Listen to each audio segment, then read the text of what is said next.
1. Theo. Theo Decker, reluctant rock star. That was the headline that accompanied the cover of Groove magazine that came out today, and it was the reason I was hiding in my dressing room from the rest of the band. I could already imagine Ven, nostrils flaring, voice tight with anger. Lead singer standing in for the whole band again. Awesome! And that was before you even got to the photo, which was about 50% me. I pulled the magazine out of my bag to glare at it, and my stomach dropped again. Ven, Coco, and Ethan hovered in the background, eclipsed by me. My arms were wrapped around myself like a straitjacket or a hug, and I was gazing up at the camera in what had been an awkward plea for the shoot to be over, but looked coy. I cursed myself for the 100th time for believing the smarmy editor who assured me that of course all the band members would be featured equally. Reluctant rockstar wasn't precisely accurate. More like rockstar who loves performing with a fiery passion but hates being famous more than he ever expected. Only that didn't make for a very snappy headline. I cast one last look in the dressing room mirror. Staring back at me wasn't a rock star of any description. It was a scared kid who'd gone from no one caring about him to everyone caring about him in the time it would take most people to clean out a garage. My black hair was wild around my face, just like it always was. Gray eyes ringed in days of overlaid black eyeliner, just like they always were. Lips bitten raw, as had become common lately. My black jeans were tight, permanently sweat-creased behind the knees, and hanging a little low on my hips, since I hadn't been able to stomach much lately. The white t-shirt hung on me, making my arms look skinnier than they were, and my shoulders sharper. It wasn't even a costume. These were my own clothes, my own aesthetic, just as I used my real name. Which made it feel even weirder to see it all turned into a persona. Theo Decker, reluctant rock star. I smeared on some lip balm so my mouth wouldn't crack and bleed on stage, hitched my jeans up, and patted the lucky pick I wore on a string around my neck, hidden under my t-shirt. The one I'd been using the night Ethan had heard me at Sushi Bar's open mic night and changed my life forever. I hummed a few lines of our opening song. My voice was on its last legs, but this was the end of the tour, thank God, and I'd have time to rest it. I swallowed hard, pushing the sick feeling of alienation from the rest of Riven down into the pit of my stomach. "Okay, go," I ordered Theo Decker in the mirror, and pushed through the door to join my band. Blinded by floodlights, shaky with exertion, and high on adrenaline, I closed my eyes as the lights changed for our final song. It had been a great set. The rest of the band coming through despite their anger at the cover, just like I knew they would. They always did. We were magical together. That's what everybody said. Synergistic, nearly psychic. Coco plucked the first haunting notes of No More Time, our newest single, as the stage was washed in eerie blue light. They reverberated, striking like a gong in my chest. Ven came in with the bass line, then Ethan counted in, and the rhythm went to double time. I pounded the drum beats with my foot, needing to wring every last bit of energy out onto the stage. There was this moment before the first note left my mouth when everything changed. There was the before and the after, the quiet and the noise, the off and the on. It was the moment when I felt like I appeared, pushing everything that I was out of myself like the notes I sang were a strong currented river, able to disgorge me. I'd written this song in about 20 minutes. It had fallen into my head fully formed, like something in a dream. It swooped and soared from the bottom of my register to the top, and there was a moment after the second bridge when the instruments cut out and I hit a note that blasted through the sudden silence like a wrecking ball. Tonight, since I knew it was the last show of the tour, I sang it with everything I had left, let it pull me to my tiptoes and to the edge of the stage, sweat flicking off my hair as I threw myself open before the screaming crowd. The crowd. They thundered around me, their stomps and screams like my own heartbeat, their energy coursing through me like blood. These were the moments I lived for. These were the moments that made every other miserable bit of fame worth it. I opened my arms, threw my head back, and shattered myself to pieces for them, until there was nothing left. "It's a phenomenal opportunity, a real honor," Dougal, our manager, was saying as we sat in Coco's dressing room after the show. I was so exhausted I could hardly listen to him. Still floaty from performing, I was already gone, back to New York in my apartment, blissfully alone. It would just mean extending by 3 more weeks. Easy peasy. My blitz brain caught on the absurdity of easy peasy before it got around to processing the rest of his sentence. Extending? I croaked around my cherry menthol cough drop. Just for 3 weeks or so, Dougal confirmed. The Scandinavian leg of the tour would end the first day of the Deadbeat Festival. Done. I looked around at the rest of the band, expecting to see that they were equally horrified at the idea of extending the tour. But Coco looked excited, her foot tapping like it always did when she was plotting. Ethan was nodding, and Ven had leaned forward, elbows on knees. My heart began to trip hammer, and suddenly the taste of the cherry threatened to make me sick. I shook my head. You guys, no way, I can't. My throat felt raw, a metallic taste lurking beneath the cherry and menthol. But the Deadbeat Festival, Coco crowed, at the same time Ven said, It's a major ask and major sales after the festival. Coco shot him a look, as if they'd already discussed the tack they were going to take, and that wasn't it. Had they discussed it? Had Dougal told them but not me? She went on. Cavalcade and the Runny Whites are playing. DJ Romulus is going to be there.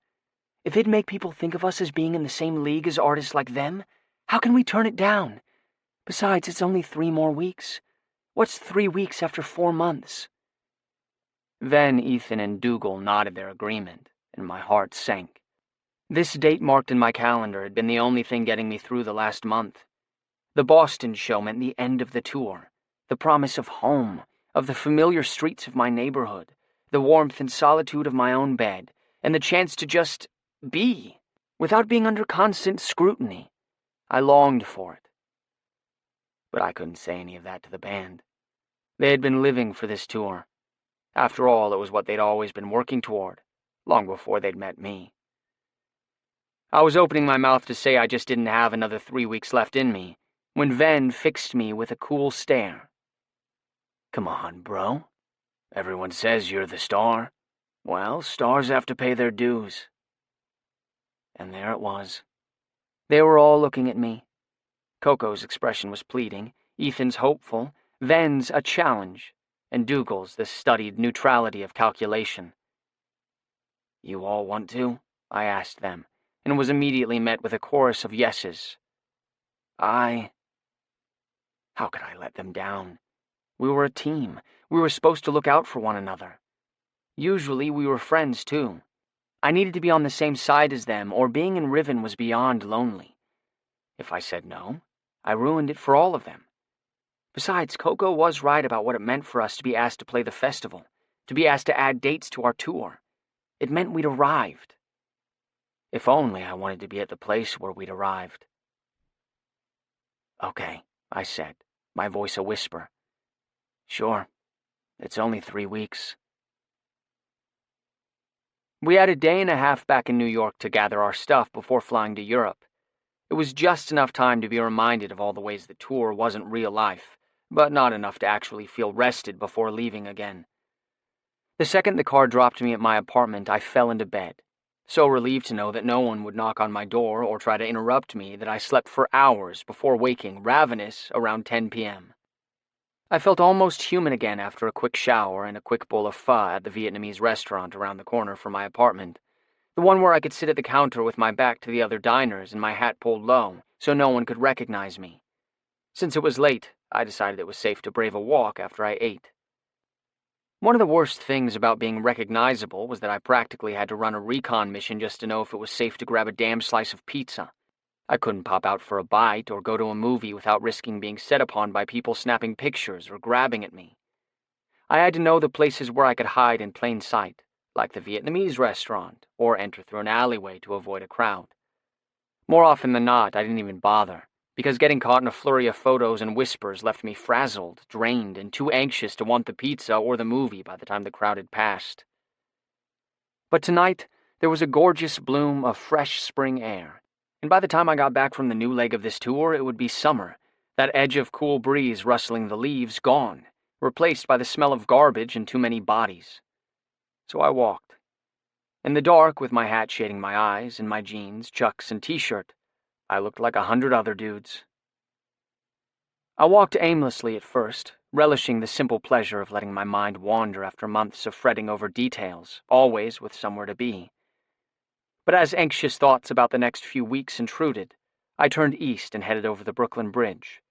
I'd done it 100 times, but pausing in the middle of the bridge, looking back toward Manhattan and out toward the Statue of Liberty always felt special.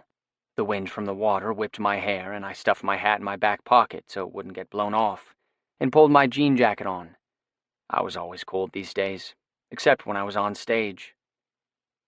I'd had no idea what it would feel like to perform, really perform, the crowd so loud and the stage so large that every step, every note, every gesture was a show.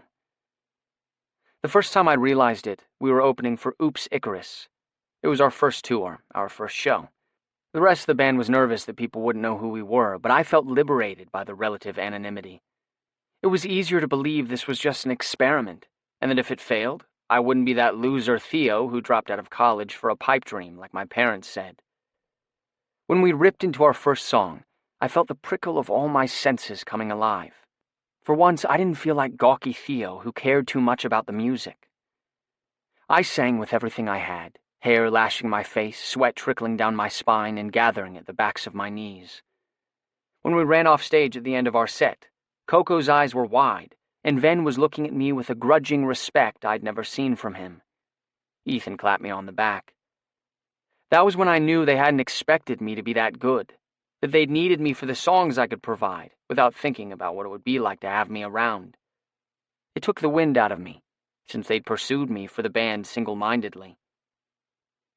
When I first met them, it felt like I finally belonged somewhere, was wanted somewhere, for the first fucking time in my life.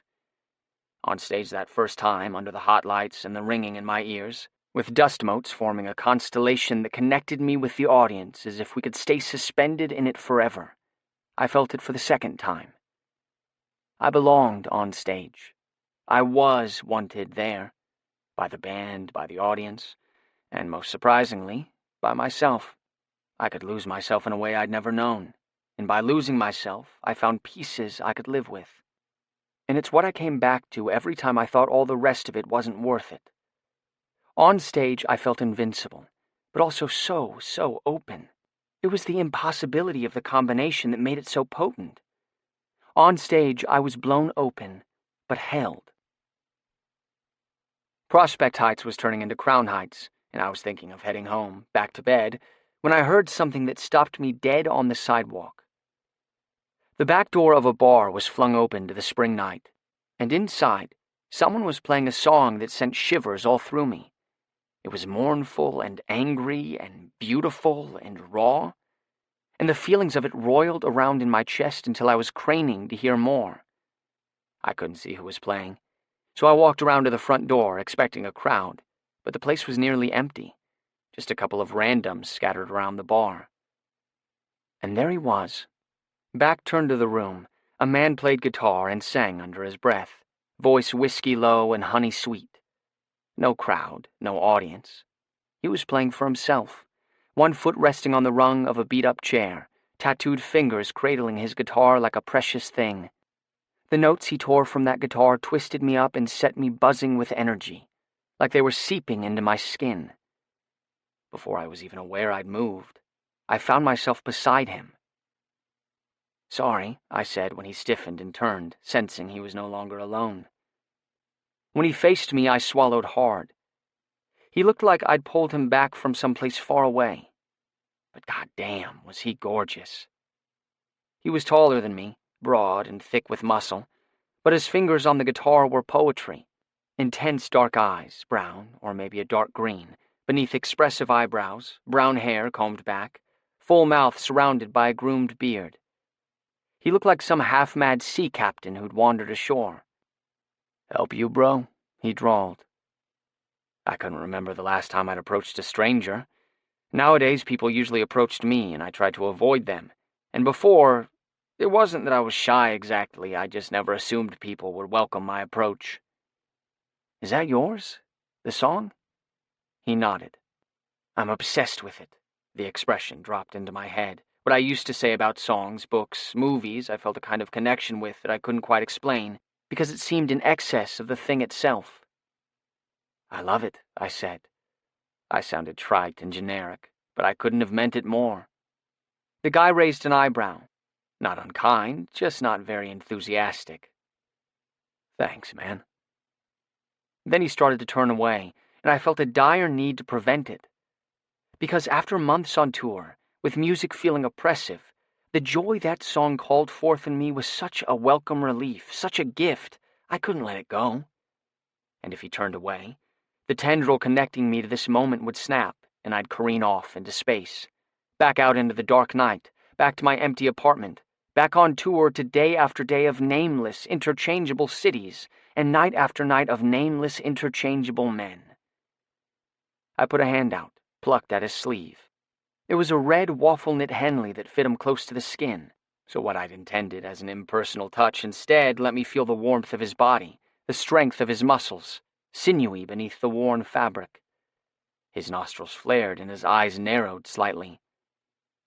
"That part after the bridge, where it seemed like you were going to go up but then you dropped into minor? How'd you choose that?" After a pause that stretched long enough I thought he wasn't going to answer, he shrugged and said, "Just tried it a couple different ways. Like that one best." But I didn't believe him. That unexpected key change, going down instead of up, it was masterful, unique and haunting and accomplished. No way was this guy just playing around for fun. "It changed the whole mood of the song," I ventured. "It was sad, longing, but then that one moment made the whole thing feel like eerie, haunted, and—" I shrugged, irritated by how uncertain I sounded. I knew music. Music was the one thing I could talk about with anyone. So why did I feel like every sentence carried an incredible weight? "Yeah, that's right," the guy said, voice warming slightly. "I didn't want to let the listener just be sad. Too easy, too comfortable. I had to spin them around a little, make them question what they'd felt so far." His eyes burned into me as he talked, voice low and rumbling as thunder, catching at the lowest notes. I tried to think of something to say, but my brain and my voice were gone, lost somewhere in his eyes and his words, and I just looked at him. Finally, I forced myself to look down because I was probably creeping the guy out. "I'm Theo." "Hey, Theo. Caleb." He reached for my hand, as if the idea of an introduction without a handshake was unthinkable, even in a dirty bar.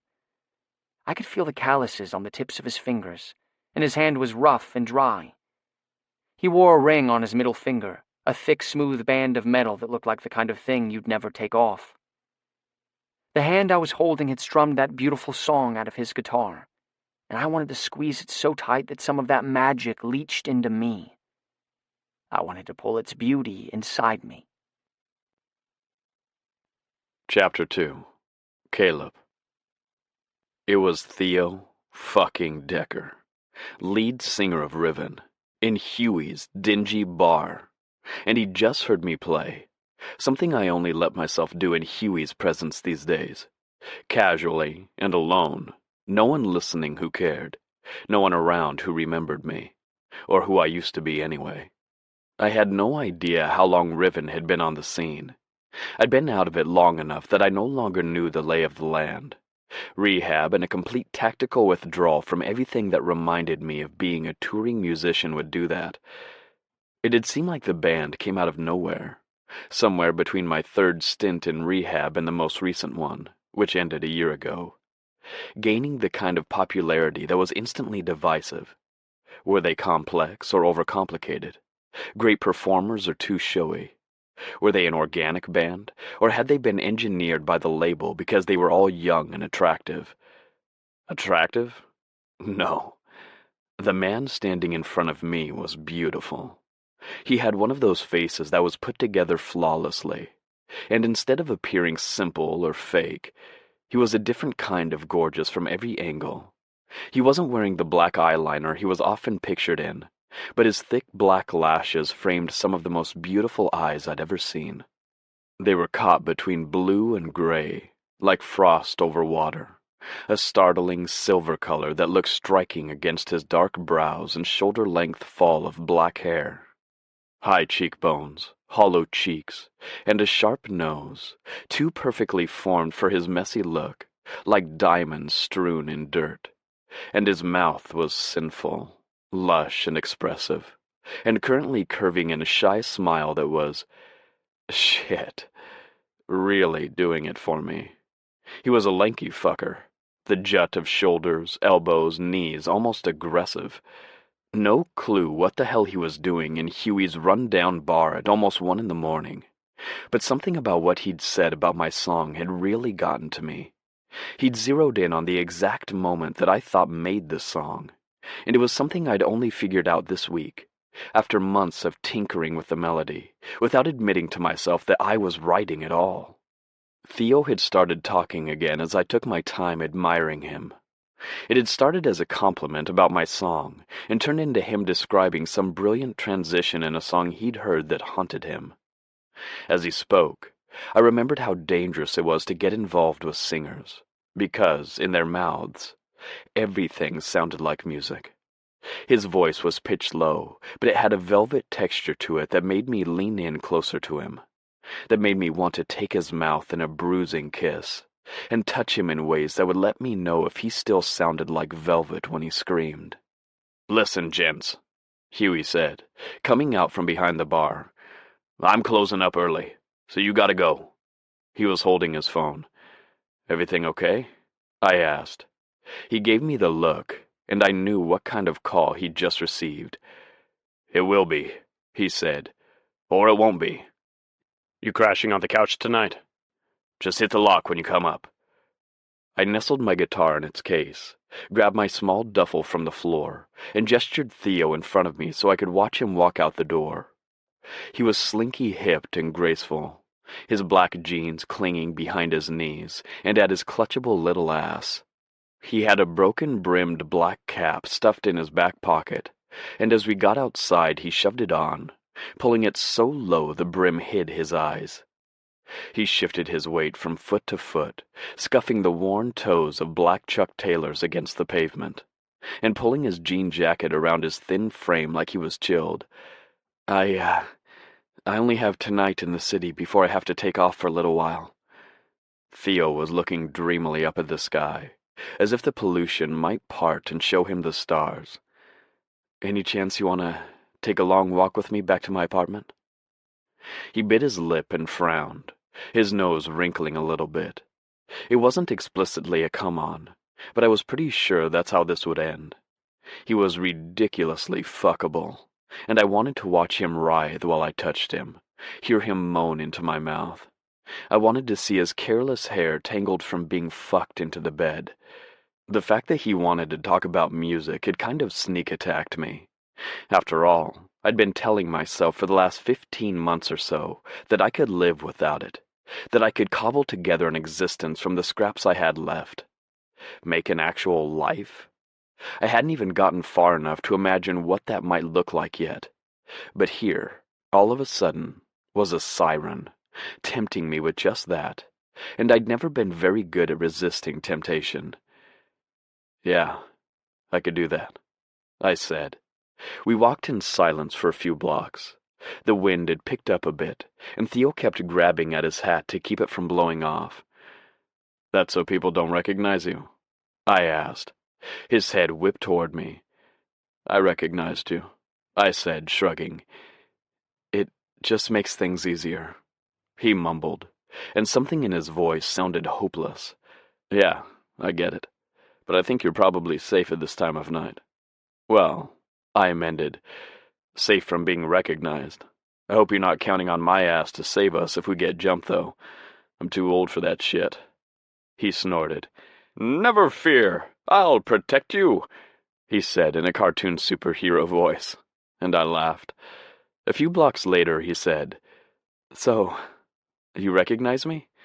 "Mm-hmm. That means I could... maybe... There's this song I've been working on, and one part is just wrong. But I've been fiddling with it so long I can't hear it anymore. Maybe you could listen, tell me what you think." He bit at his thumbnail and threw a sideways glance up at me. That frosty blue, bright even in the darkness. Okay. It was out of my mouth before my brain even caught up, and I stood frozen, as if a thunderclap might follow, and I'd be dragged back down to hell. Great! His smile was unexpectedly dazzling, all white teeth and crinkling eyes. Okay, so, do you mind? He reached for my guitar case. What, here? He looked around like he hadn't noticed where we were. No one will care. I mentally shook my head at him, wondering who the hell was letting a major rock star plunk down on a curb on Flatbush in the middle of the night. Right. I suppose that would be me. I sat next to him and handed over my guitar, my left knee pressed against his right, a point of warmth in the chilly night. So, it's...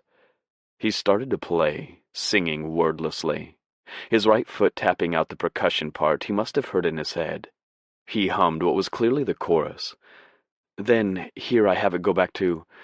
He repeated the verse, the chorus, then went into a bridge that inverted it, then back to the chorus. It was a good melody, a strong structure. It could be on the radio as it was. But he was right that there was a little something missing. A flat place where there should be a wrinkle. It needs a little... twist, he said. Do you have lyrics? Yeah, but they're not done. He bit his nail. Title? Man of the Crowd. It's a Poe story. Yeah. Oh, man. Yeah. So, it's about that feeling of being lost somewhere, anonymous or invisible. Feeling like you can do anything because you're just this one tiny speck. But then also, how you can't know who's watching, and all that anonymity is still actually someone's cover for being able to see everything you thought was secret. He said this in a rush, and when he finished he looked down, like he didn't want to see my reaction. I like that, I said. What about keeping your second chorus the same? Then in your bridge, you sing in harmony. Close harmony. I took the guitar from him and demonstrated. Then you spread the harmony an octave apart for the last chorus and drop the instrument out at the very end. Or have just percussion and voice, like footsteps. Theo's eyes were lasers of focus as I spoke, and he started nodding manically. He grabbed the guitar from me and played through the song again, singing lyrics too softly for me to catch more than a word here and there. The song tightened like a noose, and I shivered at the feeling of hitting something just right in a song. I hadn't worked with someone else in so long.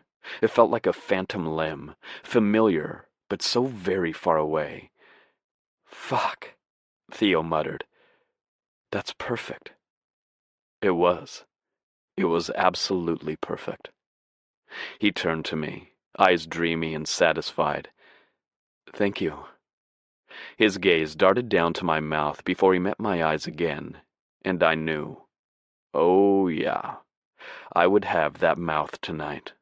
But not yet. I hauled myself to my feet. I really did feel old. Too little sleep and too much thinking. Holding out a hand to Theo, I pulled him off the ground. Come on, let's get out of here before someone steals your song anyway. So, you off on tour? That why you're leaving our fair city tomorrow? Yeah, we just got back from tour this morning. 4 months. He had his fingers in his mouth again, and I wondered if he'd given up smoking recently or something, or if he just had a wicked oral fixation. But our manager is extending it. 3 more weeks, then ending up in Helsinki for the Deadbeat Festival. Whoa, that's a big deal. Yeah, he sighed. I'm fried, though. I'm not sure I can do 3 more weeks. My voice is strained and I'm just... He cut himself off, shaking his head.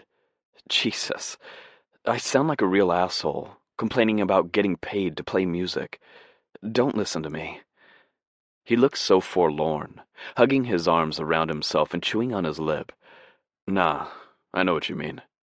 I slid a hand to his shoulder as we walked and gave it a squeeze. Thing about tour, for me anyway, was always finding a way to be there when you needed to be, but go somewhere else in between. Be present for the shows or for hanging out with your bandmates, but have something for yourself. Now me, I like to read mysteries. look for the clues, try to spot the killer. I could read anywhere. Just stick one in my guitar case. Instant escape. But Barker, who used to play with me, he was a needlepoint man. Theo's eyebrow rose at that. Hand to God. He ordered these kits online, and they came with the picture and the colored thread and everything. And he would do them in the van, at night, backstage, you name it. Then he'd leave them around when he finished, at the venue we played at, or as a thank you for crashing on someone's couch. Not that they were actually much of a thank you, because those things were ugly as sin. They looked like puzzles your grandmother would have. A barn, or a basket of flowers, or a kitten hanging from a piece of yarn. Shit like that. Theo's laugh was warm and rich. Lord, once he did one of those Christmas villages, bright red and brown, ugliest thing, and he was so proud of it because it took him weeks. So he left it for this girl he liked down in New Orleans, at a bar we played at there. She was too nice to tell him it was ugly, but I guarantee you that thing is not hanging above the bar like she promised. Theo had his shoulders hunched and his hands shoved deep in his pockets, and it pulled his pants tighter against his ass. An escape, he murmured. Yeah, anything you like to do? Besides music, I mean. I used to like to read. I haven't much lately. Not sure why. I would wager a guess that it was because he'd gotten famous, but I just squeezed his shoulder again. Well, there you go. Stick in headphones, crack a book, throw on some shades, and you can pretend you're sitting in Central Park. I knew you were a pro, Theo said, as we turned onto the path that would cross the bridge. At my raised eyebrow, he shrugged. Something about how you played, and that song, just... damn. I braced myself for the questions that usually followed. Should I have heard of you? Or, what are you working on now? Or, what happened then? But they didn't come. Theo looked at me out of the corner of his eyes for a moment, then started humming, like he was telling me he wouldn't push the issue. I felt myself relax and turned the conversation back to him. You play the guitar, but not with the band? Yeah, I love guitar. Coco's better than me, though, and Dougal said. Anyway, we don't need a second guitar live. I play on about half the tracks on the albums. Who's Dougal? Our manager. The band's manager. He was Coco and Ethan and Ven's first. Now mine, I guess. You don't have a personal manager? Or does your agent handle both? Well, my agent works with Dougal. We just thought it'd be better to share, since it's about the band's interests, you know? When I glanced over at Theo, he seemed unbearably young, and it was clear he'd either gotten some very bad advice, or not listened to any advice at all. Looking at the tight set of his shoulders and the anxious line between his dark brows, I put my bet on the former. He paused, hands on the rail, to look out over the East River, and I had this sudden, unbidden urge to stand behind him and wrap an arm around his chest, pull his body to mine, feel his back against my chest, his hair in my face. Are your interests always the same as the band's? I asked instead. His shrug was eloquent, overwhelmed. I don't want to be a brat about it. He spat the comment out, and it had the ring of an echo, like this was something he'd been told many times before. But the word brat sent a quake of lust through me. I could picture him that way in bed, bratty and demanding of everything he wanted from me. I would make you beg first, and then I would give you everything. I let my fingertips skim his hair and started walking again, not trusting myself to keep my hands off him if he kept staring out at the water, all sweet and moody like that. Even things that needed you could hurt you in the taking. It was a lesson I'd had to learn too many times to forget it now. They're great, usually. The band. I don't want you to think, hey, kid, I'm not the press. Don't worry. I smiled at him, and he gave me a tentative one back. They are, though, most of the time. I was the new kid, you know? They'd all been together forever, so sometimes it just feels a little like I'm on the outside. That's all. Yeah, it can be a lonely biz, even if you're on the inside. And it sure as hell could be lonely to grow up in it, leave it, and realize you've got nothing left without it. Chapter 3. Theo. Coming up? I tried to sound casual when we got to my building. You can crash if you want, since you just spent nearly 2 hours walking with a total stranger when you were going to sleep on someone's couch. Caleb gave me a look that said he was well aware that wasn't all I wanted. He raked me with his eyes, an assessing once over that made me shiver with promise. Yep. Anthony greeted me as I walked in. Mr. Decker, sir. He nodded to Caleb. I told him a dozen times to call me Theo, and he always inclined his head and said, "Of course, sir." But it was clear it was never going to happen, and I got worried I was insulting his professionalism or being too demanding, so I stopped asking. Hey, Anthony. How's your night going? Excellent, thank you, sir. He held up the day's crossword puzzle, half filled in. Perhaps I'll find you to be the answer to a clue in here someday. Short name, potentially punnable. You're practically a shoo-in. Yeah, you let me know if that ever happens, and maybe I'll try one of your damn puzzles. A clue for you. He read, This twangy cousin of the slide guitar was named for a portmanteau of its creators. Since Anthony worked the night shift and I was often coming and going in the middle of the night, we ended up chatting a lot. Anthony had to be about 75 years old, and when I asked him why he was working the night shift, he got this look and said, No reason to keep someone else up all night when I have nothing keeping me at home. I found out from one of the other tenants that he used to work the day shift, but his wife had died a few years before and he'd switched to nights. Once he'd found out I was a musician, he always asked me any clue in his ever-present puzzle that had to do with music, and somehow he never managed to make me feel stupid when I didn't know the answers. What the hell is a portmanteau? I asked. Dobro, Caleb said to Anthony. Oh, there you go, sir, Anthony said, writing it in. He shot me an impressed look. Dobro? You know it, Caleb said. It's what the steel guitar is based on. Got a circle of steel in the center, and you play like this. He held up his guitar case and mimed playing it on his knees. With a slide. I nodded. Right. Do you know how to play?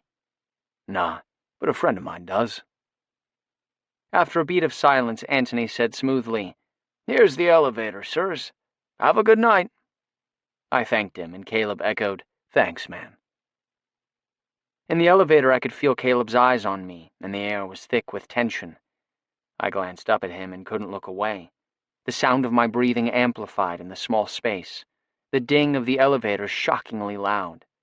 Okay, do you want a drink or anything? I asked as Caleb dropped his bag and guitar inside the door. Then I found myself crowded against the wall, Caleb looking down at me like he wanted to consume me. Dark green. I could see now that his eyes were a kind of hazel dark green. I could feel the heat between us all along my body, and when we both inhaled at the same time, our chests touched. Now that I knew he was for sure into me, I wanted him enormously. I looked up into his gorgeous eyes and licked my lips, then looked at his mouth. His breath caught, and he brought a hand up, touching my bottom lip with his rough thumb. He made a sound of pleasure as my eyes drifted shut. Then I felt his hands hard on my hips. My eyes opened when I felt his soft beard brush my chin, then his lips landed on my cheekbone, pressing a kiss there as he squeezed my hips even harder. A gentleman brute, that's what he was. And holy hell did that do it for me. I turned my face and kissed his mouth, that first firm contact like a hit of honey, melting slowly in my mouth. His tongue was an instrument, and he kissed me like he was playing a song, coming on strong, easing off, building to a crest, changing the rhythm. I threw my arms around his neck to try to keep up, willing to do anything to keep his mouth on mine. He was solid and warm, pressing me into the wall, and as he started to gentle the kiss, I threw a leg around him, trying to keep him there with me. He groaned, bent at the knees and hooked his arms under my thighs, encouraging me to wrap my legs around him. I twined my arms tighter around his neck, demanding more of his mouth. I kissed him harder, eyes shut tight, like I could block out everything, everything except the feel of Caleb's body, the smell of his skin and hair, the taste of his mouth. Finally, he drew back for a breath, and I made a sound of dismay. "Jesus," he said, and he unwrapped my legs from his waist. In protest, I made sure every inch of us came into contact as I slid down his body to the floor. Caleb's eyes got dark. "I was going to drop you," he said by way of explanation. "You want this?" "I think that's pretty fucking obvious, don't you?" He smirked and nodded, and I grabbed his hand, pulling him into the bedroom. I tripped trying to kick my shoes off without untying them, and cursed. Caleb's eyes on me were hot, even as he chuckled at me, half on the bed, pants undone. He didn't help me, though, just kicked off his boots, opened his jeans, and watched me get myself sorted out, until I was sitting there on the bed in just my t-shirt and underwear. Then he descended on me, sliding me up the bed and pinning me there, his jeans rough on my legs, and began kissing me all over again. It made me wild beneath him. I loved kissing, and it was something that I didn't do much of with random men on tour who wanted to suck me off in my dressing room after a show, or get fucked against the wall in the bathroom of some club. I was so hard for Caleb, and I ground my erection against him, the friction from his jeans through my underwear perfect. I stripped his shirt off, desperate to get a look at him, and fuck me, he was perfect. He had the kind of burly build that was the opposite of mine, thick with muscle laid over heavy bone, but not gym-honed. His chest and stomach were dusted with dark hair, and he had a chest piece done in the traditional style. Under the ridge of his clavicle, a ship in the ocean in the center, framed by a piece of heavy rope, flanked by roses, with swallows flying off toward his shoulders. "Holy shit, the sea captain," I murmured, remembering what he'd reminded me of when I first saw him. "Hmm?" "Nothing." I traced the tattoo with my fingertips, resting my palm on the rose over his heart. I could feel the beat, powerful and steady, beneath my palm. He ducked down and peeled my t-shirt off too, throwing it aside and looking down at me with lust blazing in his eyes. When he kissed my stomach, the tickle of his beard made me smile. He touched me everywhere, moving me where he wanted me, and I shivered to feel him taking what he wanted. He flipped me onto my stomach and began a thorough exploration of my back, biting at my shoulder blades and tonguing a line down my spine. He swatted my ass and I lifted it up to him. It was clear how things were going to go, and I wanted it. My underwear was stripped off and he gave a low growl, then palmed my ass, one cheek in each hand. He bent down over my back slowly and pushed my hair off my neck to speak into my ear. "I want this." He gave my ass another squeeze as he said this. I groaned and nodded so hard I almost tweaked my neck. I pushed him back just enough to get at his pants. I could see him, hard and straining the fabric even though his fly was undone, and I couldn't wait to see what he was packing inside those jeans. I dragged them down to find him bare beneath them. Fuck, that was hot. He hissed with relief as I freed him from his jeans, erection stiff against his stomach. And Jesus Christ, it was gorgeous, thick and long and so ready to go. I bent myself in half, unable to resist sucking the head of it. Caleb swore and slid his fingers into my hair. He let me work him for a minute or so, the taste of his arousal smoky sweet on my tongue. Then, breath coming heavily, he eased his hips away and slammed me back onto the bed, kissing me so hard it was like he could suck his own taste out of my mouth. I grabbed at him, pulling him closer. "Okay, fuck me, I demanded. His eyes flashed and his hands tightened on my shoulders. "Got a condom?" I grabbed one out of the nightstand and practically shoved it at him, earning a wry grin. I was buzzy and lightheaded with arousal, every nerve ending singing with the promise of Caleb's body merging with mine. It had been too long. "I want it like this." I turned onto my stomach and reached back for him. "Fuck," he said. "Yeah, good. Lube?" I gestured carelessly toward the drawer and nosed into the pillow. I just wanted to stay cocooned in the warmth of my bed and Caleb's body, to lose myself in friction and pleasure and not think. It was never this way with the randoms on tour. It was always rushed, impersonal, and there was the constant threat of the cameras on their phones. I never wanted to let them inside my hotel, so I couldn't even remember the last time I'd had sex in an actual bed. With one big hand, Caleb encouraged my hips up and my legs apart. He trailed lube around my hole, massaging it into me with sure fingers. After a minute, I swatted his hand away and decided that his low, indulgent chuckle was quickly becoming one of my favorite sounds. I tucked my knee up and tried to look over my shoulder, shooting him a look that I hoped would speed things along. The vision of Caleb, kneeling on the bed, all flashing eyes, beard, and broad shoulders, thick thighs spread, and lubed cock next to my ass was one I mentally filed away to keep me company on tour. "Come here," I said softly, infusing my voice with how very much I wanted him.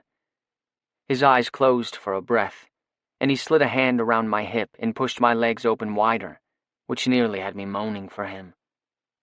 He breached me slow and steady, his thick cock driving into me like it would never stop. First it was painful, and I fisted the sheets, trying to adjust to the intrusion. It had been a long time. But I nodded away his questioning hand on my shoulder. It was exactly what I wanted, and I knew that in a moment it would... There. In the space of a breath, everything changed as my body softened and let him in. He slid the rest of the way in, balls pressed tight to mine, and I moaned, pressing back against him in return. The second he realized I was ready, he began pounding into me, a hand on my shoulder dragging me back on his cock. He was lust and heat and power, and I fucking loved it. He slammed into me again and again, and I canted my hips up to get the angle I knew would drive me to the edge. Then I bounced my ass a little bit against him, grinding the tip of his dick over the spot that made me feel like I was unraveling from the inside.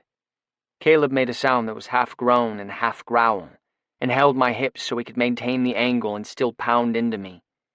I was totally lost to it. Caleb's heat behind me, his tool fucking me like I hadn't been fucked in, hell, maybe ever. There was something primal and filthy about the way he used his body, the way he threw his strength around to give me exactly what I wanted, what we both wanted. He was breathing in heavy gasps that told me he was close, when he slowed down and dropped his forehead to the back of my neck, then kissed along my shoulders. "You ready?" he murmured, and it was something a lover asked, not a random fuck. But I didn't let myself think about it because hell yes, I was ready. "Yes, please," I choked out and tightened around him, feeling his hips stutter in response. "Fuck yes," he said, and he pulled out, leaving only the head of his cock inside me, then slammed into me full force. Holy hell was he fucking me, and I came apart, writhing underneath him as I twisted to get a hand on my dick. About 5 seconds after touching myself, I was gone. The heavy pleasure of Caleb's cock in my ass unspooled into a dark, pulsing orgasm, and I shot into the sheets, cum spilling over my hand as I worked myself, my thighs trembling with the force of keeping upright as the pleasure blasted through me. I saw black spots as I came, and distantly registered Caleb letting out the sexiest damned moan I'd ever heard. Then he gripped my hips to keep me where he wanted me, and slammed home, coming with a growl. He stayed, hips pressed close against mine, and I could still feel him twitching inside me. He pulled out, got rid of the condom, and eased back into bed, collapsing beside me where I lay on my face, fucked out and satisfied, in a puddle of my own cum. He trailed his palm down my sweaty back and gave my well-used ass a pat. Then he pressed a kiss to my shoulder. I shivered at the combination of sexy and sweet. "How are you doing?" he murmured. I moaned. That's okay then." He kissed up to my neck and licked at the sweat there, fisting my hair up and away from my face. He kissed my ear, and I rolled onto my side so he was behind me. He kissed my cheek, and I turned further toward him. He went up on one arm and kissed my mouth, eyes open. "You're sexy as fuck," he said, lying back down beside me. It was something that a lot of people said, but they said it like I was an object they desired or a goal they wanted to achieve. Caleb said it like he appreciated me, like he felt lucky he got to be with me. It made a huge fucking difference. I maneuvered myself away from the wet spot, which meant sort of draping myself along Caleb. "You're a fucking beast," I said. and I splayed a hand low on his stomach and kissed along the tattoo on his chest to make sure it was clear how much I liked it. He didn't seem to mind me being all over him, just smiled and glanced over at the other side of the bed. "It's wet," I said, and pouted, an expression calculated to get me another kiss. I wasn't disappointed. Caleb moved me on top of him and pulled my face down to his, kissing me until I felt my dick start to twitch, excited at the possibility of another go. But it was also so comfortable, splayed out on Caleb's warm muscles, my face fitting perfectly against his shoulder. I reached out a hand to swat the light off, and Caleb pulled the blanket over us. I wasn't usually such a cuddler. Hell, I'd never really had much of a chance. I was just so used to anonymous fucks or one-night stands who were blitzed out of their minds, or on-again, off-again flings who had no interest in anything but the main event. Caleb curved one arm around my torso, encouraging me to full-on use him as a pillow. He slid his other hand up my thigh to the crease of my ass, then he fondled my balls like he had full rights over my body. And it was like the second he acted like he did, I wanted him to have them. I opened my legs for him and let him play with me, squeezing my balls and ass, stroking my dick with light teasing fingers, then circling my tip until I was moaning. He slid 2 fingers into my ass, and I cried out, shocked at the bolt of sensitized pleasure that shot through me. I couldn't really see him in the dark, just the vague shape of sharply cut nose and cheekbones, the bulk of broad shoulders and thick arms, and the angle of his knee, where he'd braced one foot on the bed to keep me from sliding off his body as he worked me. I was all twisted up on top of him, could feel the flex of his stomach beneath me as he moved. I let out a soft mewling sound and grabbed onto his arm to stay steady. "You're really fucking beautiful," he murmured. He kept at me, moving his fingers inside me, pressing the spot between my balls and my hole that made me tense up, squeezing my dick just hard enough to make me want, but not hard enough to make me come.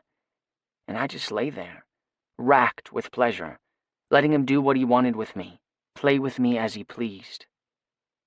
I relaxed into it with a moan, letting my tensed thighs fall open and closing my eyes in the dark. Caleb muttered, "Yeah," soft against my hair, and I let go. I think he slid another finger inside me, but I'd stopped cataloging his touches, just giving myself over to them. Suddenly, with the brush of a finger and the twist of a hand, I was coming again, spilling from what felt like a reserve of lust deep inside me that had never been tapped. I made a keening sound, my body shaking with the force of my pleasure but unable to catch at anything, since I was lying on top of Caleb. When his hands had wrung every last shiver of orgasm from me, and I was fuzzy and floating, he wrapped his arms around me and squeezed, grounding me against him. I tried to say something, to offer to return the favor, or to thank him for one of the most erotic experiences of my life, but I couldn't even find his name on my tongue. He stroked my hair, sweaty strands catching on his rough fingers, and tucked my head under his chin. I shuddered to sleep in one long breath, so deeply sated that it felt like the world dissolved. When I woke up the next morning, he was gone. Chapter 4. Caleb. I planted carrots, corn, cucumbers, and peppers. Decided to go for broccoli, too, though I was a little late in planning it. With global warming wreaking havoc on everything, who even knew if winter would come? I resolved that tomorrow I would plant pumpkins. It was the right time to plant them if I wanted them by Halloween. Last spring, I'd been in no position to plant or plan anything. I'd been 2 months out of rehab, and I would just sit on the porch of my grandfather's old house, wrapped in a blanket, and stare at the barren earth that had once been a working farm. I tried to read, but was too distracted, too shaky. I tried to play, but fumbled all the notes. I tried to watch movies on my computer, but nothing held my attention. The only thing I could do was listen to music and watch the land thaw. I watched the first sproutlings push themselves through the hard earth, bursting into bloom at the touch of the sun.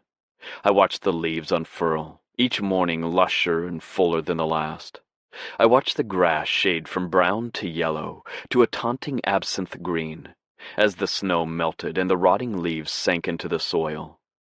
I watched the light gather itself, muscle itself from weak diffusion to insistent heat, coaxing every living thing back to life. And I tried hard not to write songs that used what I saw as metaphors for my own rebirth. I tried not to identify too strongly with the weak, twisted things slumbering underground that burst into slow and glorious bloom as they woke. Not because I didn't hope desperately to be tickled awake gently by the sun, or because I hadn't been a weak and twisted thing, but because I knew the danger of waiting for some outside force to bend a gentle knee and change my life. I knew that if anything was going to bring me back to life, it would have to be me. This was no natural circle of life, but a desperate resurrection. I had to put oneself to death before it could kill the one I hoped to create. I had checked myself into rehab for the 4th time, with no magical sense that anything was different than it had been the 3 times before. Nothing except maybe a little more fear, a little less energy, and a sense of shame so strong it threatened to consume me. The difference that time hadn't come before. It had come in what I did after. I didn't go back to music, didn't book more tour dates, arrange more studio time, or call my manager to discuss next career plans, because it seemed like the only way. I knew my triggers, knew the way the road seeped into my veins as surely as a needle, opening me up, making patterns I couldn't claw my way clear of. It wasn't the music, not really. It was everything that surrounded it. It was the way a city where no one knew me made me feel like I could do anything, and then leave it there. The way the aftermath of each show felt like a party, so I acted like I was at one. How being watched on stage made me feel, somehow, like I was safe. Like I couldn't possibly make a mistake so huge I couldn't take it back. No, it wasn't the music. But I didn't know any other way to do music than with the people I'd always done it with, in the places I'd toured for years. It felt safer to make a clean break, to create a world without music and everything that went along with it, to remove the temptation and all that reminded me of it. I didn't go home to my apartment in the city or meet up with friends. I left everything behind and moved to my grandfather's old farmhouse in Stormville, an hour and a half from the city, 70 miles from where I'd called home when I wasn't on the road the last 10 years. I didn't tell anyone I was leaving, didn't tell them where I was going, didn't even tell them I was out of rehab. I just disappeared from one place and reappeared in another, like a magic trick. I showed up with only what I'd had in rehab, a few sets of clothes, my guitar, and my iPod. Then I set about the business of learning what being lonely felt like. Because being lonely was what being sober felt like. Trapped, forever, in the real world. That was a little over a year ago. I'd gone into the gardening store out of desperation to do something, anything with my still shaking hands. It was March, the air so dry my skin was crawling, and I wandered the aisle of seed packets in a haze, knowing nothing of times to plant or times to harvest, but determined I would walk out with the promise of something to care about. The weather-beaten old man who owned the shop watched me stumble around for a while and stare at signs without processing their meanings. Then he ambled over and tucked a packet of radish seeds in my pocket, told me that I could plant them now, and I would be able to see them grow in only 3 weeks. I wasn't sure I'd ever even eaten radishes, but he had understood what I needed. To see that my actions had consequences. To see that I could support myself, sustain myself. To see that I could create something again. I'd expected to feel hope, but when I saw the first sprouts of the radishes I'd planted, I felt a surge of something like responsibility. The knowledge that these things were in the world because I'd put them there, so I had better take care of them. Turned out that I hadn't ever eaten radishes, and turned out that they tasted mostly like water and dirt. But I liked them. It was the right lesson for the moment. After spending 3 days planting, 3 days thinking about nothing but dirt and sun, rainfall and fertilizer, deer and aphids, I couldn't resist the urge anymore. I hauled out my little used computer and Googled Riven. I'd recognized Theo because even living in my self-constructed isolation for the past year, I still went into the city a few times a month and stayed with Huey, ate all the foods I craved out in the country, and reminded myself there was still a world out there that I had left behind. So I'd seen the cover articles and the Midtown advertisements, heard the top 10 countdowns and the subway swooning. But, though I'd noted Theo's beauty, that of the whole band really, and caught snatches of the music here and there, I hadn't ever really listened. I wasn't expecting them to be so good. It wasn't really my kind of thing at first listen. Rock with one foot in prog and the other in industrial, an edge of glam, and a genre ranginess that was interesting but still unsettled, as of their second album. The radio edits and album tracks didn't really do them justice. It was overproduced, commercial, all the edges sanded clean, but the videos of them live took my breath away. Of the rest of the band, their drummer, Ethan, impressed me the most.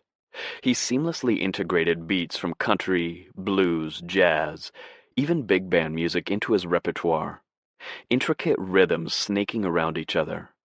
He used silence as well as he used noise, and he knew how to string out a moment until the crowd was desperate for the next hit. Ven, the bass player, held down the bottom of every song, and though he played with a cocky grin, he didn't showboat. He watched the crowd and responded to them, his playing getting heavier as their response intensified.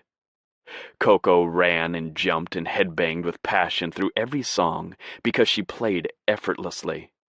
Her solos were intricate and impressive, and she and Theo had great chemistry on stage.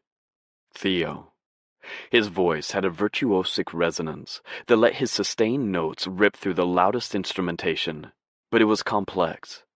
His lower register was intimate and gravelly, his falsetto sweet and tremulous, and he sang with a raw vulnerability that made me feel like I was in bed with him all over again. On stage, he was sinuous and awkward by turns, as if he lost himself in the music and then suddenly slammed back into self-awareness. In one video, shot by someone standing right by the edge of the stage, Theo sang with his eyes squeezed shut, a hand outflung to the crowd, moving with the music. The final note held, a delicate crystalline thing echoing through the arena. He looked blissed out, joyous.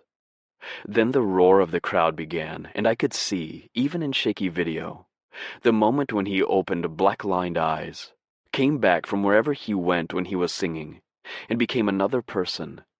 He blinked owlishly, eyes wide and shocked, then seemed to register the crowd, smiled shyly for just a second, an acknowledgement that he had whipped them into this froth, then turned away from the camera as if he couldn't bear to be seen any longer. I knew that wide-open look, that startled look of being overwhelmed and the desperation for grounding or explosion. I had seen it from only inches away, in Theo's bed.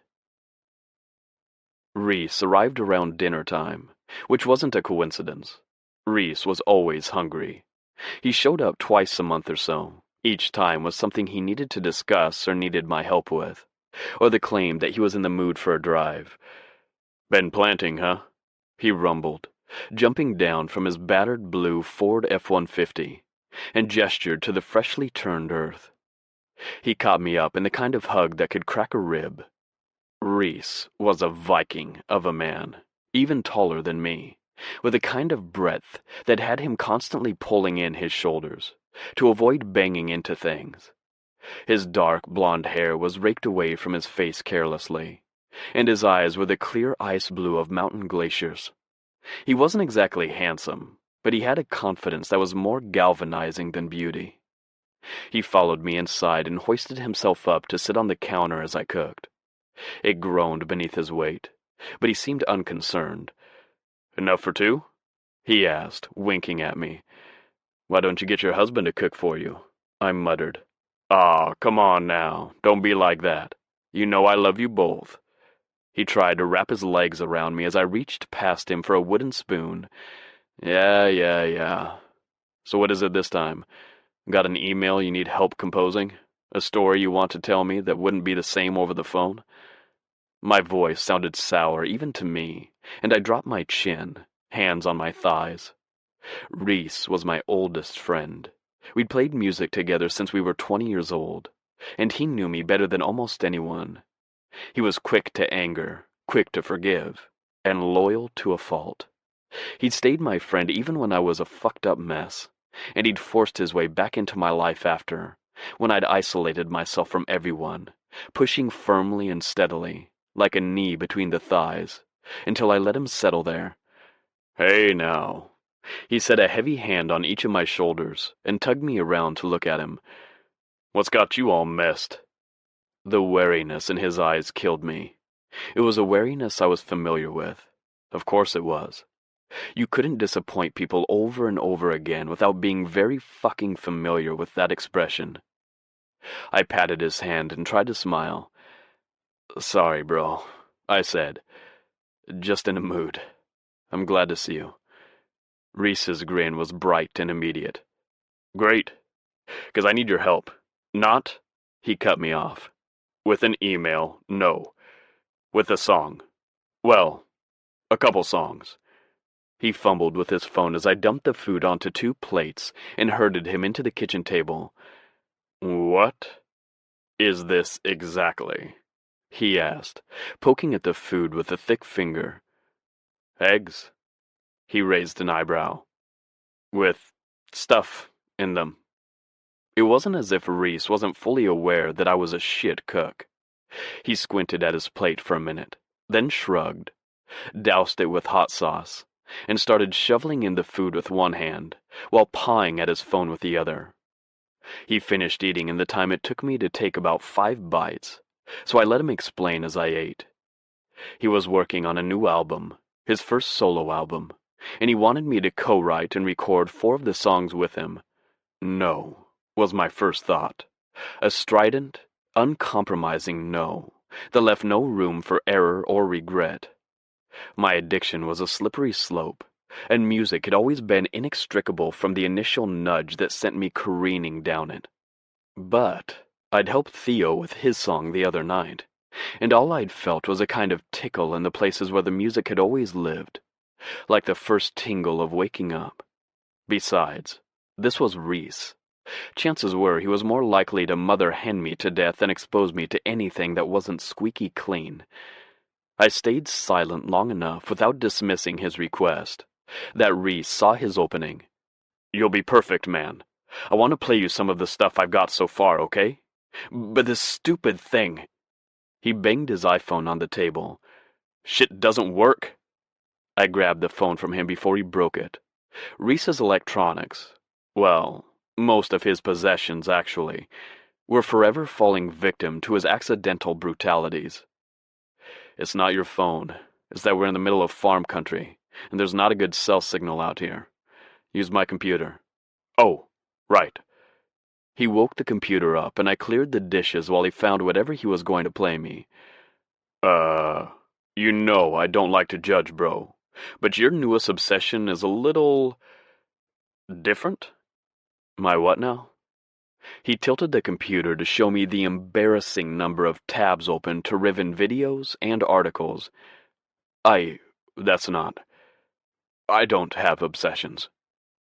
Reese's laugh was the deep one where he threw his head back and rested his palms on his belly. "That's so ridiculous," he wheezed. "Of course you do. You find a new band, and you pick them apart to learn everything about them. Then you strip them for usable parts and throw the rest to the sharks. It's what you do. You're the most obsessive motherfucker I've ever met. Well, except for Maddie." I frowned at his characterization. "You found matte black disco, and you got that cool thing where they layer a minor chord under every bridge in major. Pickle barrel. It was the accordion as the percussion beat on Limelight. From Divisadero, you picked up the steel guitar. Oh, and that steel guitar player. He was something, huh?" He shook his head. "Nothing wrong with it, bro. I'm just saying, you like to dig in." When he put it that way, I suppose Reese was right.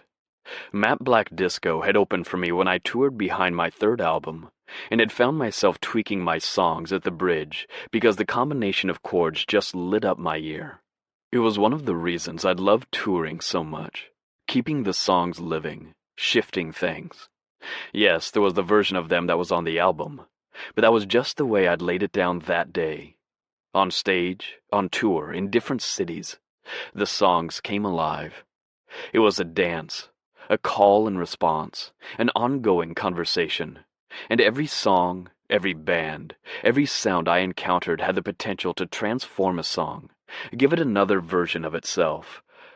I wouldn't have thought they were quite your thing, though, Reese said, pointing at the computer screen. Although...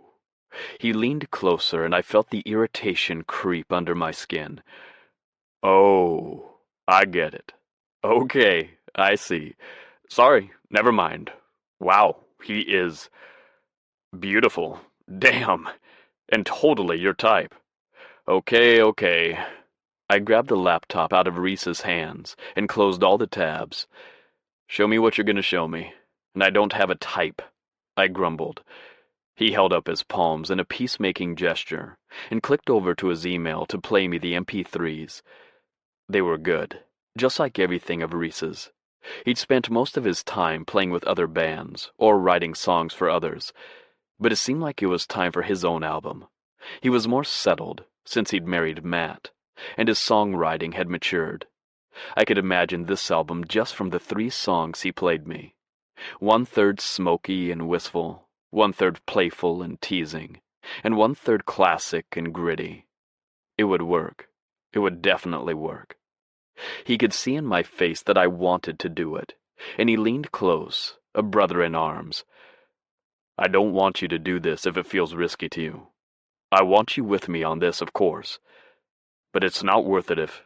Thanks, I know I want to, but I'm not sure I'm ready. I need to think about it, okay? Reese nodded, steady as always. It's not you, Reese, it's... I didn't know how to explain the way certain thoughts, certain ways of thinking, sparked other thoughts, like a match touched to a line of gasoline. How I was still learning what they were, and how terrifying it was, wandering around with a lit match all the time. I think soon, but I need a little time. When I'm ready, it will be you, okay? There was that impulsive grin. Reese excitedly talked logistics and timelines, studio musicians and producers, and around 10 I sent him home to Matt. I was giddy with energy, thinking about Reese's offer, cleaning everything in sight to keep myself from calling him and saying that I'd changed my mind, that I was ready now. When I couldn't clean anymore, I went and sat on the porch to have a cigarette and stare out into the dark. I remembered how Theo had canted his head backward and looked at the sky, like he could will the stars to show themselves. Here, they were lavish. Theo was beautiful, as Reese had pointed out, but it wasn't just that. Something about him had touched me. Something subtle and intoxicating had pulled me to him. The feel of him, in my arms, in my mouth, around me, awoke something in me I didn't recognize. It was a bone-deep yearning that had only been oriented to one thing for as long as I could remember. And now that that thing was gone, everything in me had reached out tendrils to plant in something new, which was why I had left before Theo awoke that morning. Left him sex open and sleeping like a fantasy come to life. Sinewy arms clutching the pillow he'd stolen from me at some point in the night. Thin legs akimbo. His black hair had been a cloud of ink against the white sheets, and I hadn't been able to resist pushing some of it aside to expose the black slash of his eyebrow, sweep of dark lashes, cut of cheekbone, and blade of nose, and that luscious mouth, softened in sleep to a pout. I'd left him with a kiss to his eyebrow that he'd never know about, and a curse that I would never see him again. Because that part of my life, the part where I got to simply want, was over now. I lit a second cigarette off my first, and blew smoke in front of me, so the sky might as well have been the one over New York City that night. Then I told myself all the reasons that I couldn't be with Theo. I told them to myself again and again, until they were a mantra. Then I did what I had done so many thousands of times over the last year, and would likely do forever. Then I dug a hole and buried the box inside. Chapter 5.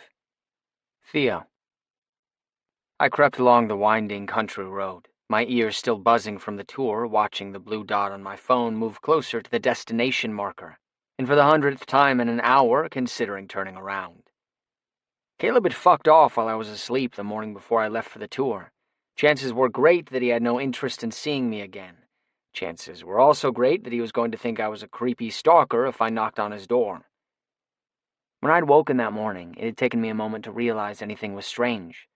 After all, I rarely woke up with anyone, and I hadn't woken up in my own bed in long enough that it was discombobulating in and of itself. But when the night had come drifting back to me and I turned over, hoping to burrow back into the warmth of Caleb's body and finding nothing, I deflated. The promise of something taken away. On tour, I hadn't been able to get him out of my head, even in sleep. I'd wake from dreams of him, turned on and aching, and stay that way all day. Finally, when it was clear I wasn't just going to stop thinking about him, I Googled him, looking up Caleb in every keyword about music I could, until I found him. Caleb Blake Whitman, age 35, originally from Norwood in upstate New York, nearly at the Canadian border. He'd been a session musician and toured with other acts starting from when he was 18 or 19, then recorded an album at 21 and toured behind it. After that, he toured half the year and lived the other half in a lot of different places. It looked like he'd made New York City his home base for a while, then spent time in New Orleans, then bounced back and forth between the two. His third album had been successful in terms of independent labels and had been well received across the board. He hadn't been rock star famous, but he'd certainly made a living as a musician, and probably a good one. He'd been featured in music magazines and even one documentary about the post-Katrina music culture in New Orleans. After the release of his fourth album, I'd begun to see more and more mentions of missed shows, gigs cut short, murmurs about drugs and alcohol, and strife. Still, reviews of shows praised the music, and descriptions of him highlighted his chops, his energy as a performer, and his unique musical influences. Then, a little over a year ago, his website stopped updating, and he seemed to disappear. One night after our show in Helsinki, everyone else went out dancing, and I went back to the hotel and watched videos of Caleb performing live. I lay in bed with the lights out, my iPad propped up on my stomach and my earbuds in, so I could get his voice as close to my ear as it had been the night we'd spent together. I downloaded all his albums. His music was as amazing as I'd imagined it would be from the song that brought me in from the street in Brooklyn. Gritty blues, with influences from country, jazz, rock, bluegrass, and folk. He was a storyteller, not just with his lyrics, but with his voice. Fuck, his voice. It was strong and broken, mournful and teasing, sensual and mocking. And when he performed, usually seated on a stool or a rickety wooden chair, guitar propped on a knee, a glass of whiskey on the stage at his side, he tore the music out of himself and gave it to the audience. There was a video of a show I found at a Memphis blues club, where he sang so hard he lost his voice halfway through. He sang with his eyes closed and his throat bared, the tendons of his neck standing out, the veins in his hands thick. Midway through a chorus that had him howling, "Strip away my desire, dismantle the star, I'll drag this bare body wherever you are." His voice broke like dry wood. He sang a soft ballad after that, but it came through like pebbles and ash. He apologized, walked off stage, and after the band did 2 songs without him, he came back on stage looking sheepish. Holding up a mug, he said, "They made me this concoction with honey and—" He glanced at the bartender, who started to laugh and called out, "Tea, dude!" "Yeah, that's right, tea." Caleb's sudden smile was for the bartender, but it ripped through me. He got through 2 more songs interspersed with sips of the honeyed tea, to which he liberally applied the whiskey he had on stage, before his voice was just a scratch. "Thanks, y'all," he croaked to the crowd. "Gotta take a couple days with a little more, tea." He toasted them with the mug. "And a little less whiskey, I guess." Then he winked, and the camera caught it at an angle like he was winking at me.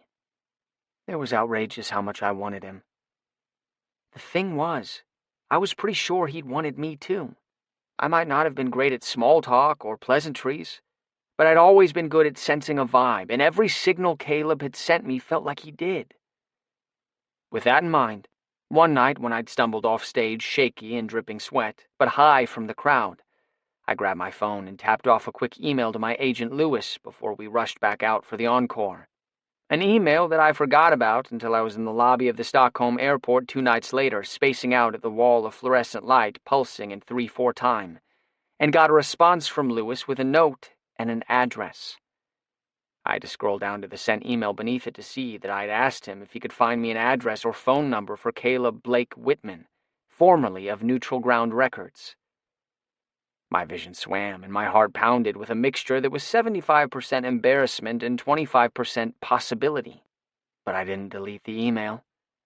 Later, as we waited for takeoff on the mostly empty flight, I fished my phone out and looked at it again, tapped the hyperlink, and watched as the map zoomed in on a place called Stormville.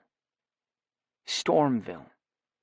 For the last week of the tour and the Deadbeat Festival, the name had bounced around in my head.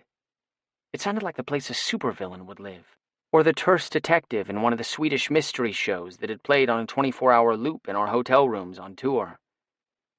But, as remote as Stormville sounded, I couldn't stop thinking about Caleb, about the way he touched me, hands roaming my body as he played me like an instrument he knew as well as his guitar. Voice sweet and rough in all the right places. His laugh rare and unexpected, rolling through the conversation like thunder. And his eyes, the way he'd watched me, taking in every detail like he couldn't bear to miss anything. I was used to being looked at, but being seen was something quite different. And I felt like Caleb saw me. Which is how I now came to be in Stormville, apparently, though there'd been no sign announcing it, the way I'd imagined, like in a comic book. Now entering Stormville, population 3,999 plus you. About 75 miles north of the city, watching for the blue dot that was me to meet up with the pin my GPS told me was Caleb's house. When the two converged, I thought it was a mistake. All I saw was a scratch of land and a few trees. Then I saw a mailbox a ways down the road, so I parked there. There wasn't a driveway, just a large plot of patchy garden, with a few monstrously tall and woody sunflowers waving overhead in the breeze like creatures from an outsized planet. Set back a few 100 yards was a small farmhouse, with weather-beaten gray clapboard siding and peeling white paint on the door. A sagging screened-in porch hugged the side of the house, and a shed slumped beside it. I would have assumed it was deserted if not for the freshly turned ground and sound of music coming through an open window. I'd spent weeks thinking about this man, listening to his music, but now it seemed ridiculous that I was here, that I'd tracked down the address of someone who'd left me in bed after fucking me, without so much as a phone number or a note. Was this a terrible idea? Probably. But it had been so long since I'd felt any kind of connection with someone. I couldn't just let it go without trying. There was no answer when I knocked on the door at first, and no doorbell. I knocked harder, and the music stopped. When Caleb opened the door, holding his guitar, a chill ripped through me despite the heat. I couldn't explain the way my body responded to him. Yes, he was gorgeous, but this was a deep chemical reaction, like he atomized something in me and set the particles vibrating. "Hi," I said, and then I just stood there, looking at him. When he opened the door, he looked shocked to see me. Then something flickered over his face that I couldn't quite read. Curiosity, maybe? Did I dare hope? Hunger? Now he just looked wary, which was reasonable given that I'd shown up unannounced at a home it seemed likely didn't get many visitors. I couldn't think of a single explanation for my presence that didn't scream desperation or creepiness. How did you tell someone who was practically a stranger that you'd been thinking about him for weeks? That you realized spending time with him had been the best you'd felt in longer than you could remember? That you kind of wondered if maybe you could just stand near him in the hopes of soaking up some of that good feeling again? I wanted to stand near you, was the garbled jewel that fell out of my mouth, and Caleb's eyebrows rose. Oh, Jesus, fuck me, that was so stalker creepy. Not what I meant. Exactly what I meant. How did you find me here? I bit my thumbnail. I asked my agent to find your address. You left without, so oh, fuck, never mind, I'm sorry. Miserable, I started to shuffle off the stoop, but a hand snagged my arm. My face was burning, and the awkwardness closed around me like a fog. It was a familiar feeling, though not one I'd had the displeasure of experiencing lately. That kind of went with the territory when people wanted to meet you, but you weren't invested in them. When you didn't have time to connect with anyone. When you didn't even try. Come inside, Caleb said. It was gruff, but I detected a hint of pity, and the mortification struck deeper, reminding me of too many times in the past. Like when I'd asked Jenny Robinson, who I thought was the coolest person I'd ever met, if I could sit with her at lunch in 7th grade, and she waited politely while I stammered through the answer to every question, then smiled tightly and left. The time I drunkenly kissed Miles Van Camp at a party freshman year, and he pulled away, hands on my shoulders, and told me he just didn't think of me that way. The time I'd come off stage after my first piano recital, smiling because I'd nailed the tricky part in the piece I'd been working on for weeks, and was met with twin pillars of icy dispassion. The night had suggested Ven, Ethan, Coco, and I get together for dinner after a writing session, and they exchanged startled looks, like they hadn't expected having a new member of the band meant actually having to hang out with him. I stumbled over the threshold, now wishing I were anywhere but here. The door opened onto a living room, revealing a worn shaker dining table with only 2 chairs, and a utilitarian kitchen beyond that. The kitchen had probably been painted white once upon a time, and was now slightly yellowed, like aged ivory. The walls of the living room were an unfortunate color that was likely meant to be gray, but was more like lavender. It housed a brown corduroy reclining chair, stuck in what looked like a state of permanent semi-recline, a card table to the left of it that held a coffee mug and a plate with smears of hot sauce or ketchup on it, a rickety floor lamp, and a dark blue velveteen couch. The couch was turned with its back to the room, facing the wall, as if it had been given a time-out. To sit on it, you'd have to vault over the sides or clamber over the back. What's with your— Oh, thanks. Caleb handed me a glass of water and stood, arms crossed over his chest, regarding me.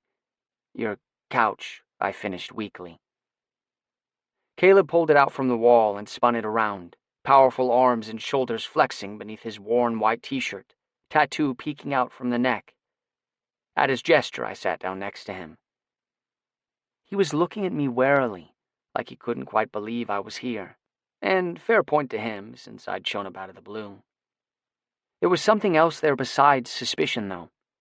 I wanted it to be desire, but I thought it might be fear.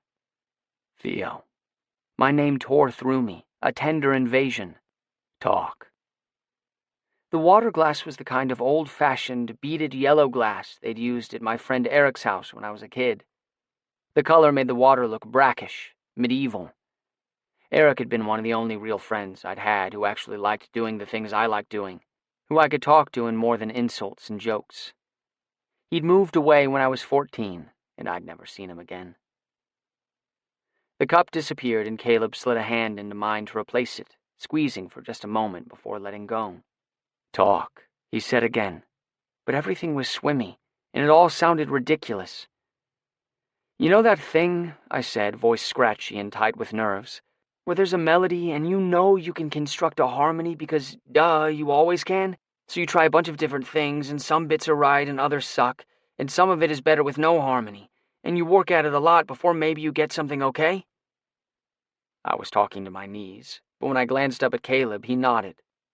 And then there are other melodies where even before you've heard the whole song, you can just sing the harmony because it's already there, in the air, and it sounds great and it makes the song better, and it's as easy as breathing. Another nod, and Caleb's eyes were looking into me so deeply, it was like I could feel them on my skin. I'm not great with people, and when I try, usually, it's like the hard harmony. making it up and it fails, or it's okay, but not worth the effort it took. And then, the other night, you and I, it was easy. The harmony was right there. And I'm majorly fucking embarrassing myself right now. But I just wanted it. More of it. But you left with no note or anything, and I probably should have taken that as a fucking hint, huh? God, sorry, I'm such a tool. I can't even believe I came out here. Okay, I'm gonna go. I stood up so fast I knocked over the water glass Caleb had set on the floor. Then a hand yanked me back down onto the couch. Those green eyes regarded me steadily, and Caleb stroked his beard.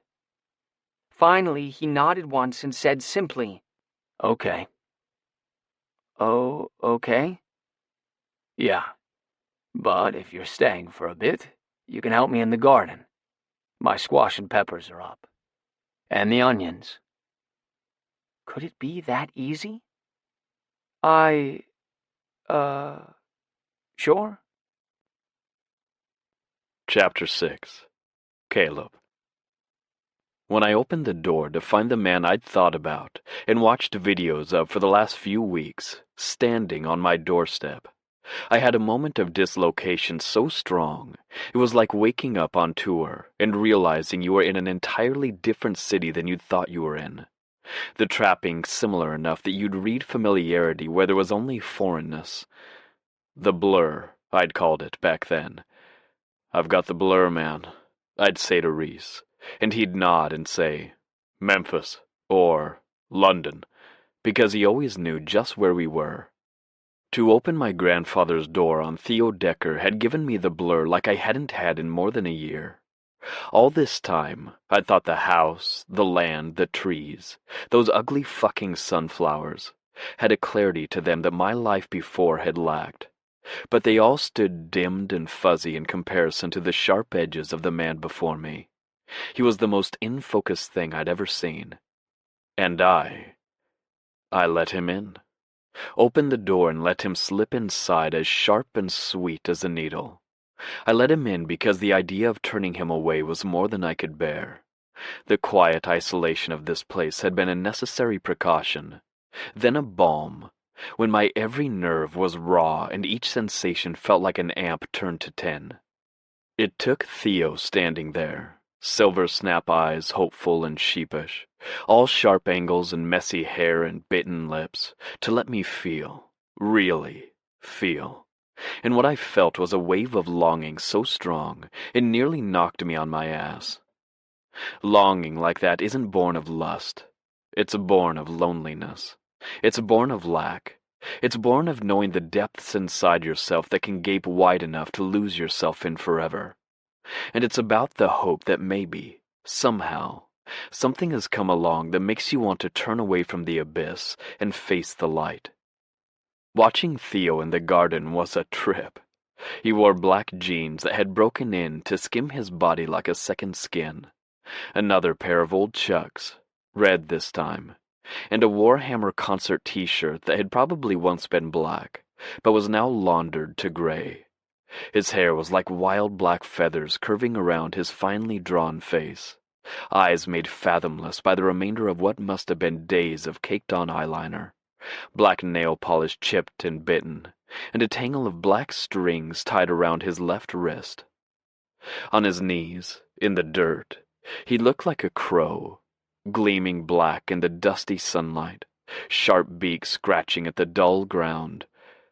"I got one," he called triumphantly, holding up a small onion as if it were the surprise of an Easter egg hunt, and not a row I'd carefully planted a foot apart with visible stalks. What do I do with it?" "Just brush the dirt off it and put it in the basket." He nodded and went back to work, squinting in the sun as I clipped peppers nearby, taking ones that had sweetened to yellow, orange, and red, and leaving the green ones behind. I'd had enough bitterness lately. "How was your tour?" "The Deadbeat Festival? We had a really good show in Helsinki. You know those shows where the whole thing goes by really fast, but also feels like it's relaxed on stage?" I nodded. I knew the feeling well. The dilation of a song so that you could see its strands intertwined, Reach out and touch their colors in the space between you, then come back to yourself realizing the show is over, and you went someplace else. Coco added this solo in the second half of Galaxy, and the crowd loved it. Scandinavian crowds are always way more into solos than US crowds. He mused. And damn, Ethan was ridiculous. He's been singing more harmonies with me recently, and there's just this, disconnect in my brain of how he can sing and drum at the same time. So I love to watch him. So then I had my back to the crowd to see him, and they thought I was playing coy or something, so they were screaming so loud, and when I turned around it was this wave of just bam, lust or something. And Ven was in a good mood that night, so he was really chatty. It was almost like I was actually a part of them. He brushed another onion off gently, rubbing at it with the hem of his shirt, and it tugged at me when his shirt came away dirty, and he didn't seem to care. The second I'd given him permission to stay, showed him that he was welcome here. He'd shed the sticky skin of awkwardness that had strangled our earlier conversation, and slid back into being the man I'd met that night in New York. Expressive and open, lilting from topic to topic, and telling stories seeded with tiny gems of detail that gave me glimpses of how his brain worked. It wasn't just about music either. He talked about the cities they'd been through, the hotel rooms and airports, and the food, all of it spangled with observations that pricked at me, made me want to see the world as he saw it. The Deadbeat Festival was, I don't know. The rest of them loved it. They thought being invited meant we'd arrived or something, but it felt off somehow to me, like we were a pack of exotic animals in a zoo. I don't know. Maybe it's that way for some people at a regular show, but it felt different. Kinda corporate or something. Like we were just there because we'd been deemed the right combination of chum to bait the masses. He shook his head and added another onion to the pile. I sound ungrateful. I know it was an honor to be invited. A big deal or whatever. He amended. I get it, man. Sometimes things are an honor because of what they mean, but still feel like shit to do because of what they are. Yeah, exactly. Like how sometimes the most expensive thing on the menu is awful, like caviar or that baby pig that's fed only, acorns or some shit. I laughed, and Theo's answering grin was brighter than the sun. Seems only right you stay for dinner, I said an hour later, when we trooped back into the house, hot, dirty, and lugging a lot of produce. After all, you helped source it. I threw it out between us like a hand resting palm up and waiting to be taken. I did it because I couldn't bear to see him go, after he launched himself into my day and made it sparkle. I did it because watching him, listening to him, I was the most alive I'd felt in years. I did it because maybe, just maybe, I wouldn't suffer for it later. And if I didn't, then what else might be possible? Okay? Theo smiled up at me with a smear of dirt on his cheek and another over his eyebrow.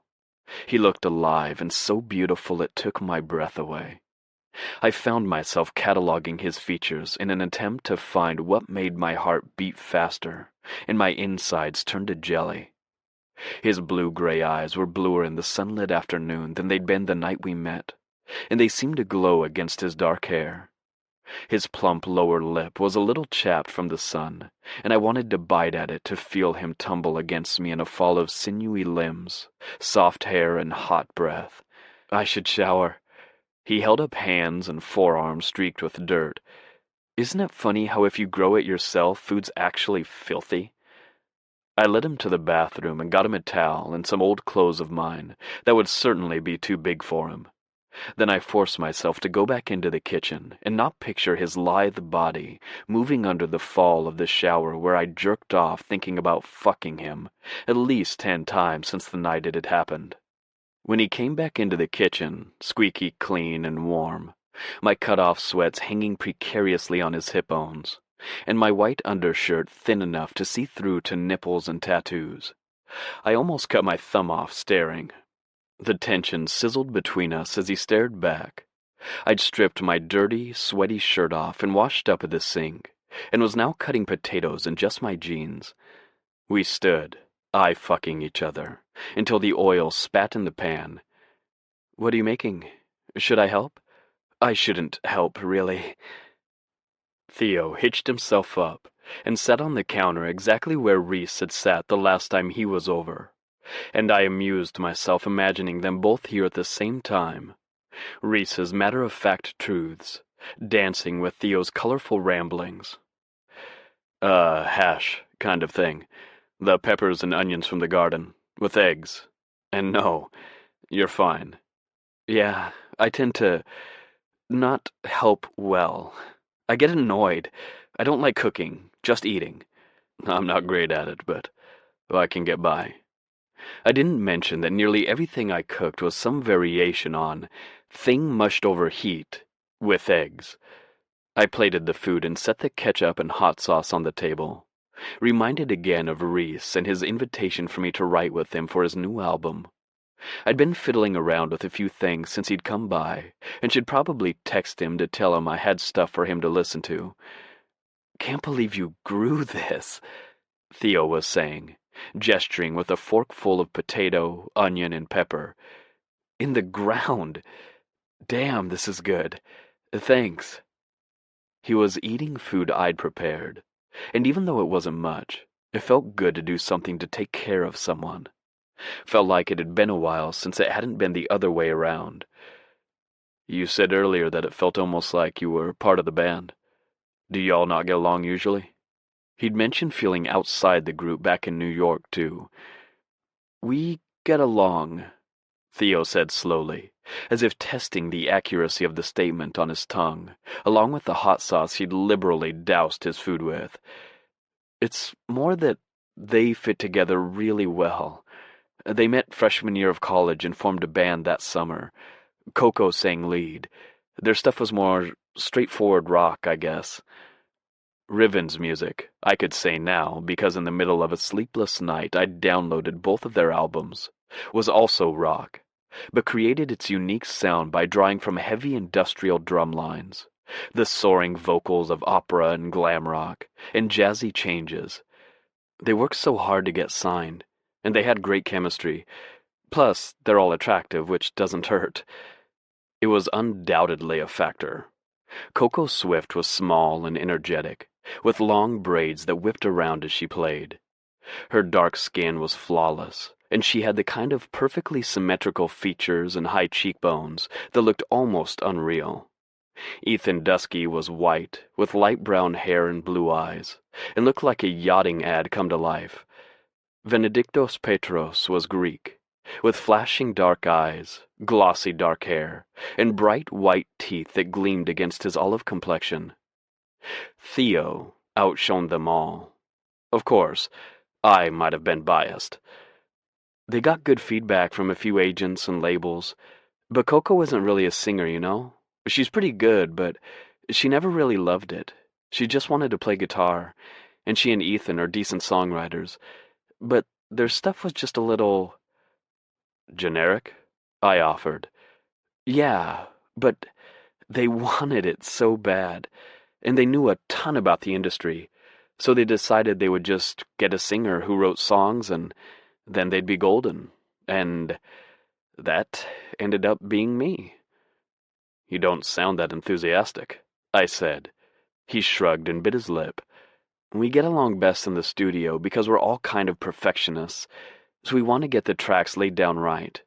But on tour is hard because they dreamed this whole dream of success together, and I was the afterthought, the one they needed to get big, but maybe didn't want." He sighed heavily. "I don't know.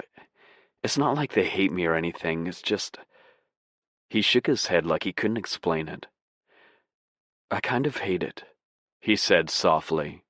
When he looked up at me, his eyes were stark, his expression a delicate balance of hurt and angry. "Hate the band?" "No, I hate being famous. Being... me." He started shoveling food into his mouth, as if to stop any more words from coming out, but it didn't hide the tremble in his mouth or his hand. I put out a hand and ran my thumb over the smooth inside of his wrist. Skin black, red, and blue with tattoos. What do you hate about it? It's too loud.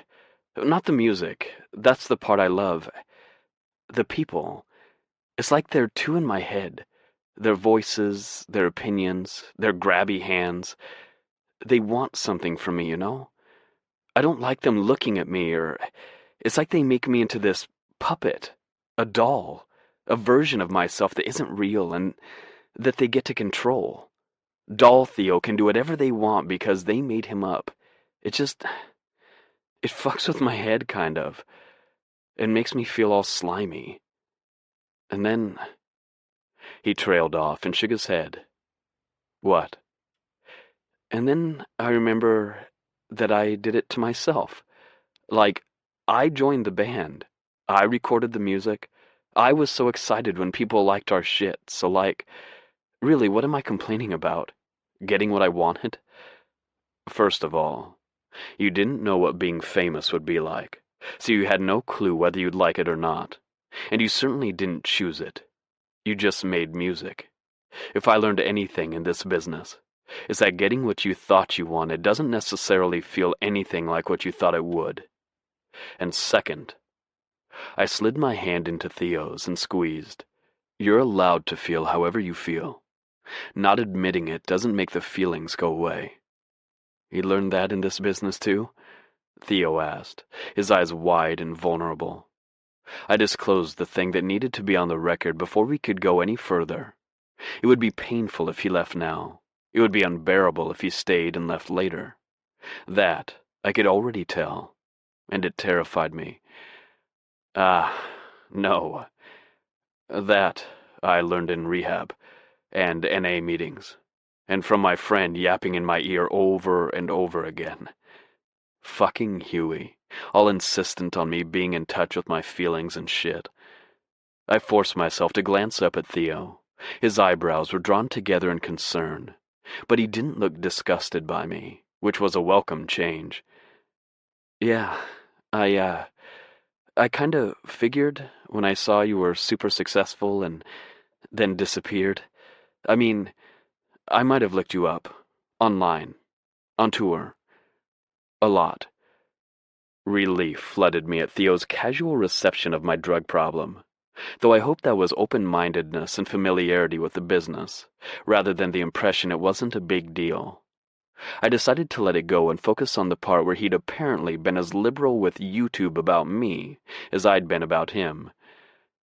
Is that right? Mm-hmm. I watched you play. You're amazing, Caleb. He said amazing like it still wasn't enough, and my stomach felt light, like instead of food I'd ingested pure joy.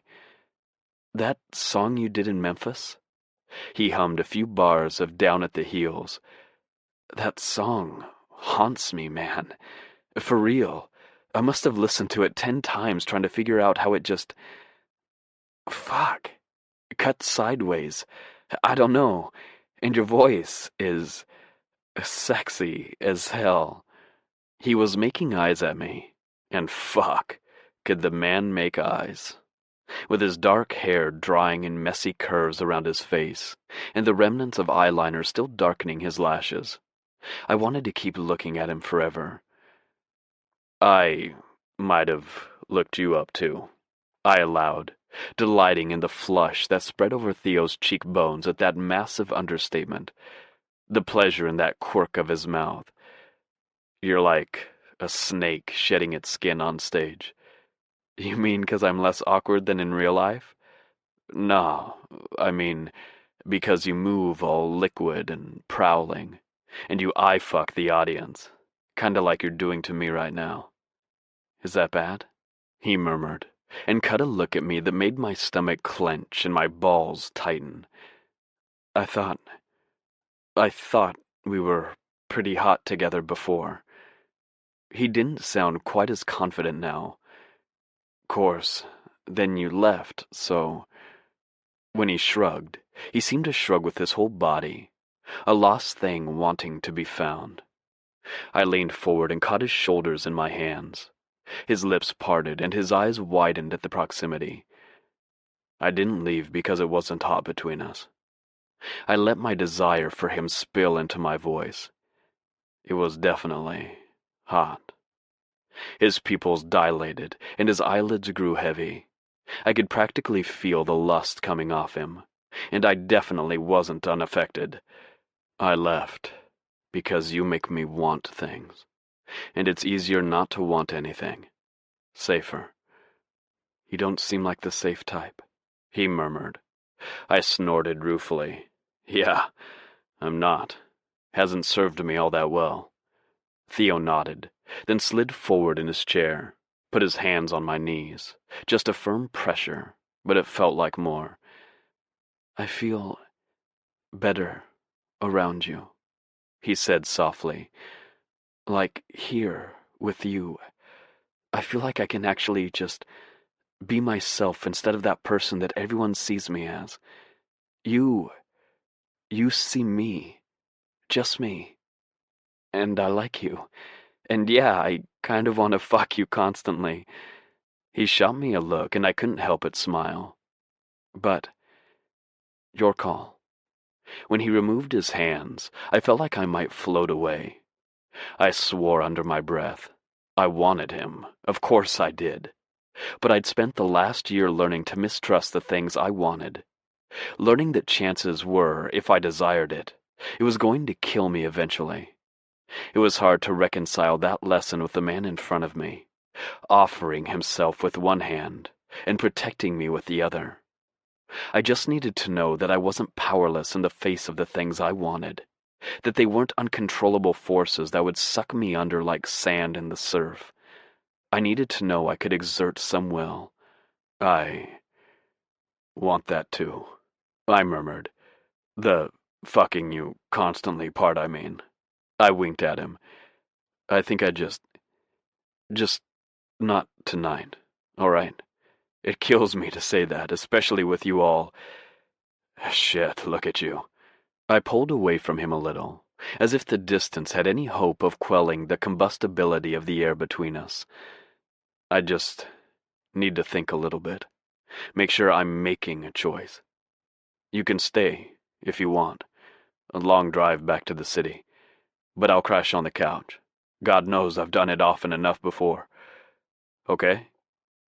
Course. I mean, of course it's okay to not, tonight. His sudden shyness hit me right in the gut. But I'm sleeping on the couch. Jesus, I'm not kicking you out of your own bed. Then he squeezed my hand and cleared the table before I could respond. Part of me couldn't believe I'd just turned down sex with the most gorgeous guy I'd ever been with, especially when I was quite aware of how good it could be between us.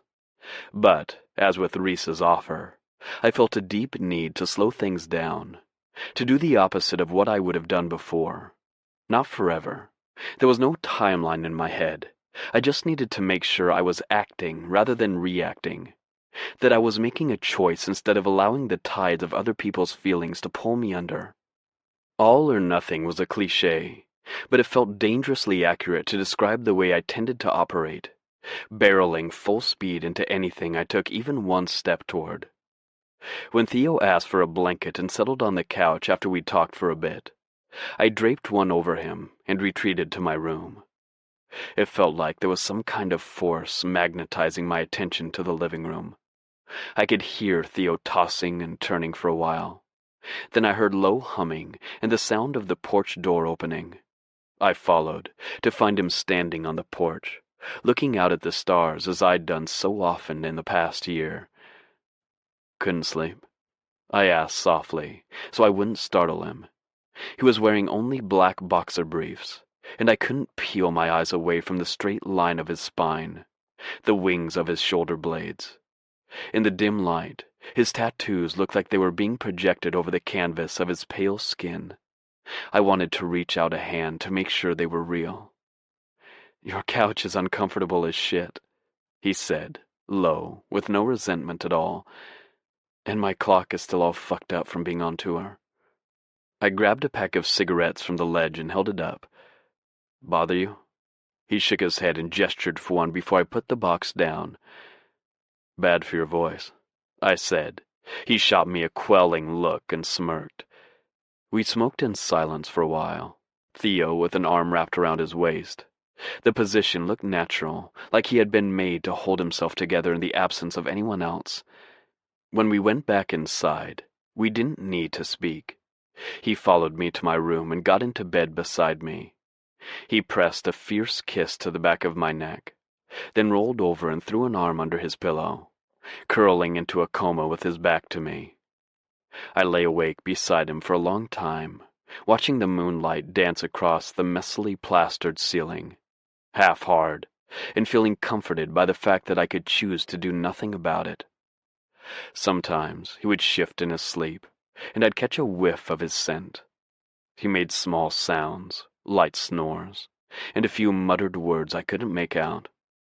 Everything about him worked its way under my skin, like a bullet slowly making its way to my heart. Chapter 7. Theo. Caleb got shitty cell reception in Stormville, but we still texted often. And when I got a text from him at 2 in the morning and it became clear he had a lot of trouble sleeping, I started calling him late and we'd talk, me wandering around my apartment because I couldn't sit still, him chasing better reception. Once when I heard him swear, I asked where he was, and he said he was standing in the pumpkin patch and he'd stepped on the rake. You have a pumpkin patch? That's so, well, either so Cinderella or so haunted hayride. They won't be ready until the fall, and I'm definitely more haunted hayride than Cinderella. I love Halloween, or I used to. When I was little, I'd dress up every year. Started planning my costume forever in advance. Well, it was probably just like a week in advance, but time and kids and all. And it was always cold, so whatever I dressed up as, it was kind of pointless because I had to wear a coat over it. But I always forgot about that until it was time to go, or I told myself that maybe this year it wouldn't be so cold. Halloween hope springs eternal, eh? Yeah, and Ohio weather winters early. You grew up in Ohio? Yep, little nothing town about an hour south of Cleveland, Eastville. That's where the Rock and Roll Hall of Fame is, right? Cleveland? Mm-hmm. It's the only interesting thing in Ohio. Well, I thought so as a kid anyway. I haven't really been back since. I don't even like when we play shows there. I'd lived for the day I could get out of Eastville, put as much distance as I could between me and the town that had felt like a straitjacket my whole life. The kids at school who had thought I was strange even when I was still trying to fit in, who called me Theodork because I was awkward and Theodora because they thought I looked feminine. No, I'd given up on making friends in high school. It had been easier to just throw myself into music, the one thing I enjoyed. I hadn't wanted to go to college and become a doctor like my parents had expected, but I jumped at the chance to leave. I never told them that I only applied to schools in New York because it was where I wanted to do music. As it turned out, a fight with my parents over leaving school had been the catalyst for everything that came after with Riven. It was the summer before my senior year, and I'd called them to say that I wasn't going back to school and that I was staying in New York City. They were disgusted with me. My mother was cold and fretful, but beneath it was the clear message that I'd failed at the one thing she wanted of me, to do something useful with myself, to make her look good. My father raged. What the hell did I think I was going to do now? How did I think I'd survive without a college education? What kind of life could I possibly make for myself when I had no skills, no training, and nothing to offer? I hung up the phone vibrating with shame and fury, and the need to push it out of me somehow, wishing I were someone who got into fights because I just wanted to slam into something. Instead, I took my guitar, went to the open mic night at Sushi Bar like I had nearly every Thursday night for the last 2 months. I got up on the rickety stage, tacky with spilled beer and soda, and I twisted my song into something violent. I pushed it out of me and into the drunk, distracted audience. I made my song into a fist and I punched the only way I knew how. I just elbowed up to the bar, having decided that I would like to get epically drunk, when Ethan approached me. I recognized him from other open mic nights. He was handsome, and when he watched people play, He always looked like he knew a secret, like he was hearing something that the rest of the audience couldn't. "Did you write that song?" he asked me with no preamble. When I nodded, he led me to a table in the corner and made me a proposition. The rest, as they say, is history. I shuddered. I heard the snick of Caleb's lighter and his long exhale and took the opportunity to change the subject. I didn't want to think about Riven any more than I wanted to think about high school. "Hey, you still in the pumpkin patch, Cinderella?" "Nope. Moved to the porch. It's nice out tonight. Clear. You can see all the stars. Saw a deer earlier." It was so comfortable talking to him, whether it was about music or real-life shit or just narrating what we were looking at. I just wanted to hear everything he had to say. "I want to hear about your parents next time," Caleb said. "Don't think I didn't notice how freaky you got about Ohio. Bookmark that." Yeah, okay. Night, Theo." Caleb's sign-off was a rumble of smoke and sound that I felt in my stomach and down to my toes. His voice in my ear in the middle of the night, me high in my apartment as the city glittered beneath me, him on his porch with the scent of dirt and trees. It was intimate, and I held on to it as I murmured my own good night and curled up in bed. A few days later, I got a text from Caleb saying he would be in the city that evening to see a show a friend of his was playing. "That an invitation?" I wrote back. "Do you know their stuff?" Lion's Share was a local NYC band I'd always known of but never followed. They played deep, folky blues, and they'd been around long enough that they had a loyal following, especially in the city. I wasn't sure I could hum a single song, but I respected the hell out of any band that had been together that long and was still making it happen. "Not really, but I know of them, and I'd like to hear. If you don't want me to, that's cool, though. They're your friends, so your call." "Happy for you to come, Theo. Just not sure it's really your scene." Well, that was vague and unhelpful. Sorry. Yeah, come with. Just keep a low profile, okay?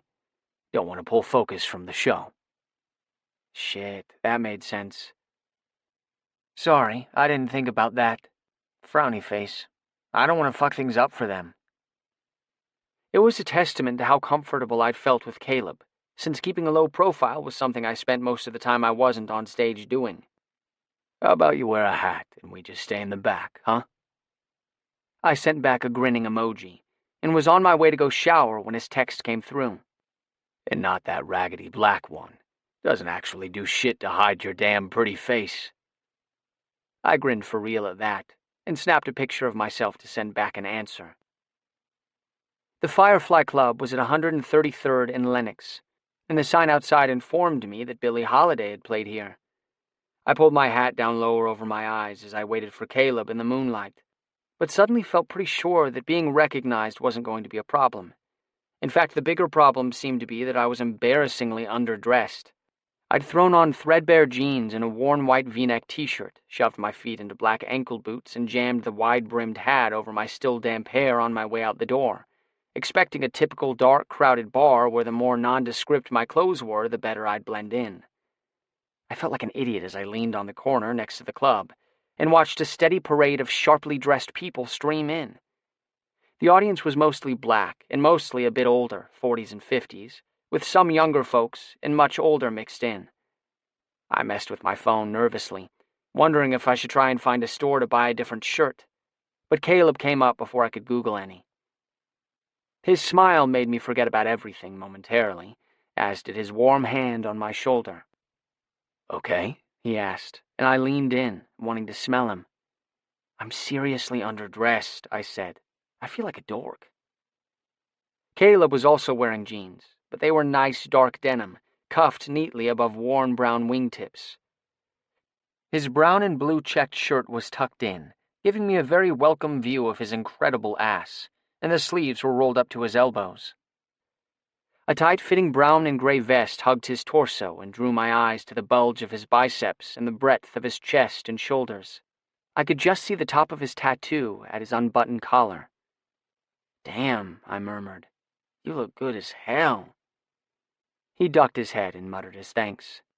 "You're fine," he said. "Really. The hat, you know. Dresses it up. He tapped the brim of my hat. Should I tuck in my... I tried to tuck in my t-shirt, but my jeans hung too low on my hips. He snorted. No, just stop messing with yourself. I swear, you're the fidgetiest damn thing I've seen since rehab. He squeezed the back of my neck, and I felt myself melt under his touch. Fuck, he muttered, leaning close. When your eyes go all sleepy like that, I want to. He shook his head as if to clear it and smoothed his beard aggressively, shooting me a hot look that I'd think was a glare if I didn't know him. I pushed my hips toward him and snaked my hand into his back pocket, looking up at him through my lashes to intensify the effect. Fucking flirt, he said, but his eyes were smiling and he didn't look away. Is this a date? I asked, pitching my voice low and soft. I want it to be a date. Caleb had this face he made that was the expressional equivalent of a beleaguered groan, and it turned me on like nothing else because I knew it meant I was seriously getting to him. I hadn't pushed the sex thing, though I'd wanted to. I respected the shit out of anyone who'd gotten clean, and it was clear that rushing into anything again, scared Caleb. But I'd be lying if I said it didn't feel like a rejection, and I'd be lying if I said I hadn't tried to get a rise out of him, remind him that when he was ready, I was more than willing. Depends, he bit off. Oh yeah? On what? He leaned in close enough that I could feel his breath on my neck, but didn't touch me. On whether your idea of a date is that I come back to your place after this show and fuck the ever-loving hell out of your flirtatious ass. A sound escaped me that was half gasp and half mule, and I let my eyes flutter shut, grabbing for whatever parts of him I could reach. That a yes? He growled. Uh-huh. I pulled his hips into mine so he could see how hard I was just at his words, just thinking about what he would do to me. He hissed and drew back, breathing steadily. Kiss me, I breathed. Just once. Caleb's eyes burned. Jesus, he was the most intense person I'd ever met. And I'd met some intense motherfuckers. His hand drifted up to cup my cheek, and he pressed his thumb against my mouth. Then he deliberately shook his head no, and I actually felt my eyes go misty from the intensity of my disappointment, from how badly I wanted to feel his mouth on mine, how desperately awful the distance he'd put between us felt.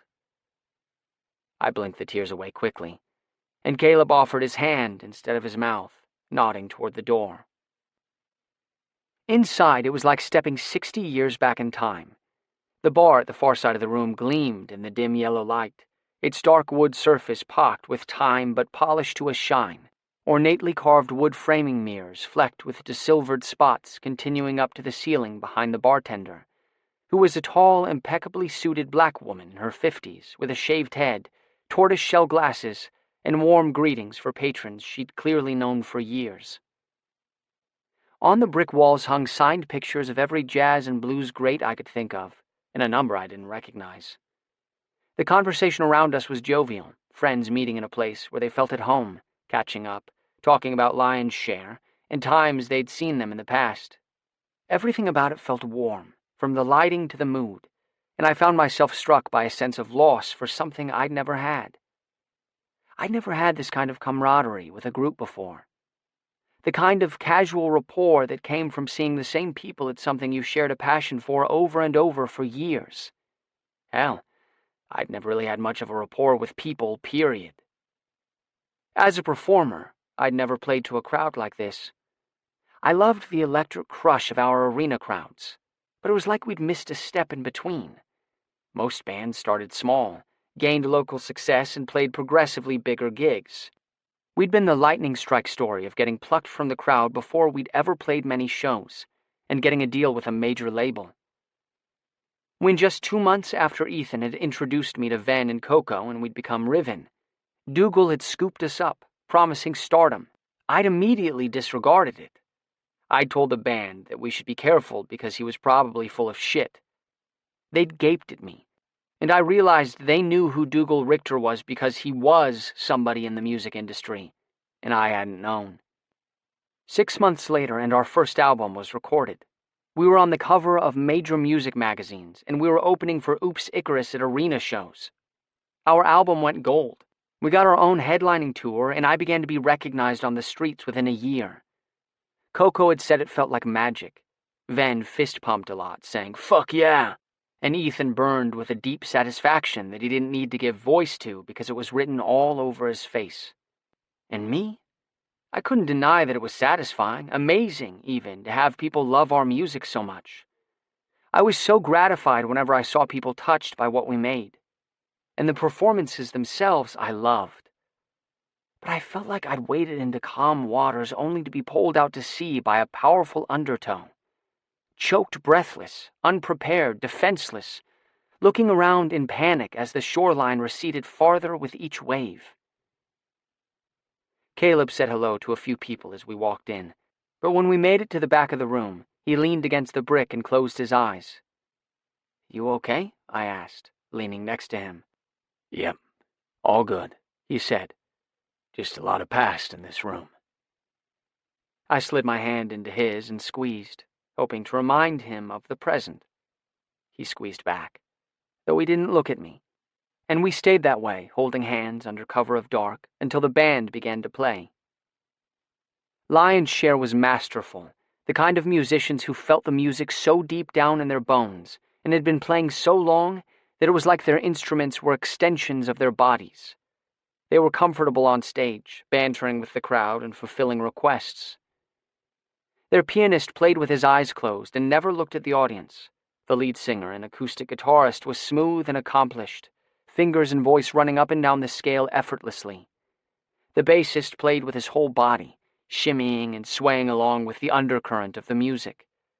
The drummer was younger than the rest of the band, and he executed complex changes like they were nothing, keeping an eye on everyone else in a way that was familiar from watching Ethan. Their upright bassist drifted on and off stage as he was required, having a drink here, listening from the audience there, and resettling himself behind his instrument with a little smile that said that was where he was happiest. While their original music was good, I was in awe of their execution of some of the standards, and a few covers that twisted poppy rock into crooning, rumbling blues. When they finished their second set, I had to purposely tamp down my enthusiasm, so I didn't draw attention to myself by how hard I wanted to cheer for them. Caleb shot me an amused look and motioned me toward backstage. As I followed Caleb through the crowd, I got a few second glances of the "don't I know you from somewhere" variety, but mostly people ignored me. A door opened backstage at Caleb's knock, and the bassist stuck his head out. "Hey, brother, you made it," he said, grinning when he saw Caleb. "Thought I saw a couple of white boys in the house." They embraced, patting each other hard on the back. "This is my friend Theo, Dixon Plain," he said to me. Dixon held out a hand to me, and when we shook I could feel the familiar calluses on his fingertips. "You guys were fantastic," I said, squeezing his hand. "Really amazing." I got a warm smile and a humble tip of the head. "Thank you for that, man. I appreciate you saying so." Then he shot a mischievous look at Caleb and quirked an eyebrow. "Y'all want to come in for a bit?" Dixon opened the door, and Caleb saluted the band members, who were in various stages of sitting, standing, and removing articles of clothing. A chorus of enthusiastic "Heys" met his appearance. The lead singer ambled up to the door and shook Caleb's hand warmly, then clapped him on the back. They talked for a minute. Then the singer saw me standing behind him. I started to tell him how much I'd loved the show when his expression changed. "Well, well," he said, his voice not entirely friendly. "Keeping company." Caleb ran a hand through his hair. "Walt, this is my friend Theo. Theo, Walter Wendell." I reached out to shake his hand, and he held mine one beat longer than was comfortable, looking me up and down. Then he looked away without saying anything and turned to say something to the drummer. I felt hurt bubble up in my throat, but I swallowed it down. Dixon came back over to us and made meaningful eye contact with Caleb. "Listen, bro, it's great to see you, but, He shot a look back at the rest of the band. "I don't think you're gonna want to stick around. Feel me?" Caleb stiffened and shoved his hands into his pockets. "Thanks, Dix. I'll catch you around then." "Night, y'all," he called to the room, and turned to leave. I closed the door behind me, not sure if I was embarrassed or angry. Caleb took a quick turn, and then we were outside in the alley behind the club. So you liked it, huh? He asked, crossing his arms. They were amazing, I said. Hated me, though, I guess. Nah, that's just Walt. He's old school, you know. Thinks anyone who's been around less than 2 decades is a flash in the pan. He was just surprised to see me with you is all. You're not my usual company. Well, what was that shit just now, then? They took one look at me and told us to get gone? I knocked my fist against the brick, realizing that what I felt was more humiliation than anger. These were professional, talented musicians who'd looked at me and seen trash. Sell-out trash they had no interest in talking to. Nah, man, that wasn't about you. He started walking and I followed, tripping as I made to catch up. What then? That was Dix telling me they were about to do some shit that I wouldn't want to be around. Clean now, you know. I skidded to a stop as Caleb turned the corner. Oh, shit. He made a gesture of dismissal and unlocked the passenger side door of his truck for me. I stuck my knee out before he could close it. Sorry, I kinda had a rock star moment and assumed it was about me, huh? Yeah, you did. He grinned at me, then knocked my hat off into my lap and ruffled my hair. Guess I'll have to fuck the rock star right out of you. The ride to my apartment was excruciating. Caleb would put a hand on my thigh, then slide his palm up to cup my dick. Then he'd take his hand away and start talking about what's-his-name's technique on the upright bass.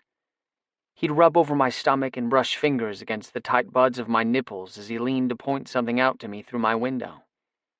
When he put his hand on the back of my neck and started playing with my hair, I moaned. He wouldn't let me touch him, deflecting every attempt with a playful swat in the insistence that it was unsafe. After a few rebuffs, I started doing it on purpose because his swats seemed to feel like caresses. About 6 blocks from my apartment, he laid his hand lightly over my erection, tracing the hard line with teasing fingers until I could feel myself swell inside the fabric. He found my tip and rubbed circles over it until I was leaking into my jeans and moaning, my hips thrusting up against the seatbelt. The sounds you make fucking kill me, Theo, he murmured. Make me want to take you apart. At that, I really did groan, white-knuckling the edge of the seat to stop myself from just grabbing my dick and jerking myself off right in the truck. We hit a stoplight and Caleb grabbed my face, turning it toward him. He said sternly, palm rough on my cheek. Then he went back to stroking the inside of my thigh. Fuck, you're so hard, I said, eyes glued to his crotch where his erection was making a valiant attempt to burst through his jeans. I reached a hand toward him again and got swatted again, moaning as his fingers stung my wrist and sent a throb through my groin. Like that, huh? He asked, sounding a little amused. Maybe, I gasped. In the parking lot of my building, I tried to jump him as soon as he shifted into park, but he slammed me back against the truck door by my forearms and leaned in, licking a slow stripe up my neck, then growling, "Wait," in my ear. I shivered all over and tripped after him to the building. After an embarrassingly rushed greeting to Anthony, who called Caleb Mr. Crossword, we were in the elevator. I reached for Caleb, but he pinned me to the wall with a stare like a laser. Then he just watched me, eyes hot, breath shallow for 14 floors. I was trembling from his attention, licking dry lips and trying not to melt into a puddle of lust and embarrassment on the floor of my own elevator. I was so wrapped up in Caleb that the ding of my floor made me jump. As I fumbled with the lock, Caleb came up close behind me and pressed his hard cock to my ass. You feel that? I nodded so fast I nearly dropped the keys, and Caleb ran his lips over my neck with maddening gentleness, biting at my nape as the door finally swung inward. He kicked the door shut behind us and moved me into the bedroom with a palm on my chest like he was a stalking animal, eyes never leaving mine. At the bed, he stripped my shirt off, then yanked my jeans down without even unzipping them. I kicked my boots and jeans off as he slowly unbuttoned his vest. Every one of his movements was a combination of controlled and predatory, and it lit me up like Times Square at New Year's. As he removed his clothes, I ran greedy eyes over him. He was broad, with thick arms and legs, a round ass I was quickly becoming obsessed with, and a chest I wanted to lick and bite and fall asleep with my cheek on. I'd never been much for beards, but Caleb's just set off the clean lines of his face and hair perfectly, and somehow it made his nakedness more dramatic. We stood, naked and staring at each other, breathing heavily, eyes consuming each other for the space of a few breaths. Then I reached out a shaky hand and pressed my palm to Caleb's stomach, just needing to feel his skin. The second I made contact, he tumbled me back onto the bed, mouth everywhere, nipping at my neck, sucking at my nipples, tongue in my belly button, biting at the insides of my thighs, letting my dick slap against his cheek. I could feel the rough tickle of his beard on the tender skin there. Then Caleb leaned in and swallowed my erection to the root, pulling a harsh cry out of me. The sudden heat and suction made me lose my mind, and I tried to thrust, but his weight kept my hips on the bed. "Oh, God," I whimpered, and he ummed around me, the vibrations setting off every nerve ending they touched. He pulled off me slowly, and I shuddered at the drag of my cock against his mouth. Then he was in my face, lips moist and full. He kissed me like a whirlwind, and I could taste my arousal on his tongue. I pressed up against him and grabbed his meaty ass, squeezing it and then rubbing over his hole until he bucked against me. "What do you want?" he said against my lips, and an erotic buffet paraded across my mind, leaving me shaking and gape-mouthed. I said intelligently, and Caleb smirked. He flipped me over effortlessly and spread me out on the bed. I heard him grab a condom and the lube from the bedside table, but I felt like I was in a fog of arousal too thick to process anything but the touch of his hands and the scent of his skin. Rough hands spread my legs apart, and Caleb raked the skin of my inner thighs with his fingertips. I cried out and squirmed, trying to press my legs together and failing. He kissed each thigh and mumbled something against my skin. His mouth moved to the crease where my thigh met my ass, and he bit down gently. Then he gave my ass a swat, like he'd done to my wrist in the car. The sound echoed in the empty apartment, and I nearly came off the bed. The heat of the slap coalesced into a tingle, and I moaned, lifting my hips. Caleb chuckled and took my ass in his hands. "This ass is mine tonight," he said, voice low and rumbling. I nodded, my cheek smashed into the sheet, hair everywhere. "Tell me it's true." "It's true, yes, it's yours," I managed. "What's mine, Theo?" My, ass." That's right." He bit my right cheek. It is mine." He licked a stripe over my hole, up to the small of my back, and I squeaked, clawing at the sheets. I felt helpless, splayed open before him, but every molecule in my body craved it. His attention, his affection, the simple animal heat of him. He palmed my ass again, like he was taking stock of what was his, and gave me a few slaps, my ass bouncing in the wake of each. There was something filthy and humiliating about letting him do this, but though my face was on fire, I wanted it to go on forever.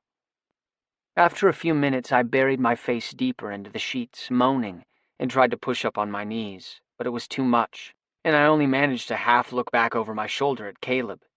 He looked like a god, face flushed, eyes bright, chest heaving, and muscles taut with the strain of control. He palmed his erection, snugging the condom to his root. I made a desperate sound at the sight, and he leaned his forehead between my shoulder blades, pressing me back to the bed. "Fuck, I want to take you apart," he groaned. "Do it. I want it. I'm ready." He knelt and ran a gentle hand over my hair, then pulled my hips onto his thighs. I could feel the tip of his cock teasing my entrance, and I nodded into the covers in case he was waiting.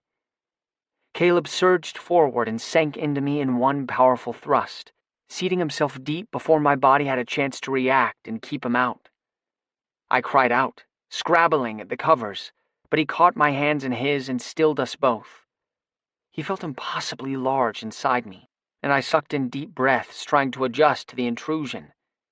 Caleb stroked up and down my spine, and in the drop of sweat that hit my back, I could feel the effort it took him to keep still. After a minute, I felt myself relax, muscles easing and breath coming easier. At the shift of my body, he moaned and squeezed my shoulder. I pressed back to him, bouncing my ass a little on his cock. He struck like lightning. In a heartbeat, I was spread wide again, face in the sheets, arms outflung, as Caleb pounded into me in long, deep strokes. It felt like he was running a race with himself. Could he make me come before he lost control? We moved together, finally, Caleb's hands at my hips and mine tangled in the sheets, trying to get enough traction to thrust back against him. Each long stroke made me lose my mind, my body hot and out of control. He knelt lower, plowing into me, and started hitting my prostate with every thrust. I didn't even try to keep from crying out because every time I did, it just seemed to make Caleb hotter. "Jesus fucking Christ," he said, and I felt his fingers trace my hole around his erection. Finally, I couldn't take any more. My ass was pulsing with heat and friction. My erection was throbbing so hard it was like its own heartbeat, and I felt lightheaded with arousal, but I was too fucked out to hold myself up enough to reach my dick. "Caleb, please, please," I started saying it with every thrust, please, begging for him, please for his touch. "You need me, baby?" he asked, voice low and wicked as he pounded into me. I let out an inarticulate cry and made a grab for his hand, writhing beneath the force of his thrusts. He said.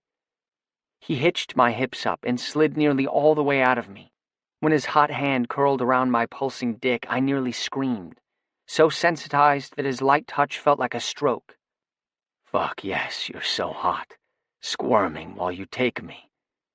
He squeezed my cock a little harder and my hips went wild, trying to thrust forward to get more of his hand, trying to press backward to get more of his dick, and I moaned in frustration as I was caught between them. Caleb scraped my sweaty hair back and leaned over me, sucking at the skin of my neck until I cried out, "I want you to come for me."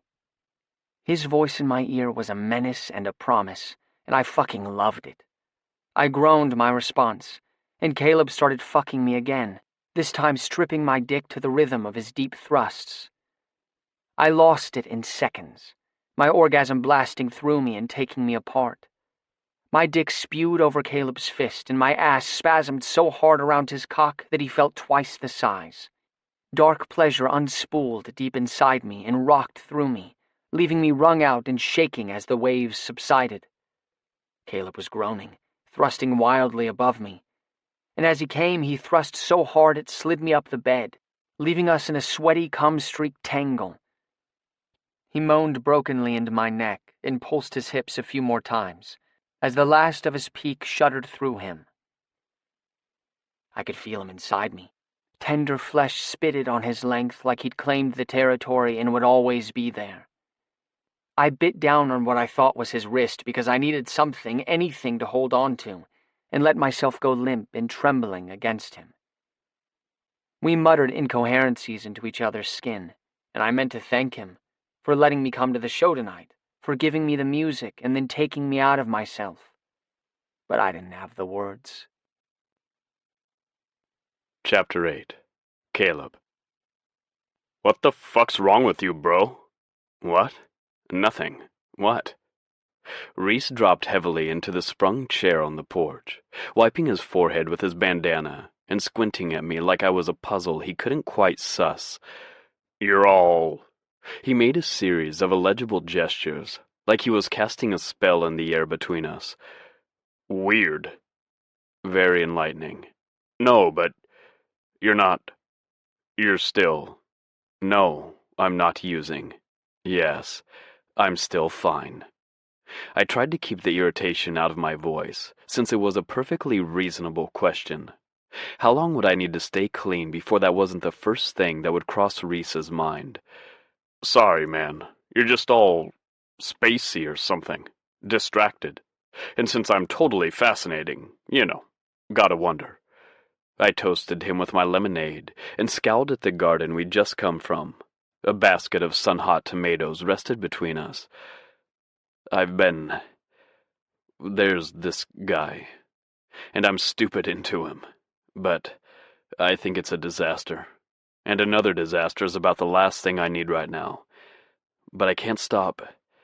thinking about him, wanting to be near him, fucking him, Reese added in a winking voice. Yeah, well, you don't know it'll be a disaster, see? Maybe it'll be great. Your optimism is noted, appreciated, and dismissed. What does Huey say? I haven't told him. That's where I met him, though. He came in while I was playing, just messing around. But he liked my song. Well, la-dee-da, fastest way to Caleb Whitman's heart, Reese teased. Who is this guy? He's, musician. He... That's kind of why I think it's a disaster. Remember when you were here last time and you looked at the computer? That pretty kid in Riven? Holy shit, for real? He was sizing me up like he'd underestimated me. His name's Theo. And that's the thing, right? Is that he's a fucking rock star. Yeah, so that comes with a hell of a lot of nonsense I don't need. And not just the lifestyle, but the scrutiny. Getting away from that is why I moved out here in the first place, you know? The idea of being thrust back into all that terrified me. I had been feeling good lately, strong, but I was painfully aware that feeling came and went, and it was in the moments that I felt susceptible that I needed the isolation, the safety of miles and miles between me and anything that rubbed against the itch and teased it into an inferno, which was exactly what dating a rock star was almost guaranteed to do. Yeah, it was definitely a disaster.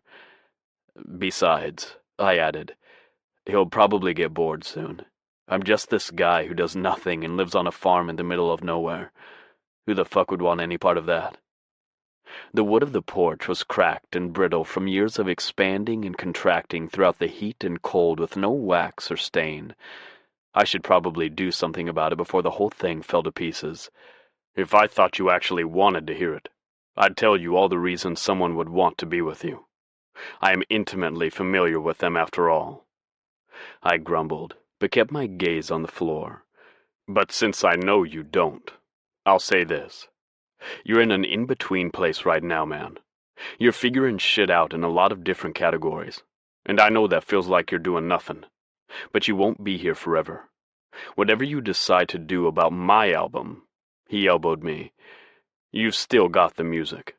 Don't know what you'll do with it yet, but there is no goddamn way that Caleb Blake Whitman gives up making music. You practically radiate it. What was that you were singing in the garden, Huh? I wasn't. Yeah, okay. But you were. Which you do when you're cooking a new song in that noggin. He rapped lightly on the top of my head. It'll make its way out eventually.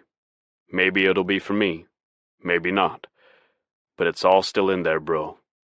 It hasn't gone anywhere. It's just, what do you call it, when you let the ribs sit in the barbecue sauce? Marinating. Marinating, right. So it'll be that much tastier when you throw that fucker on the fire. You're hungry, aren't you? Fuck, now that you mention it, I could definitely eat. What I didn't tell Reese was that with every late-night phone conversation with Theo, it became harder and harder to imagine letting him go. I loved his stories, and I was intrigued by his weird brain and the way he would get furiously mad about some small thing, and then get over it immediately, moving on to the next. I liked how he had something to say about everything, and had strong opinions about the mildest of things. I love cucumbers. He'd mused a few days ago, at about 3 a.m. Dude, that is a hell of a lot of feeling for a vegetable that tastes like nothing. They don't taste like nothing. They taste green. They taste like green water. I love them. If your cucumbers taste like nothing, you've just been growing them too long. Did you read that article I sent? Theo had become invested in my garden, and would text me factoids and suggestions that he came across. Once, when he came over, he brought me a zine on installing your own irrigation system using empty soda bottles and hose. When I asked where he'd gotten it, he shrugged self-consciously and said, I read. The idea of him seeking out materials on projects I could do charmed me. He also, I learned that night, loved oatmeal and moss, loathed khaki and pens with blue ink, and believed that there was a special corner of hell for people who used public bathrooms and didn't put the new toilet paper roll on the holder. It's right there. All you have to do is stick it on the damn thing. Like, really? Are you in that much of a hurry after you take a shit that you have to just grab your toilet paper and rush out of the stall, leaving the roll sitting on top where it could fall onto the ground? Or you just don't care? Seriously, go die. I related to the way he found inspiration for songs and everything, and was constantly pausing things or interrupting himself to scribble lyrics or chord progressions, or bits of a tune in the notebook he carried around, or sending himself memos on his phone. I respected it. I'd had to admit that, yeah, I'd brought a lot of assumptions to the table about what kind of musician Theo was, simply because he was the frontman of a popular rock band. Even once I'd seen how good he and his bandmates were, I still had a bit of the attitude that all the other musicians I knew who weren't famous had. If you hit it that big, either you cared more about being famous than the music, so you compromised your music to appeal to the masses, or it was shit to begin with, because most people have terrible taste. After his perceived slight at the Lion's Share show, well, and after we'd woken up from fucking each other cockeyed, Theo had confessed that he was self-conscious about that, about people thinking he didn't have chops. I actually can play a lot, he said. Of instruments, I mean. Oh yeah? I said, distracted because I was running a hand over his round ass and between his taut thighs. And he told me how he'd begun taking piano lessons as a kid, at his parents' urging. I played for years, all through high school. Did the whole recital and competition thing, and I did pretty well. I pressed at that, and got him to admit that he'd won or placed in the National Piano Association competition 5 years in a row, which I was pretty sure made him hella good by anyone's measure. When I was in middle school, I taught myself other stuff. Guitar, bass, fucking banjo, because there was one lying around in the music room. Violin. I played that in orchestra in high school since they already had enough people on keys. His expression turned wistful as he spoke. So, what happened? I didn't love the music. The classical stuff. I learned a lot from it, but it never really felt quite like my thing. So learning guitar was cool because I could write songs on it. Couldn't have a piano with me all the time. He sighed, and I let my fingers creep into his hair, untangling the unruly strands as I waited for him to go on. Piano, though, he said finally. I loved piano. The fucking piano-ness of it. The feel of the keys. The resonance of the body, God, the sound of it. That combination of rhythm and tune, and how your hands can be in concert or contrast. Do you still play? He got a dreamy smile. They have a booze and doffa at the studio that I mess with sometimes. I thought about getting one for the apartment, but it just seems... He shook his head. What? It seems what? So extravagant or whatever. You know, just buying a piano. And that was another thing I liked about Theo. Aside from the fact that he lived in a very nice apartment, which, I'd learned, his manager had essentially bought with his money and shoved him into after learning he was living in a shithole walk-up in Queens that also housed an unofficial butcher who sold sides of meat off his balcony. He didn't do anything rock-starry. It was a natural outgrowth of the fact that he also didn't really think of himself in that way, except in the moments when he was forced to hide from the press or from being recognized. The other thing I didn't tell Reese was that the more time I spent around Theo, the more bits of music were starting to fall back into my head. Slowly at first, little 2- and 3-note clusters that hit like raindrops. Then in more familiar forms, a chorus that drifted up from the subway's roar, the first line of a verse from misreading the billboard outside the country grocery store a few miles from my house. Sometimes, we messed around on guitar while we were on the phone, One night, Theo switched to FaceTiming me, and we riffed off each other, each of us starting a song on the chord the others ended on. And it felt so fucking good to be making music again that I felt this surge of hope. Theo grinned at me like he could feel the change in my mood. He was wearing navy sweatpants and a gray t-shirt worn to holes, and his hair was a tangled mess around his face. And even on the tiny screen, propped askew on my coffee table, he was luminous. I hadn't been aware I was singing something when Reese and I were in the garden, but once he'd mentioned it, I realized that at some point those bits and pieces had coalesced into something like the bones of a song. It was stark and clumsy, tottering on the weak springtime muscles of something just waking after a harsh winter. But it was there. Proof that I wasn't useless. Proof that I wasn't nothing. And, most important, proof that it hadn't just been the drugs that had made me the musician I was. I knew it wasn't factually true. I'd been playing music and writing songs a long time before the drugs became a problem.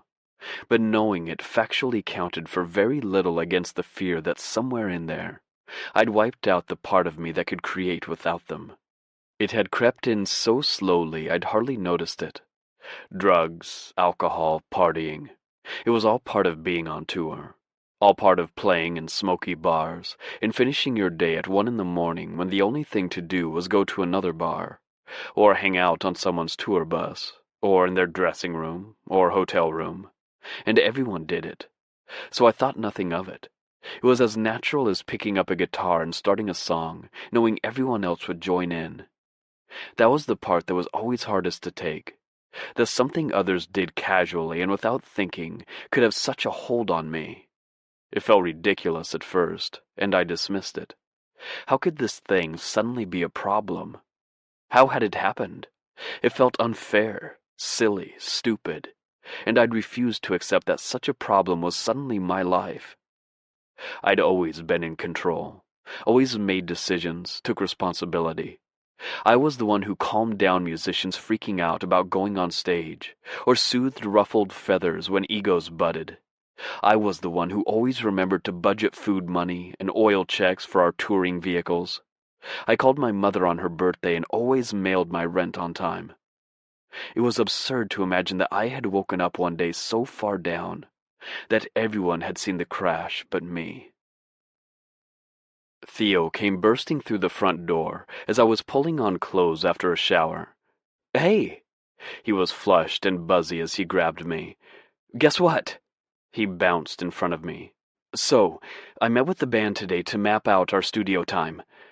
Riven was ramping up to record material for their new album starting next week. "And we were talking, and I was telling them about you, and I played them your stuff, and they totally loved it. And we were going to get an acoustic on a bunch of tracks along with Coco's electric anyway. And so everyone was totally jazzed for you to do it. And backing vocals if you wanted. I would love it. I think they'd be so great. I fucking love your voice, as you know." He nuzzled my throat for emphasis, but I held him off, hands on his shoulders. A chill slid down my spine like the screams of the barn owls late at night. "What the hell, Theo?" What? The anger and the fear waged war with each other so quickly, I almost shoved him away from me so I wouldn't touch him, so he couldn't see. Instead, I slipped around him and stalked into the kitchen for lemonade, hoping that putting something into my mouth would help keep other things from coming out. "Caleb, what did I do?" "Look, don't do me any favors, all right?" I snapped. "That's exactly what I don't want. All your bandmates taking pity on the washed-up asshole you're fucking who ruined his career. No thanks." And there it was, on the heels of the anger and fear. Shame, turning my stomach to acid. I just wanted him out of there so that I could curl up and lick my wounds. "That's not what they thought at all. They thought you were great. And I didn't tell them about the fucking." He trailed off self-consciously, voice trembling. "Did I say that I wanted back in the studio? Did I ask you to do this? No. There are reasons why I'm here and not in New York. And when I'm ready to record again, I don't need you lighting the way, okay? Theo threw his hands up. Okay, Jesus. Sorry, I fucking wanted to help. I don't need your help, Theo. I had a career in this business when you were playing the violin in your high school orchestra. I don't need your damned charity. Fine, Theo snarled at me, glorious in his righteous anger. Excuse the fuck out of me for thinking it would be good for you to do something other than sitting around in this house and digging in the dirt. Sometimes you really have to take a chance, you know? He stood before me, so clean and shiny, the world at his feet. And in that moment, I hated him. Chapter 9. Theo. Fucking hell, Decker, that's you! Again! I'd missed my vocal for the third time in a row. Ven was rolling his eyes, Coco's nostrils were flared, and even Ethan, usually the mildest among us, tossed a stick in the air hopelessly. It wasn't just missed cues. I sounded blah. I was distracted, and I'd written fuck all for the last 2 weeks, even though before that the songs had been coming at me from all sides. Sorry, I muttered, dropping my chin so my hair hid my face. Try dropping down an octave for the second chorus, Coco suggested to Ven. While we're stopped anyway. Yep, good call, Ven said, trying it. We had been working on this album the way we wished we'd done the last one song at a time, completing one before moving on to the next. Our first album we'd recorded in 5 days, but that was because it was all we'd been given the budget for, and we didn't know our sound well enough to experiment. On our second album, we'd gone in with the songs pretty solidly constructed and recorded them piecemeal, adding in tracks later as we needed them. From a production standpoint, the album had worked well, but the songs had possessed none of the soul of performing live. We'd hated how perfect they sounded, how engineered.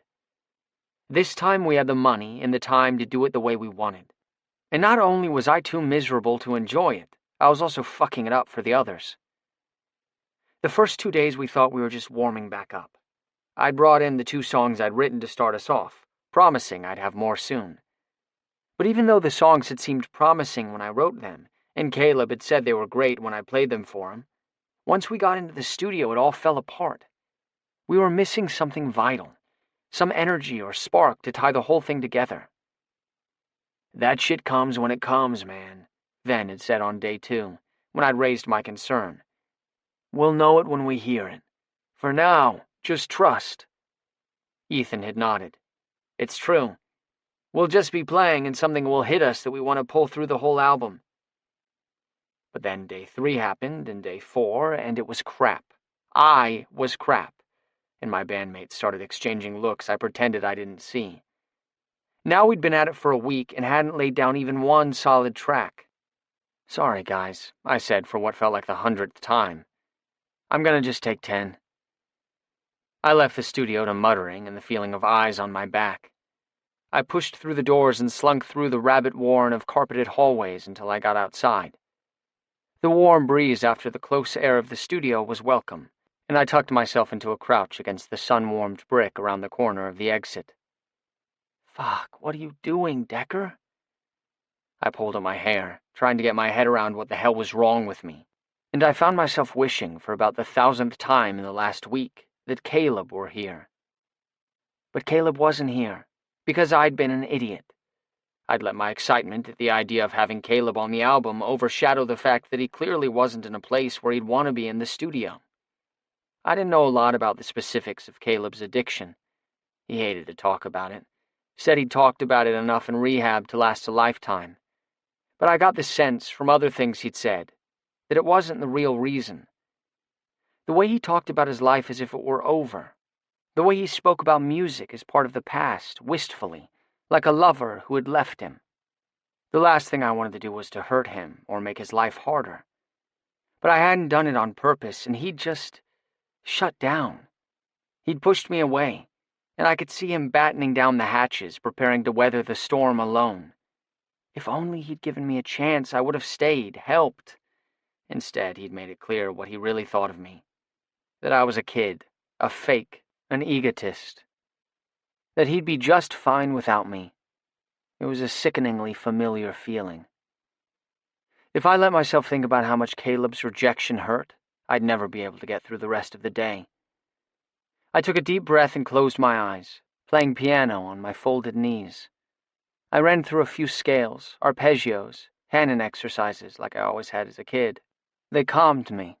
I knew their patterns, and I knew what to do next. After a few minutes, I heard Coco call my name and cringed, tucking myself even further into the alleyway and dropping my forehead into my hands. "And now you're hiding in an alley from your own bandmates," I muttered into the safe dark cave of my arms and knees. Great.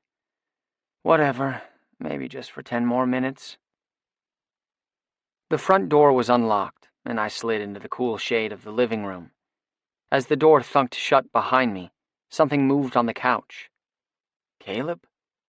The figure unstuck itself from the darkness and the blanket and indeed revealed itself to be Caleb, hair messy and expression grim.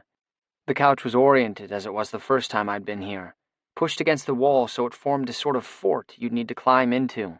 A pillow from Caleb's bed was there in a tangle of sheets. "What are you doing here?" he asked, voice low and rough with sleep. "Can I come in?" "You're in." He didn't sound angry exactly, more exhausted. I'd tried calling, but he hadn't answered, and at first I'd sulked. For days I'd sulked. It felt like a major rejection over an honest mistake. But I'd also missed him. I'd missed him more than I thought was possible, because I wasn't sure I'd ever really missed anyone before. There had been Eric, who moved away freshman year of high school. But really, I'd missed having someone, not Eric specifically. And maybe it made me pathetic, but I didn't want to let Caleb push me away. So here I was. I kicked off my shoes and climbed up on the couch, so I sat on the arm, feet on the cushions, facing Caleb, who slumped back into the nest of blankets, as if being upright took too much energy. "I'm sorry," I said. "I was a dick. I didn't mean to be, but I see that I was. About the studio stuff. I got so excited at the idea of having you on the album and getting to play with you that I didn't think about how it would feel for you. I don't think of you as my backup.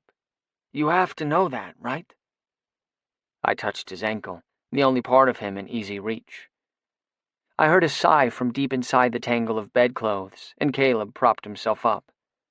When he looked at me, he looked wrecked, and a bolt of fear shot through me that our fight had upset him so much he'd gone and used again. As if he could see the suspicion in my face, he dropped his head back against the back of the couch and raked his hands over his face, his beard, and through his hair. "Look, this is hell, okay? Music it's everything to me. And these days it scares the shit out of me." His eyes pleaded with me to understand, and I thought I did, but this felt too important not to be sure of. "Why?" Caleb looked at his hands, his palms rough, fingers permanently calloused, knuckles inked. "Because I go deep when I get into it. I lose myself in it, and it's the best feeling. This exalted sense of being wrapped in something bigger than myself. But now I don't know how to do it, and also keep myself separate from it. It's like if I go deep, touch the places I went before, I'm not sure I can exist there straight, you know? So I've been treading water, I guess.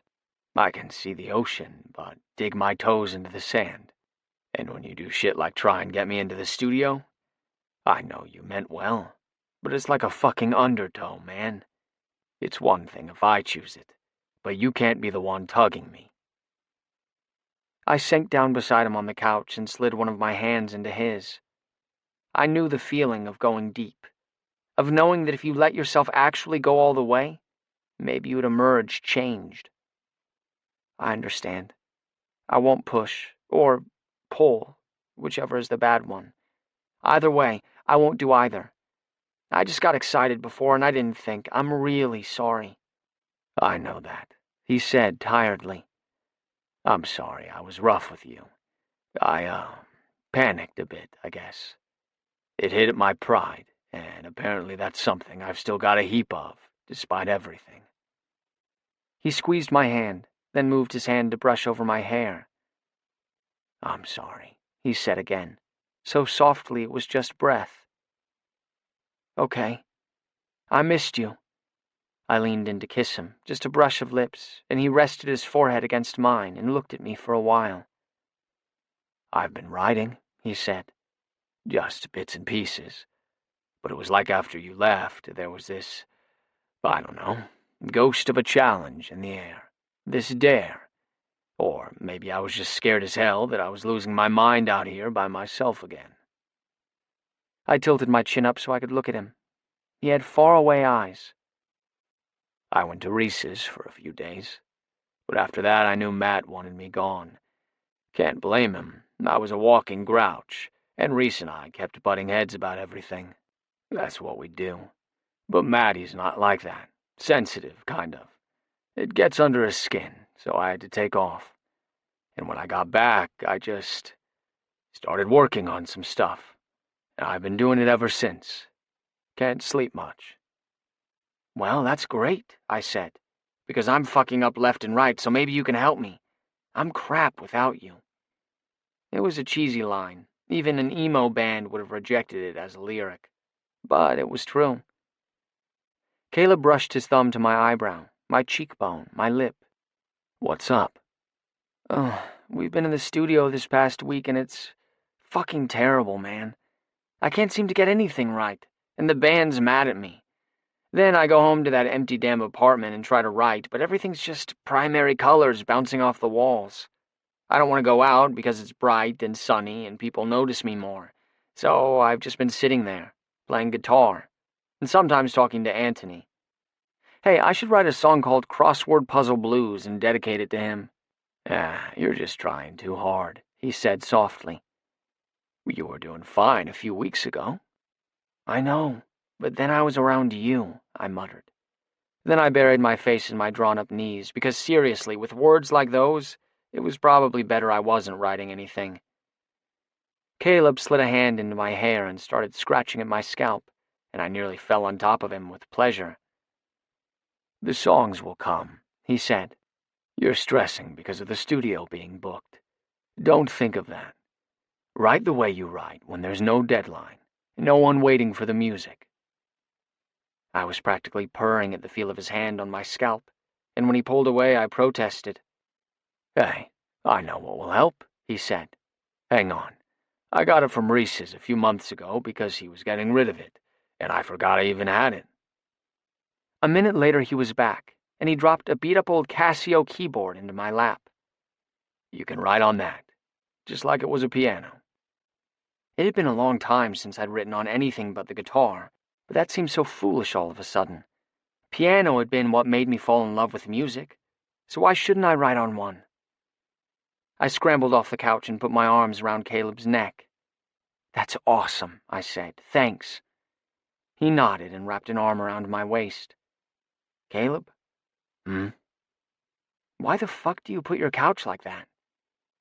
I felt his chuckle against my hair. When I first got here, I was crawling out of my skin. Everything just made me want to jump up and drive right back into the city. Hell, to the nearest bus station to score. Or, that's not exactly it. Drugs. I never just sat around and shut up, you know. Drugs just always went with the music for me. So I wanted to cut and run back to the whole thing. To my fucking life, you know? Because that's what it was. My life. And suddenly I had nothing to fucking do. Even sitting on the couch, I'd stare out the window and see my truck. So then I drove my truck to Reese's and told him to keep it there for a month, not let me have it. And when he dropped me back home, I turned the couch around so I couldn't see anything but the wall. So it was work to climb out of it. He shrugged uncomfortably. Don't really need it like that anymore, usually.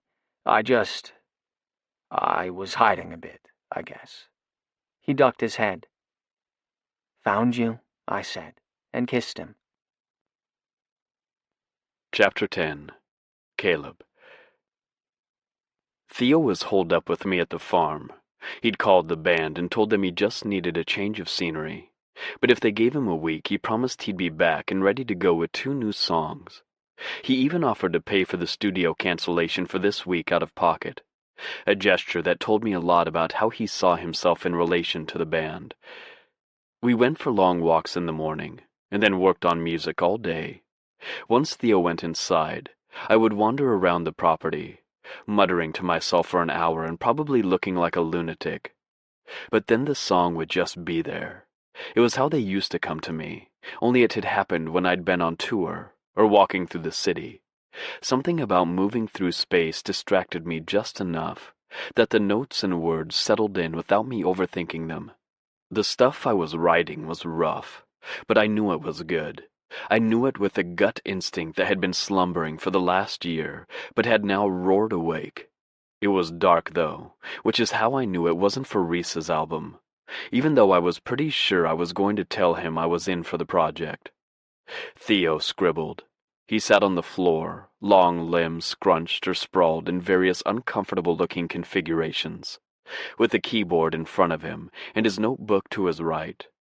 He'd scribbled in the notebook, try something on the keyboard, and scribbled some more. At first, it sounded like he wasn't getting anywhere, but if I stopped and really listened, I could hear the song emerge in 3- and 4-note clusters, and I realized that he wrote vertically, not linearly. Each bit he heard as guitar, vocals, bass, and drums. That little fucker was in there on my floor, writing rock music like he was composing a damn symphony. Not that I actually knew how one composed a symphony.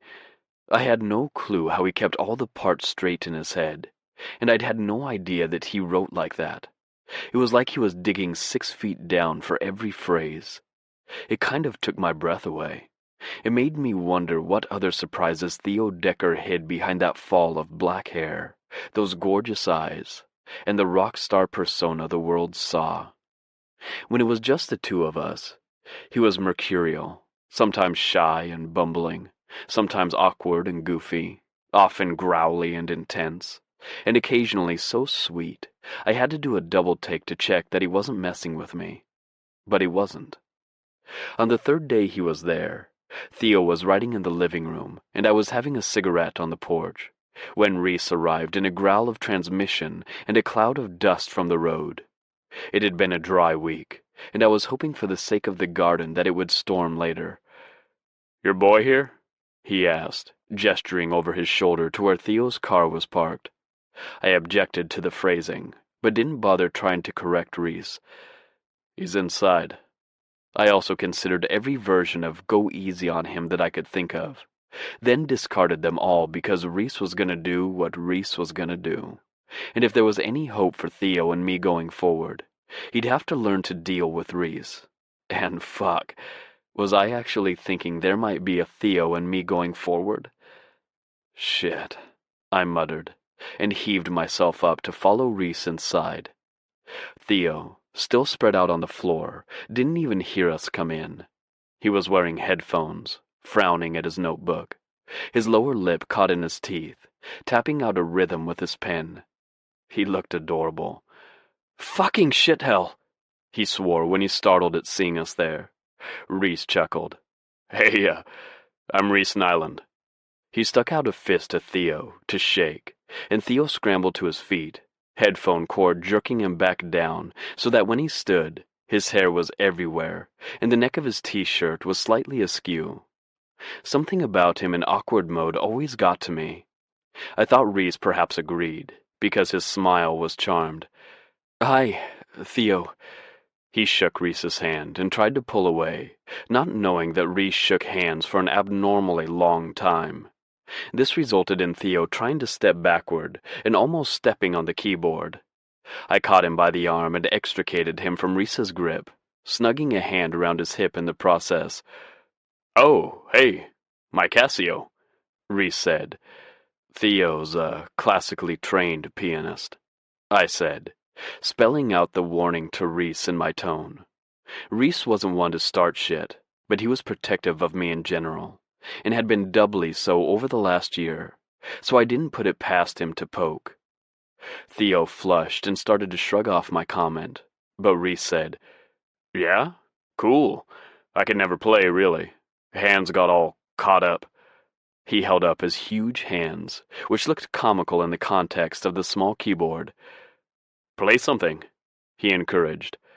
"Oh, nah, this thing isn't really—" "Come on. I'm not expecting fucking Carnegie Hall-style shit or anything. Just a little thing. Classical. Music. Thing." He grinned at his own ignorance. Theo smiled and shrugged, then settled himself back on the ground. He hit a few notes, played a scale, then took a deep breath and started to play. I didn't know what the piece was, but though he was on the floor, Theo's posture was ramrod straight, shoulders relaxed, where usually he sat in a tangle of limbs. The music was lovely, though it sounded odd and tinny on the keyboard, especially in the highest octave. Even Theo's hands moved differently as he played than when I'd seen him working on songs. He played as expressively as he sang, and though he'd said he was never passionate about the classical music he'd played when he was younger, there was a joy to him like this, and even the crappy Casio keyboard couldn't disguise it. When he finished, he lifted his fingers off the keys in a manner that looked ritualistic, and rested his hands on his knees. And then I saw what I hadn't seen with his hair in his face. His eyes were closed. When they fluttered open, they were dreamy, more silver than blue, and I saw the self-consciousness set in as he looked at a slack-jawed Reese. He ducked his head down and shrugged, that perfect posture folding in on itself like a flower. "It's awkward," he said. "The keyboard's so much smaller." "Holy shit," Reese said. "Holy shit." "What was that?" I asked. "Oh, Chopin Nocturne. I played it for a recital once, a zillion years ago. Always liked it." He shrugged again, and when we were silent, made an awkward gesture to indicate he was going to the bathroom, then nearly ran out of the room. "Whoa, dude," Reese said. "Wasn't expecting that." "You won't believe how he writes songs," I said, leaning in. Reese was fascinated by other musicians' processes, so I knew he'd be interested in this. "He writes like he's taking cross-sections every phrase or so. Writes all the parts at once." "What?" Reese breathed. "That's unreal. Nobody writes like that. I gotta ask him. He's not, like, one of those kids where I'm gonna freak him into a fucking panic attack or something. Remember that guy, Gary, in Memphis?" Gary had been a guitarist who ran sound at the Ruby Slipper in Memphis, and he'd traumatized Reese by having a panic attack after Reese kept asking him questions about how he used his bottleneck slide.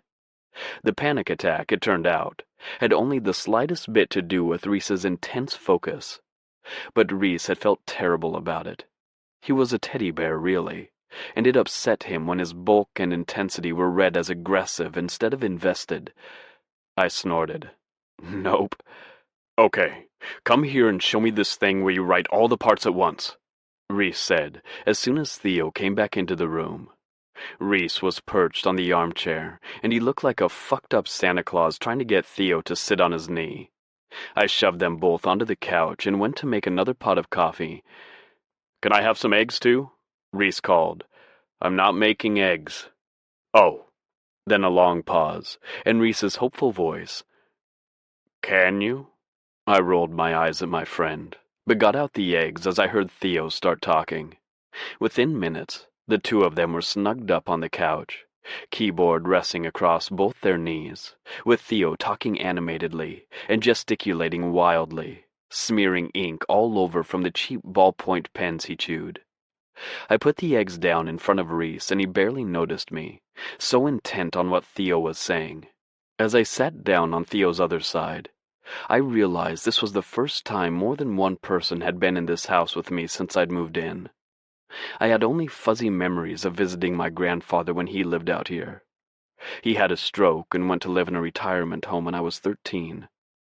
But I remembered how he'd look around at my mom, my sister, and me, in surprise, as if he too were unused to having anyone in the house. Maybe that was the kind of place this was, a one-man spot, be it cloister or coffin. It felt good hanging out here with Theo and Reese, though, as if this place that I'd found, that I'd made into a sanctuary when nowhere else seemed tenable, might actually become a home. I pictured waking up here with Theo on Christmas morning, or having Reese and Matt over for a bonfire in the autumn. The scenes of making a life here, a real present life, flashed in front of me like a flip book. Desires long buried and possibilities I'd thought dead reared up from the depths of my mind as I eased the gates open. I'd have to wait and see, but they were still there, still lurking, waiting for me when I was ready. In the meantime, I felt a warm satisfaction settle in at the idea of my best friend and my lover getting along. It probably had all the makings of an unholy alliance, given the stories Reese could tell about me, but I was willing to risk it. A few nights later, we were lying in bed, the breeze from the open window drying the sweat that streaked our bodies from sex that had left us breathless. I thought Theo had drifted off, when he started pressing tiny kisses to my shoulder, then buried his face in it. "You okay?" "Nervous," he mumbled into my shoulder. "About going back to the studio tomorrow?" He nodded, and I ran a hand over his hair. I'd meant to run my fingers through it, but they snagged, his ever-present tangles made worse by getting fucked into the mattress, and I settled for brushing it back from his face. "The songs are solid, baby. They're good." "You think?" His voice was small. I told him so half a dozen times, but I nodded anyway. "I'm worried that the bass line to Cupcake Apocalypse sounds too much like the one in Monsters from our first album." "Not your job to write every single part perfectly on the first shot. Ven changes the parts sometimes, right?" "Yeah," he sighed. "I'm just nervous in general." He lifted up on one elbow and trailed a light fingertip down over my nose. Without thinking, I caught his hand and kissed his fingertips, then placed it palm down on my chest and covered it with my own. We were looking at each other in the thin moonlight, and I saw his eyelashes flutter, lips part slightly. "I talked to my mom this morning," he said, "while you were walking. It was her birthday." He bit his lip. "How's she?" "Fine. She's always fine." "What'd she think about the whole music thing? You never told me about them. Your parents." "They think it's weird." "Well, it is weird. They think it's silly, I guess. Embarrassing. When we were first in Tune-Yard, I was so excited, and I sent them a copy. It was a 2-page spread, with pictures and everything. And my mom said I should be humiliated about how I looked. It was a picture of me by myself, and I was kinda crouching, one hand on the ground and the other near my mouth. It was silly, kind of, because what I'd been doing was biting my nails because I was nervous as fuck about the photo shoot, and the photog's assistant kept being like, 'Get your damn fingers out of your mouth' to me. But in that shot it looks, I don't know. I bet you're all sultry and fucking hot is what it looks like." "Yeah, well, you and my mother would disagree." "Whatever. When I first joined the band, they washed their hands of the whole thing. They never thought anything had come of it, so they weren't concerned, but they thought it was a waste of time. They wanted me to be a doctor." He laughed bitterly. "Yeah, right. It'd go over real well when I got to the part where I hate blood and that gross, Band-Aidy smell of hospitals makes me puke." I smiled at the thought of Theo in a white coat with all his tattoos and his long hair and his eyeliner. They just liked it when I was playing piano. It was proper, respectable, nothing threatening or humiliating. His fingers crept into my beard. Then he ran his thumb over my mouth. "You have the sexiest mouth," he murmured. I smiled under his thumb, and he kissed me. Then he fiddled with the guitar pick he wore on a string around his neck. "I tell you they're not really my parents?" "What? No," I said, sitting up. "You adopted?" He shook his head. "They're my grandparents. My mom, I guess she was kind of wild. Got pregnant when she was 16, and my parents were mortified. Her parents. Anyway, she wouldn't say who the father was, and I don't really know what the deal was. Like, maybe she didn't know for a while that she was pregnant? But basically, they wanted her to have the baby, give it up for adoption, and go on like nothing had ever happened. She probably wanted to get rid of it. Me. But I think it might have been too late, medically. He delivered all this in a matter-of-fact tone, but the moonlight revealed a slight tremble in his limbs, and I tugged him down to lie close to me. She had it. Me. And then I guess she just took off. I think they got letters or something from her for a few years. Then she ended up in LA and stopped writing. I think of her sometimes, when we've played shows in LA. Like, what if she's there, in the crowd? What if I've walked past her on the street and never knew? I've seen pictures, but only up until she was a teenager. Anyway, did you always know? Growing up? He shook his head and rolled over, so he was lying on his back next to me, our arms touching. They didn't tell me until I was a freshman in high school. I just knew that, well, that they were cold, I guess, is the best way to say it. They were nice to me and everything, took care of me, but it didn't feel intimate. And once they told me, it made sense, like they were going through the motions for the second time.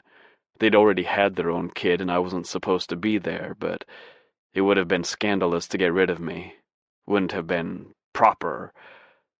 Whatever. He shrugged, but the hurt in his voice carved into me like a blade, and I slid my arm under his shoulders, wanting contact.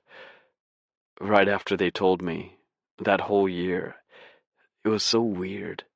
I kept having this thought that I had to, like, make it worth their while or some shit. So I tried really hard to be good, follow all the rules, do well in school, clean my room, play the music they wanted me to play. I even told them that I'd try the whole go to college, be a doctor thing. But it didn't matter, because they still didn't. He broke off, shaking his head, and I hugged him close, breathing in the smell of his hair.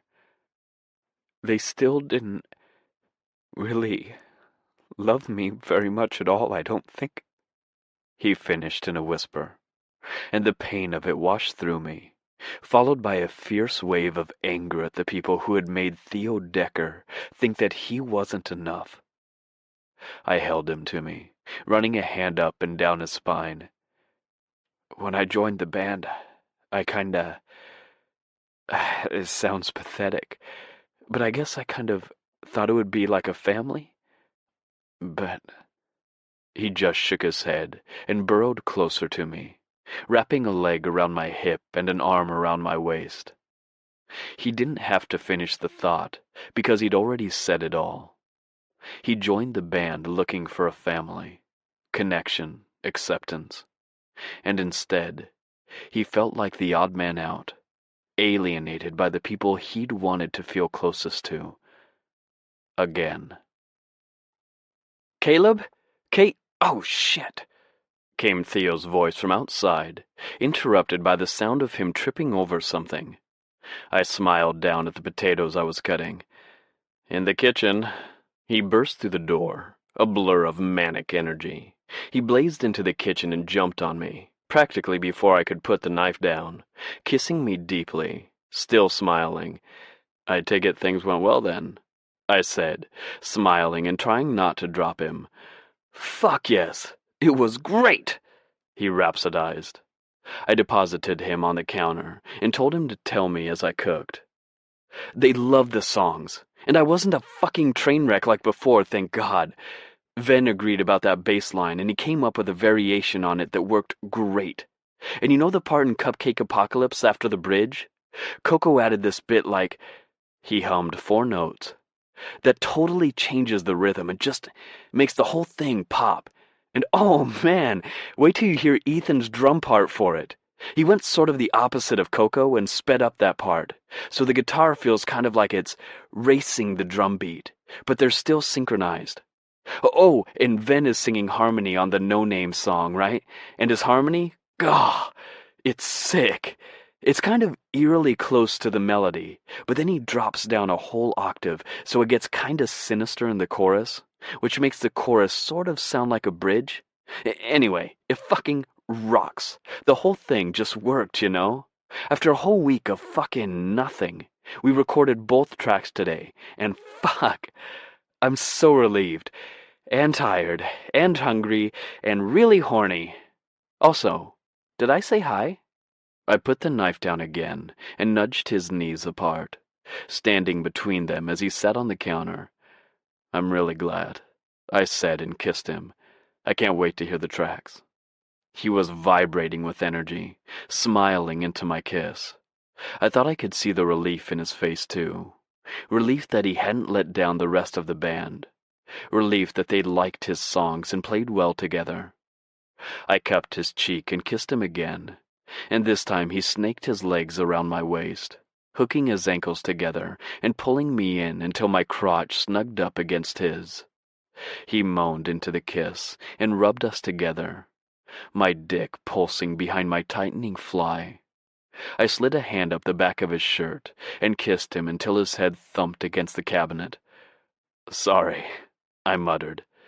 His answer was to slide off the counter and push me back against it.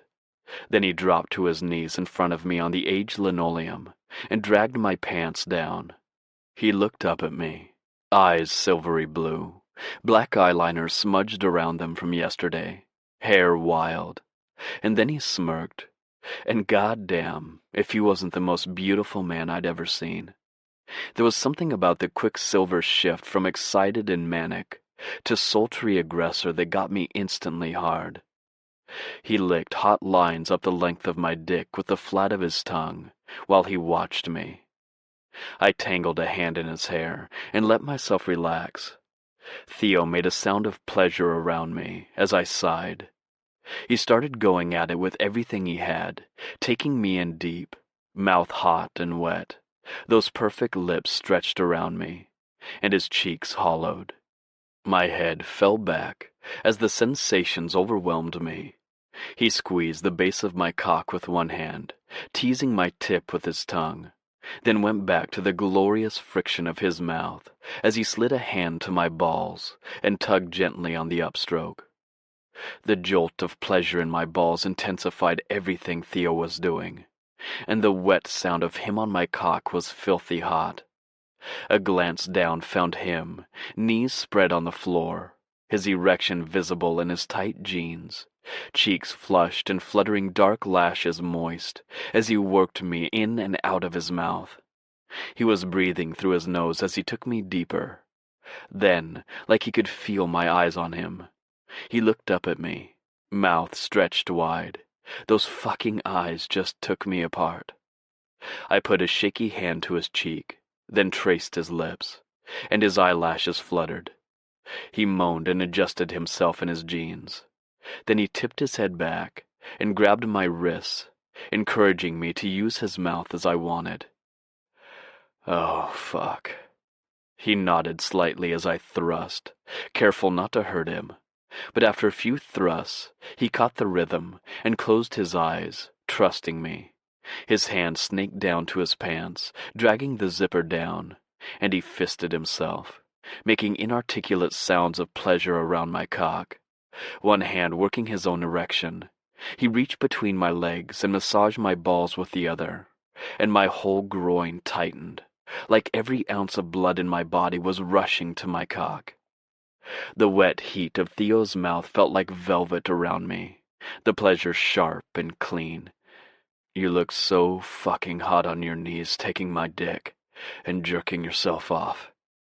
Theo groaned and looked up at me, eyes huge. He let go of his erection and grabbed my ass, pulling me deeper and swallowing around me. Pleasure broke like a wave, and my hips snapped forward. He choked a little and I pulled out, running an apologetic hand over his hair. "Fuck my mouth until you come," he said, Voice raw. Lust shot up my spine at the idea that tomorrow, in the studio, Theo would sing through a throat I'd fucked raw. His desire for me immortalized through sound. I grabbed the base of my dick to keep from coming at the thought, but he brushed my hand away, and I was engulfed again in his velvet heat. I thrust into his mouth, watching him, the flush across his cheekbones, black eyeliner even more smeared, spit wetting his chin. "Touch yourself," I said, and he started to stroke as I thrust, moaning around my erection. I could feel it starting, the clench of pleasure low in my groin, in my balls, my belly. I stroked Theo's hair back. "I'm gonna come." Theo nodded and moaned, and I let myself fall into orgasm. My thighs and ass tensed as I poured myself into him. It was a tangle of pleasure gathering itself to explode, and I pulsed into his mouth, my asshole clenching and my hips quivering. Oh, shit. I caught myself on the edge of the counter with my elbow before my knees could give out, and pulled out of Theo's mouth. He whimpered and stuck out his tongue as if he wanted to hold on to the taste of me as long as possible. At the sight of him, eyes closed, tongue out, I grabbed him and kissed him hard, tasting myself in his mouth, then bore him back to the floor, reaching for his dick. He cried out when I took him in hand, tumbling against the linoleum in a fall of hair and elbows and knees. "Please, please, please, Caleb, please," he chanted, and I jerked him hard. He clutched at my shoulders and scrabbled at my back, and then came on a soundless moan, head thrown back, swollen lips parted, hands clenched to fists, panting. His release spilled over my fist, and I kept working him until he pushed at my hand, and dropped his head back on the floor with a dull thunk. Limbs splayed, hair in his face, breathing heavily, a look of peace on his face. He moaned, stretching. "Good work, team. Are you making hash for dinner?" "Yeah," I smiled, brushing his hair back. "That's kind of all you can make, huh?" "Basically." We grinned at each other, and I collapsed on top of him, burying my head in his neck. His arms came around me as if they belonged there, and he held on tight. Chapter 11. Theo. Caleb and I were in his bed, sunlight spilling in through the window and lighting up the auburn in his dark hair and beard. He had his fingers in my hair and was still asleep, and I was watching him dozily, luxuriating in the feel of his skin, his smell, the weight of his leg on mine. My phone buzzed and Caleb's nose scrunched. I ignored it. Everything was perfect right now. My studio time yesterday had gone great. I'd surprised Caleb by driving here right from the studio, even though I just have to drive back into the city today, and we'd spent the night wrapped up together, finding one another in the darkness any time we woke. The feeling of safety in Caleb's arms, Caleb's bed, Caleb's home, was starting to sink into me, making me crave his quiet strength whenever I was elsewhere. My phone buzzed again, and Caleb reached out as if he could smack it away, narrowly missing hitting me in the face. I saw it was my agent calling, and also saw that it was only 7:30 in the morning. But as I went to turn the phone off, Lewis called again, and I got a bad feeling in the pit of my stomach. "Hey, what's up?" I answered quietly, sliding out of bed with a longing look at Caleb's thick torso and muscular arms and soft mouth, and walking into the living room to talk. "Have you seen the story?" No. "Where are you?" "I'm not at home right now." I wasn't sure why I was reluctant to tell Lewis about Caleb. One of the first conversations we'd ever had been me saying that I wasn't going to play it straight, and Lewis saying some crap about how it was fine because music fans thought queers were edgy now. "Let me guess. You're at the address I got you of that man, in Stormville." Oh. Right, Lewis had been the one to find Caleb's address in the first place. "Yeah, I'm here. I'll be back in town this afternoon, though. We've got another studio session." I wandered into the kitchen and started to make coffee, half forgetting that Lewis was on the phone as my mind started drifting to our session today, and all the ways I wanted to change the 2 tracks we'd recorded the week before I took my break from the studio. "They must have followed you," Lewis was saying. "Sorry, what?" "The story in Scoop NYC. Look, it'll be fine, just wanted to make sure you knew so you don't parade around naked on the porch or anything." Lewis kept talking, something about publicity and capitalizing on something or other, but my ears had filled with a loud buzzing that drowned out anything else. I grabbed Caleb's laptop off the coffee table and Googled myself and Scoop NYC. The story popped up immediately. The headline read, "City Boy in the Country? Where Theo Decker Spends His Time." Below it was a picture of me in profile, standing just outside the front door of Caleb's house. It was from last night, and clearly taken from the road. I hadn't even noticed. I was so eager to get inside to Caleb, so excited at how well the studio session had gone. "Oh, fuck," I said, and hung up the call. Fuck, this is not good." My first instinct was to make sure that Caleb never saw this, because I knew it was the last thing he'd want. He'd said as much. Said he wanted nothing to do with the fame side of my life. Said that the last thing he could handle was trying to keep on an even keel and stay clean if he had eyes on him. And I knew that for him, a big part of that was exemplified by the publicity machine. "Fuck," I said again. "What's wrong, Warm arms enveloped me, and the solid heat of Caleb's firm chest and stomach made me melt against him. He rested his chin on my shoulder and kissed my neck, and I got in one good deep inhalation of his scent before I felt him stiffen against me, and knew he'd look down at the laptop. "What the hell is this?" His voice had moved from honeyed purr to sharp ice in seconds, and I winced. "I'm so sorry. I didn't know they were there. I swear I had no idea." Caleb grabbed the laptop and peered at the picture, every muscle in his body rigid. He didn't speak. I don't know how. I wasn't. Fuck, I'm sorry, so sorry." Caleb dropped onto the couch with his face in his hands, shaking his head and muttering to himself. All I caught was "I knew it" and "terrible idea," and a chill ripped through me at the thought that Caleb would think of me as a mistake. Someone must have followed me from the studio. I left the car there because I was running late, so then when I came back here, I didn't mean to, I swear. Caleb? He didn't look at me. I knelt down in front of him, but when I caught a glimpse at his face, I wished I hadn't. He looked stricken. Face pale, eyes distant, mouth tight. When he spoke, he was tightly controlled, like it was taking every ounce of effort he had not to freak out. "You didn't do anything wrong," he said.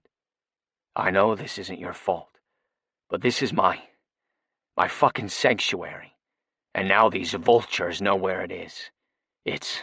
Fuck. This is everything I was afraid of. What am I gonna do?"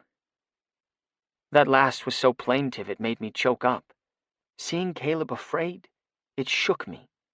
I didn't know what we should do. I really didn't. "See, this is why," Caleb said to the floor. "This is why we can't have a relationship." My head started throbbing with the beat of my heart, like the rush of adrenaline when I was wearing earplugs before a show. "But we do," I said, and it came out thin and scared. "I mean, I thought we... Don't we?" "We can't," Caleb choked. "Don't you see? I can't. Not with all this shit. How can I go outside to the garden if those fucking stalker groupies are here looking for you? How can I do anything? Fuck, I can't deal with this." I heard Caleb's words. I heard the way his anger was the thinnest veneer over an ocean of churning fear. I could recognize why he was so upset, really I could. But it all got twisted into the same refrain. It was simple and gutting, as familiar as breathing, since it was one I'd heard my whole life and written 100 times. "I don't want you. You're not worth it. You're too much trouble. I'm better off without you." "Oh my God, Theo Decker, I love you. I love Riven." The girl practically screamed it into my face, and though I tried to smile, her voice carried far enough that a whole pack of people turned around and made a loose semicircle around us. I smiled at her and said thanks. But people had their phones out, snapping pictures, and every click and giggle shot through me like a hammer on a mirror. My nerves were raw, and all I wanted was the Thai takeout in the plastic bag hanging at my side, but I couldn't quite figure out how to get home. The block and a half between me and my front door seemed to dilate indefinitely, with every person who looked my way. I should have gotten delivery, was all I could think. Over and over as I smiled and murmured my thanks, as the food grew cold in my hand. I needed to get out of the house, clear my head, not think about how my obliviousness had fucked things up for Caleb and ruined the one good thing in my life. Sorry, I said, and I could hear the thin edge of temper in my voice. Gotta run. I held up my food as if this was a logical group of people who would of course understand that I needed to go eat. But it still took 10 more minutes to extricate myself and get back home. I dropped the food on the kitchen table and collapsed onto the sofa. Sometimes it wasn't so bad. It was gratifying that people liked our music. Hell, there was the occasional day when I could just flash a smile and keep walking, and it was vaguely fun, like I imagined being popular in high school might have been. But mostly it rubbed every nerve so raw that I started to see groups of people as packs of ravenous wolves, their presence inherently threatening. The loud growl of my stomach, a reminder that I hadn't eaten all day, I grabbed the bag of food and my computer and crawled into bed. I just wanted to watch something comforting, so I put on an episode of Snowville that I'd seen a dozen times and ate my cold food. The food was gone and another episode had automatically begun, and I just sat there, not sure what to do. There was nothing to do, really. I'd left Caleb's the other morning because he clearly wanted me gone, and because I had to get to the studio anyway.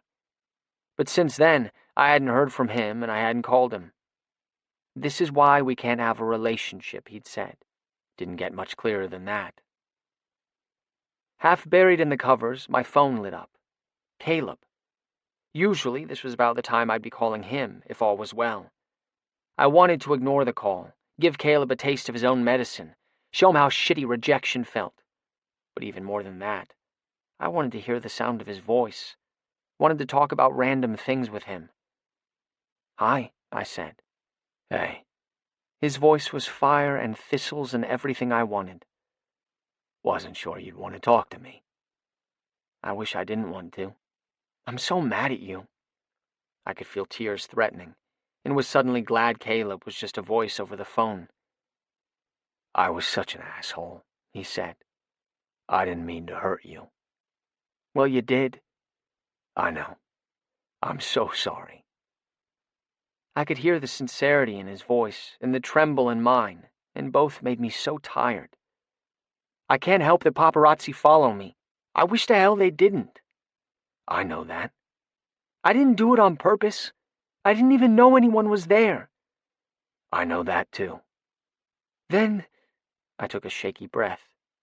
Can I come back? The second the words were out of my mouth, I regretted them, because I knew what Caleb was going to say. Baby, Don't! God, please don't call me that if you don't want me, okay? I can't take it. I never said I don't want you, Theo. You don't want me enough, I said. Enough to make it worth dealing with stuff you don't want to deal with. Don't make it sound like I'm just avoiding something like doing my laundry. You have no idea what I'm going through. No idea how hard it is for me to just get through the day sometimes. Don't make me out to be some petty asshole. I heard him sigh, and when he spoke again, the anger had turned to pain. I have nothing, Theo. I have fucking nothing except this scrap of land that was mine until you brought the vultures down on it. I know it was an accident. But the result is the same. I can't be with you because it's not safe for me. Because I'm fucking terrified of myself. Of what I might do. I don't fucking trust myself, can't you understand? Not with myself, and not with you. I don't know what else to say. It felt like a black tide was closing over me, and I was hearing Caleb's words through its sharp teeth. We could find a way, I choked. Work it out. I don't think we can, Theo. I'm sorry. So that's it? You're just giving up? You're gonna do what? Hide at the farm forever? You can't, Caleb. You're too good. Was too good. Now I'm nothing. His voice was emptiness and regret and loathing, but most of all, it was certainty. He'd already decided it was too hard, too risky, not worth it. Well, enjoy drowning in your fucking self-pity, I shot back, the anger and hurt buzzing through my veins. And I grabbed onto the anger because if I didn't, it would be tears. I understand that being clean is the most important thing to you right now, but I hope you don't wake up in a couple of years and realize you threw the baby out with the bathwater. You know, if staring at your walls is so hard, you might try something else. Try caring about someone else or something else. 'Cause what the fuck's the point of working so hard to get your life back if you're stuck out there alone and doing nothing with it? I hung up and threw the phone onto the far side of the bed. Then I flopped back down, punched the pillows, and finally let myself cry. Chapter 12. Caleb. For 3 days, I raged around the farm, alternately cleaning and destroying everything I came in contact with. I scrubbed the kitchen floor only to smash bottles of ketchup and mustard on it. I ate a whole box of cereal I found in the cabinet and didn't remember buying, just to throw up when it turned my stomach. I was reaching for anything I could inflict on my body that wouldn't leave space for thinking. I spent hours picking rocks out of the soil until my shoulders and back ached so badly I could hardly move. Then I lay in a bath until the water cooled, too tired and disgusted to drag myself to bed. On the 4th day I set out for a walk in the morning, needing something that felt like a plan, a destination, a goal. I walked for 5 hours, my feet torn up and my bad knee throbbing, then collapsed into a chair on the porch and smoked a whole pack of cigarettes, fingers itching for something, brain scratching at everything, mind simultaneously racing and bored. The facts were these. At some point over the past few weeks, I had begun to live again without realizing it. I'd begun to think about the music again. I'd woken up and my first thought hadn't always been either craving or fear. The sappy side of me wanted to say that Theo had kissed me back to life, like the prince in some fairy tale. But it wasn't what he'd done. It was what being around him had made me feel. Hope. And wasn't that just the fucking scariest craving of all? I started to shake, lightheaded, and then I started to pace. I couldn't stay here, couldn't spend another second here, with Theo's scent still clinging to the pillowcases that I hadn't been able to bring myself to wash, though I'd manically cleaned everything else from top to bottom. Couldn't spend the night wedged into the couch prison I'd made for myself. Just fucking couldn't do any of it. I drove Teresa's without calling, without texting. Just knocked on his door in the middle of the night like a fucking mess. He answered with his old baseball bat in hand, and grinned sheepishly when he saw it was me. Then, at whatever he saw in my face, he opened his arms, and for the first time in a long time, he held me as I broke. Theo had burrowed deeper than I'd realized, dug barbs into me, and when he'd ripped away, when I'd pushed him away, it had felt like they all tore loose at once.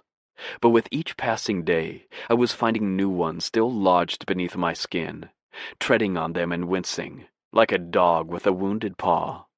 I couldn't pluck them all out by myself. I didn't even know how to find them. Matt came out of the bedroom at some point, still half asleep, hair wild and slender frame wrapped in one of Reese's sweatshirts. And Reese kissed him and sent him back to bed with a low-voiced explanation. I thought of Theo, the sleepy warmth of him in the dark, waking slowly like a night-blooming orchid, his sprawling limbs as tender and sinuous as purple bruised petals.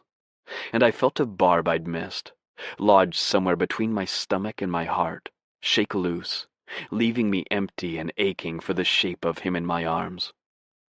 The next morning, I was mortified, eyes shadowed and hair a mess. I could hardly even meet Reese's eyes. Matt stayed in their bedroom until I left, a kindness I didn't think I deserved. but Matt had a talent for understanding what people needed, even when they didn't know it themselves.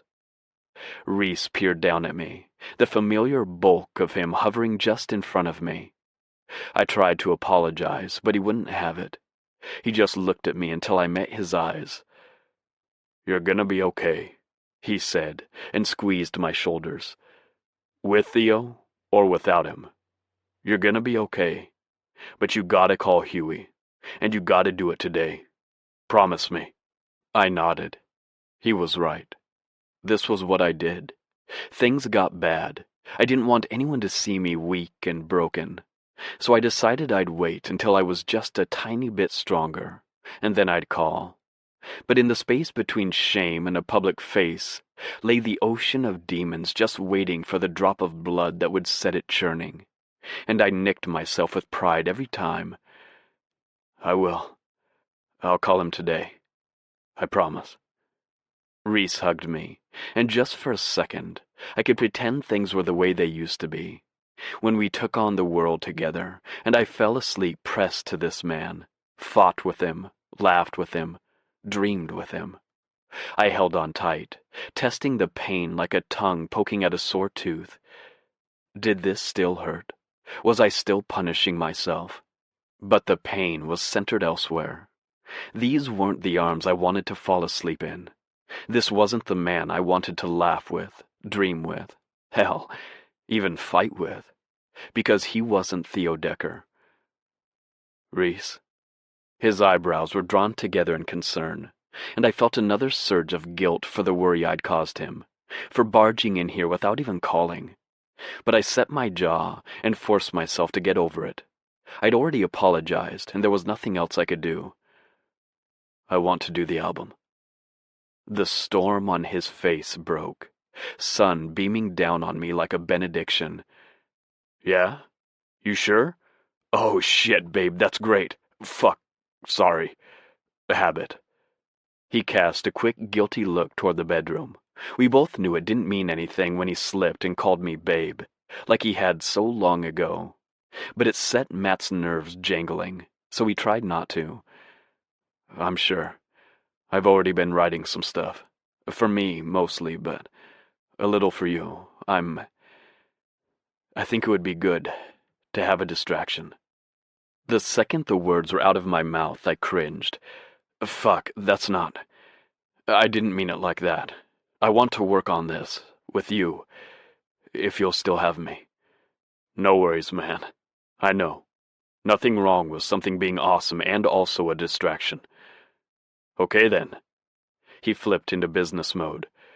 "What about you show me a song in 2 weeks? That work?" "Great." I grabbed my keys and walked to the front door. "Tell Maddie I'm sorry." Reese nodded. "And, Reese, I won't let you down. I won't." "I know you won't," he said, waving me off. "No." I caught his hand. "But I have. I have. And I won't this time." I did call Huey, though a familiar streak of perversity made me wait until after midnight. I told myself it was because he'd certainly be at the bar, but I knew it was asshole brain skirting the edges of the promise I'd made Reese, keeping it, but stepping just far enough over the line that it satisfied the urge to rebel. He listened as I rambled about nonsense at first. Then, finally, I worked my way around to telling him that breaking up with Theo felt like trying to get clean all over again. Then I backpedaled, telling him it wasn't exactly a breakup, because I wasn't even sure we'd really been together, and that I didn't know what I had been thinking in the first place, getting together with someone who lived smack dab in the middle of everything I'd run away from. So maybe the whole thing had been about my addiction in the first place, and not about Theo at all. In the silence that followed me running out of steam, I could hear the buzz of the bar in the background, and I had the strange feeling of dislocation, because now it was me on the other end of the phone, when so often I had sat in the bar and watched as it was someone else, the particulars of what they said drowned out by toasts and laughter and conversation. Huey's voice was as steady as ever when he said, "It doesn't matter, Whitman. Right now, It doesn't matter what you were, or why. If you wait until you figure it out to deal with it, you're gonna be right back on the floor where you started. And that, I reminded myself, was why I needed Huey. Because nothing I said could shock him, and he reacted to everything with the sang-froid of a man who'd heard it all before, and could strip the nastiest tangle of thorns down to dirt. He told me to stop being a fucking diva who thought he could do everything himself, and start coming to meetings again. So I did. For the first few weeks, it felt like regression because I'd somehow convinced myself I was done with that part of things. Huey just snorted at me when I told him that, reminding me that he'd been clean for 15 years and still went to meetings 4 days a week. Monday, Wednesday, Friday, and Saturday. I go to the gym, I go to meetings, I go to the grocery store. Those are the things I do. If I stop doing one of them, I stop doing the others. So I don't stop. He said, some things you take medication for a week and they go away. Some conditions you take medication for your whole life, because that's how you manage it. Only you can say which you've got and which you need. Now, after a month of meetings, working on songs for Risa's album, and, at a suggestion from Huey, running every morning, I felt better. I still felt like I was walking a tightrope, but now it seemed like I could see the open air around me, see that if I stepped to the side, I'd fall off, where before I was stomping in the dark, fingers crossed that the rope would even be there. It was around midnight on a Wednesday night, and rain was lashing the windows of Huey's bar, turning the lights outside smeary and distant. Inside, the bar was dim and desolate, only a few devotees who'd come out for dollar well drink night despite the weather. I was perched on the last stool, next to where Huey leaned, one foot against the wall, arms crossed, looking like the bouncer he'd once been, in another life. I'd come from having dinner with a woman I'd met at my meeting, a playwright I'd started talking to at the break. I'd never seen her at a meeting before, and the things she said had resonated. She talked about how for her, part of the struggle wasn't just the cravings for drugs themselves. It was the craving for what it meant that she could give in to them, the freedom, the desire to act on her impulses, her wants, without feeling like she had to slap them down. Huey nodded as I told him about our conversation. The desire for oblivion starts with desire for oblivion. He mused. I raised an eyebrow at him, as I often did when he spoke in the kind of irritating Yoda-esque tautologies I associated with the support group speak. Huey fixed me with an incisive stare. First comes the desire not to exert control. Then comes a mode of losing it.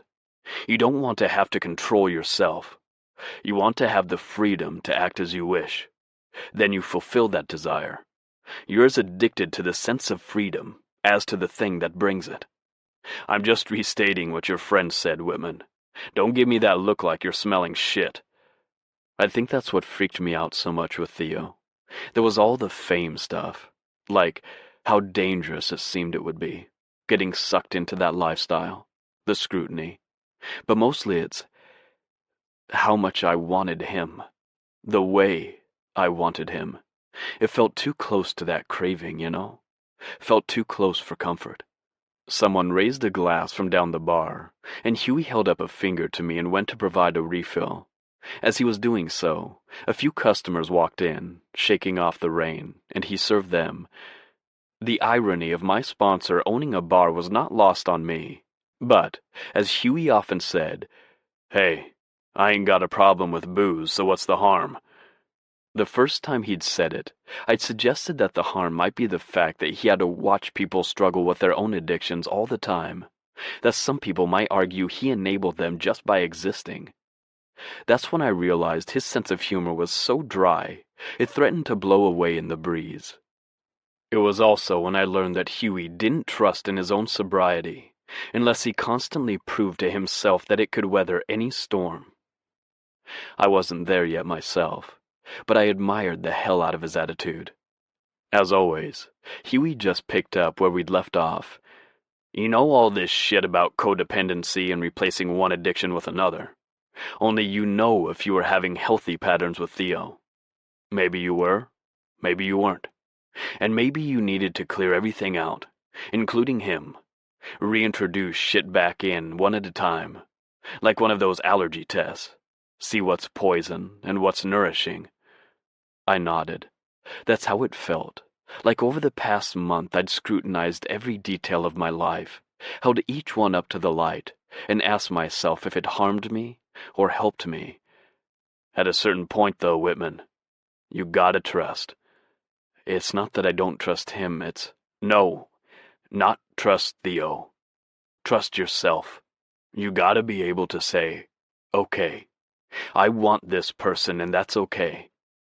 Or, I want this person and I shouldn't have them. I ever tell you about Maxine? Huey liked to illustrate his points with stories from people he'd sponsored or known in the program over the years, and he always referred to them by fake names. I asked him once how he chose the names, but he just gave me a look. I don't think so. Okay, so Maxine, Coke and booze. Plus she had issues with food. She ditched the Coke and the booze, right? Went to meetings, did the whole bit. Took her a while, but she did it. After she'd been clean for about 5 years, you know what she told me? She said that she didn't talk about it much at meetings because people didn't take it serious. But the hardest thing for her to get under control, harder than Coke and booze? Her eating disorder. What? Why? He nodded. You can draw a clean line with Coke and booze. Say never again, and stay away from them, period. Food? You gotta eat that shit 3 times a day, every day, for the rest of your life. And you gotta make choices about it every time. Imagine if you had to use, and you had to use just a certain amount every day, and not go off the rails, but not quit it. Imagine looking that needle in the face, breakfast, lunch, and dinner. Fuck me. Just the thought was making my heart race. Yeah, well, that's people, Whitman. You can't cut everyone out of your life. You've still got to interact. And so you have to get to the point where you can look at relationships and not be so scared they're gonna kill you. That's your Theo, right? Is he a healthy choice? Or an unhealthy choice? That's all you can ask. I dropped my forehead down to the bar top. Fuck. Christ, kid. Get your fucking face off there. It's not that clean. Huey grabbed a bar mop and wiped at the wood between us. What if... I shook my head. What's that? Nothing. Huey snapped the towel at me and glared. Talk. The bar top was polished and shiny, and it reminded me of the night I took Theo to the Firefly Club. I traced the whorls in the wood and watched the ghost of my face reflected in the sheen. He probably doesn't want me anymore anyway. I muttered. I'm no fucking prize, man. Huey's expression was fierce, but he wasn't a bullshitter. Maybe he doesn't. Maybe he does. You won't know if you don't try. I slumped in the stool. And, Whitman, if you're looking for a prize, you ain't looking for love. Love isn't a reward. It's not something you deserve or don't deserve. Oh, yeah? So what is it then? Huey's face was set, but his eyes were distant. Fuck if I know, he said, but I sure as hell know what it isn't. Chapter 13. Theo. 2 months later. We were in London, at the Towson Arena, and the crowd was electric. We'd been on the first leg of our tour for the new album for the past 3 weeks, and we had 1 week to go. I'd been insistent that I would only tour for a month at a time, and then needed downtime. Standing my ground had seemed impossible before, at the thought that I was messing things up for the rest of the band, or coming off like a diva. But I gritted my teeth and held in my mind how absolutely wrecked I'd felt at the end of our last tour, and I stuck to my guns. Everyone went with it eventually, and somehow, I didn't care as much anymore. Our third album was selling, the singles were charting, and I felt better in concert than ever. Somehow the new songs lent themselves perfectly to being performed live, and every night I sank into the music like I could catch lightning in my outstretched hand and wield it like a whip on stage. I stalked and slunk, claiming the stage and letting the audience see it all. As Coco ripped into a solo, I dropped to my knees next to her like a penitent, striking the stage with my fist in rhythm. She bent down over me, and I leaned back on my knees, and we were echoes moving sinuously with the music. The crowd roared as she finished her solo, and I sang the chorus from my knees, arm outstretched to the writhing blackness. The life I might have had still seeps into my dreams. The shadow of a different one is all I've ever been. It echoes through the empty house. I ran so far away. You raised me like a pet, but I've always been astray. They sang along, thousands of voices echoing my own words back to me. As I reached out at the hands open for me, a man caught my eye. He was thin and vulpine, wearing ripped jeans and a Megadeth t-shirt, a cocky smile curling his mouth. I made eye contact long enough to communicate a promise, and he nodded once. After our encore, dripping with sweat, high on adrenaline and buzzing from the music, I plucked him from the small crowd waiting for us backstage and fucked him against the counter in my dressing room, his hands and his release leaving smears on the mirror. This was how it had been. A parade of men who, for just a few minutes, gave me something to hold on to, gave me someplace to land, ferried me back to reality after I had lost myself, escaped into the magic of performing. But after, when they left with a smile or a kiss, a pout or a middle finger, it was just me, alone, without even the music, until the next night, when I did it all again. The car dropped me in front of my building, and my relief at being home flooded through me. I'd 2 weeks before we went on the next leg of the tour, and I wanted to relax, catch up on sleep, and work on some new songs. A strange thing had happened the last week of the tour. We were in Germany and Austria, and Coco, Ven, and Ethan had gone out to clubs every night after our shows. I went with them the first night in Berlin. Was pretty sure there was something in my drink besides vodka because I felt wasted after about 5 sips, and got a cab back to the hotel. For the next week after we played, I went back to my room and wrote. It started as a stream of consciousness dump, just trying to empty my mind of some shit so I could sleep because I was so wired. But it turned into a letter to Caleb. Half love letter, half hate letter. It flowed over page after page, then morphed into something else entirely. I started writing about when things had changed from excitement over our first album hitting the charts to the dread I now felt whenever I left the house or the hotel, or went anywhere I was likely to be recognized. It had crept up on me slowly, that dread, so slowly that I almost didn't notice it until I realized that going to Caleb's farm freed me from it. I also realized, as I paged back and forth through my nearly illegible scribbles, that there was a deeper dread lurking beneath the one I'd located. It came from the sense that the person who got recognized was more real than I was.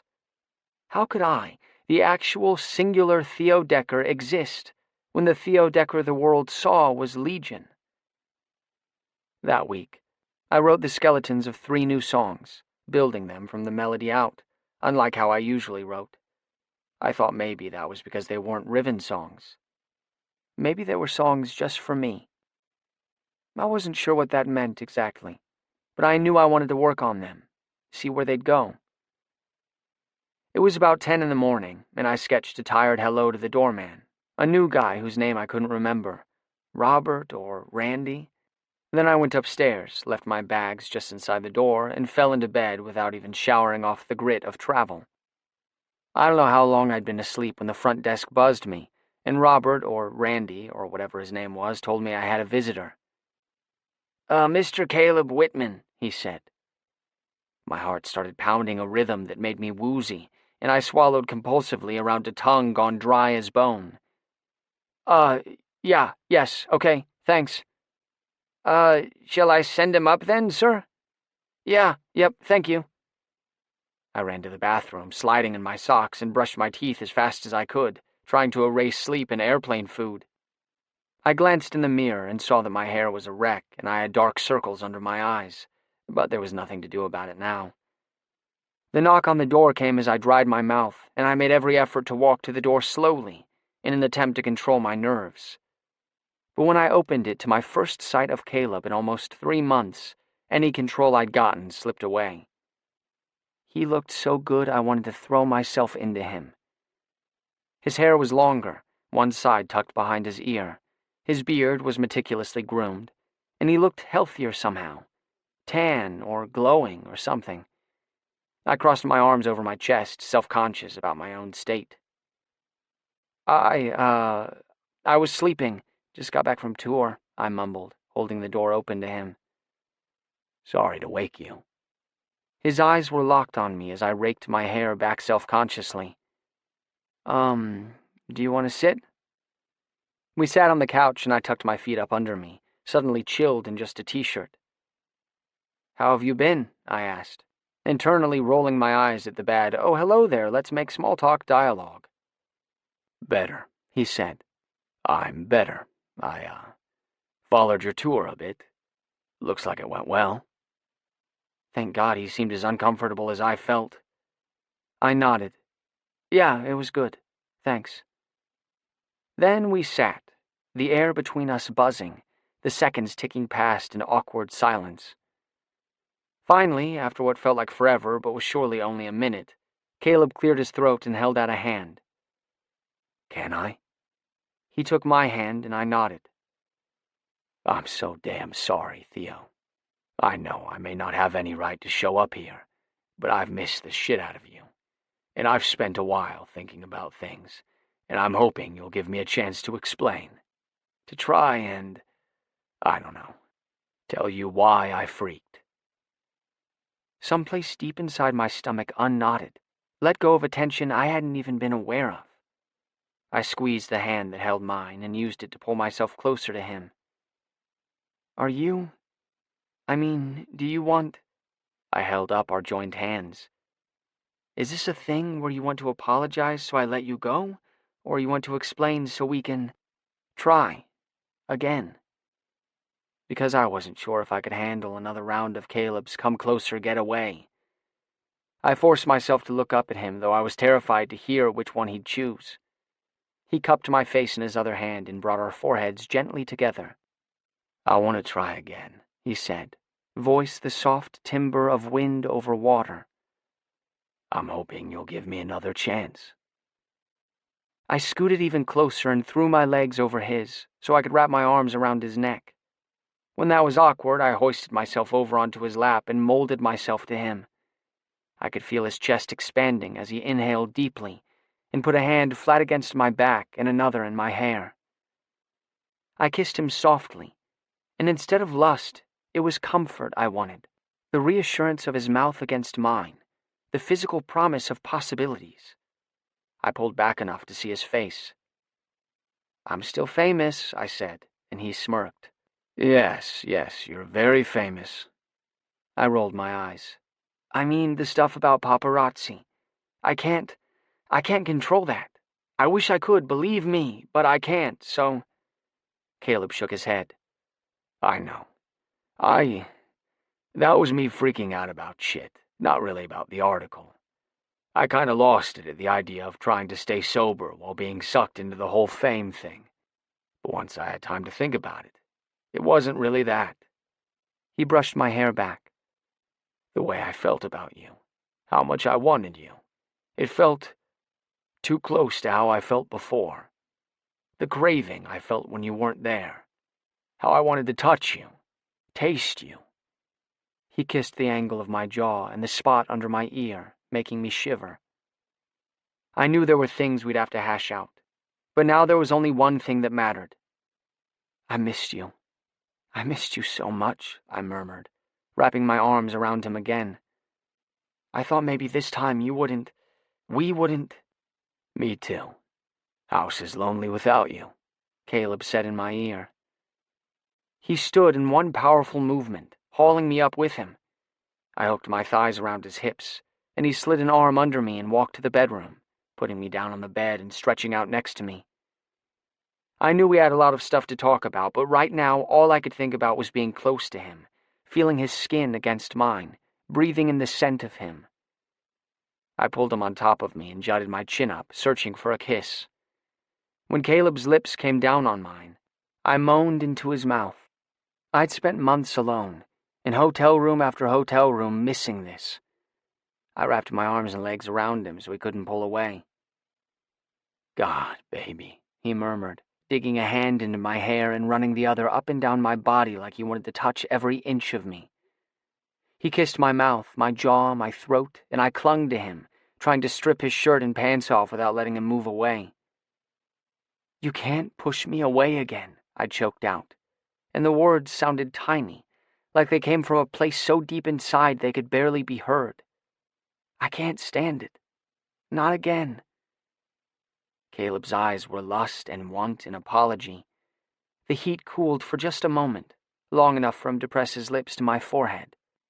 "I won't. Not like this. I've got you." To underscore that, he pressed us so tightly together I could feel his heart pounding in rhythm with my own. Finally, helping each other, we managed to slither out of our clothes and grind together, naked flesh meeting in an explosion of sensation. We both panted into each other's mouths as our hands roamed. We were impatient and clumsy, and when I made a frustrated noise, Caleb finally grabbed me by the hips and pulled me onto his lap, pressing our erections together and steadying me as I moved on top of him. "Oh, God," I groaned, my arousal ratcheting up in a heartbeat at the feel of his hard flesh against mine. I buried my face in his neck, smelling his skin and hair, and feeling his pulse beneath my lips, an ocean flowing just beneath the surface. Everything about him got me ridiculously hot. This wasn't going to be pretty, and I wasn't going to last long. I just wanted to feel his muscular body against mine, his arms around me. I spread my legs wider, bracing my feet on the bed so I could thrust harder against him, and I felt the vibrations of the growl in his chest. After a few minutes of moving together, his muscles tightened, and straining, he fisted my hair and rolled us over so he was on top of me, pushing my hips up and settling into the cradle of my thighs. "You feel so fucking good," he said, "and you smell amazing." "Probably smell like a plane," I gasped between kisses. "Smell like you," he said, and licked up my neck, sucking until I groaned and my hips were thrusting up. When I whimpered and threw my head back, his eyes flashed and he wrapped a rough hand around both our cocks, squeezing hard. I cried out and thrust, the velvet heat of his dick and the roughness of his hand the perfect contrast. We moved together, chests heaving and breath mingling, until I felt heat boiling up from my belly. "Kiss me," I demanded, and as Caleb's mouth slammed down on mine, I came, jerking heat between us. Caleb's grip was slicked by my cum, and he groaned, stroking faster, then plowed his hips into mine and came hot and slick on my belly and chest. "Fuck." He collapsed on top of me, breath leaving him in a moan against the pillow. We lay there for a while, a caress here, a kiss there, as the sun set outside, casting the bed in shadows. "Will you stay?" I asked. Caleb swiped at the stickiness on our stomachs with the shirt he'd been wearing, then gathered me against him, murmuring an affirmation into my ear. I fell asleep with his lips at my throat and his fingers in my hair. God, we come across as total twits. I tossed the magazine face down on the coffee table and flopped back down on the floor with my guitar, strumming angry chords. Caleb flipped through it, his gaze assessing. "Just tell me," I said. "It's not that you seem like twits. It's that Coco, Ven, and Ethan don't really write the songs. So when the interviewers ask you all questions about the process of writing the music, you're the only one with anything to say. But you don't want to because you're afraid they'll think you're hogging the spotlight. So then Ven says something generic, and Coco says something technical about her playing that they edit down because no one who isn't a guitarist can understand it. Which adds to that impression that you hate, that you guys got lucky in hitting it big." I sighed. Part of the problem I always had was that I didn't know why we'd hit it big. I thought our music was great, sure, but loads of bands were great and never got successful, much less famous. The interviewer was a dick anyway, I mumbled. He was like leering at Coco the whole time, but then didn't include half the things she said in the piece. Even the stuff not about guitar, I clarified. And the photographer kept trying to grab my ass, and Ven was like, well, you end up in the front of every picture anyway, so... As if I were fucking photographers to get more publicity. Asshole. My mouth tasted sour at the memory of the slimy photographer, inching my jeans lower and lower on my hips, saying the light caught my hip bones and he wanted to capture it, all the time rubbing against me, his hands playing possessively over my stomach under the pretense of adjusting the leather vest that hung open over my bare torso. I shuddered. Caleb was watching me keenly. Where was your manager in all this? Or Lewis? I shrugged, not wanting to think about it anymore, and Caleb's jaw tightened. Whatever, anyway. Are we doing this? I held up the guitar and Caleb nodded, letting it go, and stretched out on the couch with his own. This morning I'd come into the kitchen at the smell of coffee and found him humming something under his breath. What's that? I asked, pressing my cheek to the warm skin of his bare back. Coffee. I bit his shoulder. Just a little hook that's gotten stuck in my head. Which was how we'd started writing a song together, tapping out a rhythm with spoons and humming into our coffee. We were interrupted by the messengered magazine from Lewis, but I was eager to get back to it. We spent the better part of the day working on the song. It was the first time I'd ever written with someone from scratch. With Riven, I brought songs mostly formed, and then we tweaked them or changed them. This was a chance to see how Caleb's mind worked, and I was fascinated. He'd play a fall of notes, transpose it up or down, something about the structure, their association, sticking with him, until he found its proper home, then build from there. He was a tinkerer, an experimenter, using one piece to find his way to another, sometimes seeking out holds methodically like a rock climber, other times just jumping from bit to bit in a way that seemed precarious, but must have meant something to him. My approach was different. I'd find a note or progression that just felt right to me, and then build out from there. But we understood each other. I could see what Caleb was grasping for just as he could feel the rightness of what I found, even if I couldn't explain it. And by dinner time, we had a song. A rough song, tentatively balanced between our two styles. A song that would need some work, but a song nonetheless. Chapter 14. Caleb.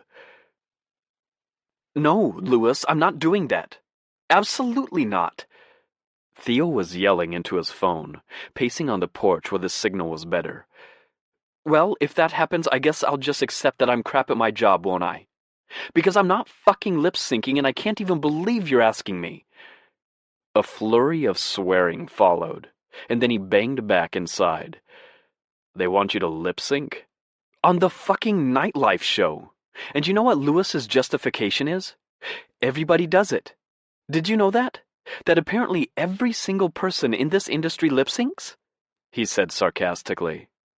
Theo rolled his eyes and flung himself on the couch.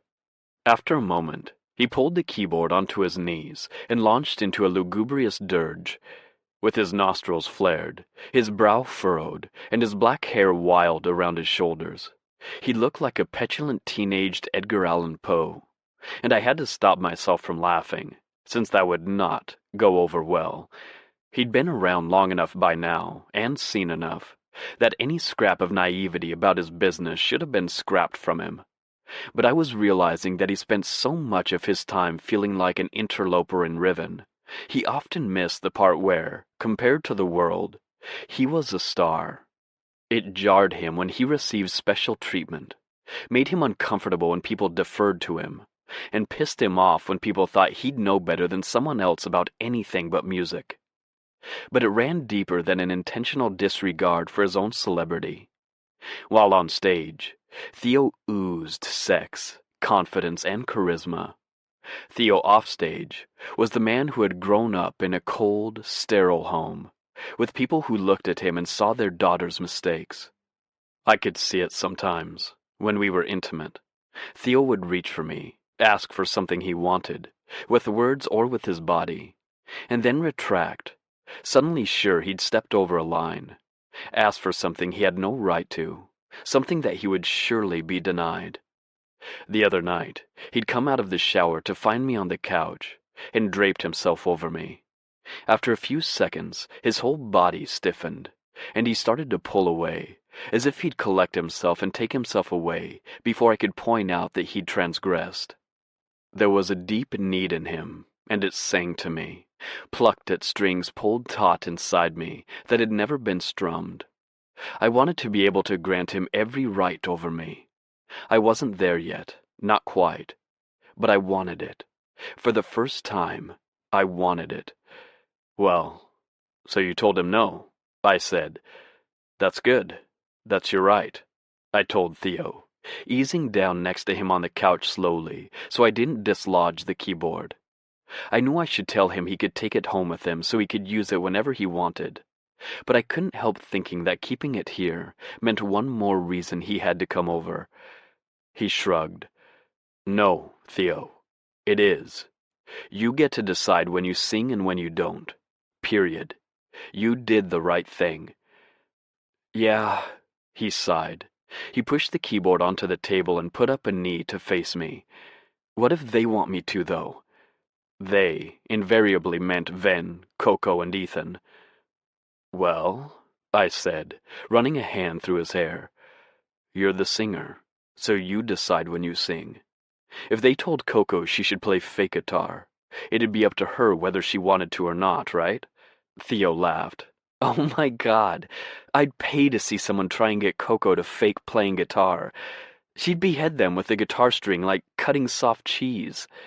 He made a grotesque popping sound. There you go then. "'Kay." He relaxed, a finger trailing up my cheekbone and then tucking my hair behind my ear as he looked at me. Then, after a minute, "Thanks." "You hungry?" I asked. "I can make dinner and then we can do the pumpkins."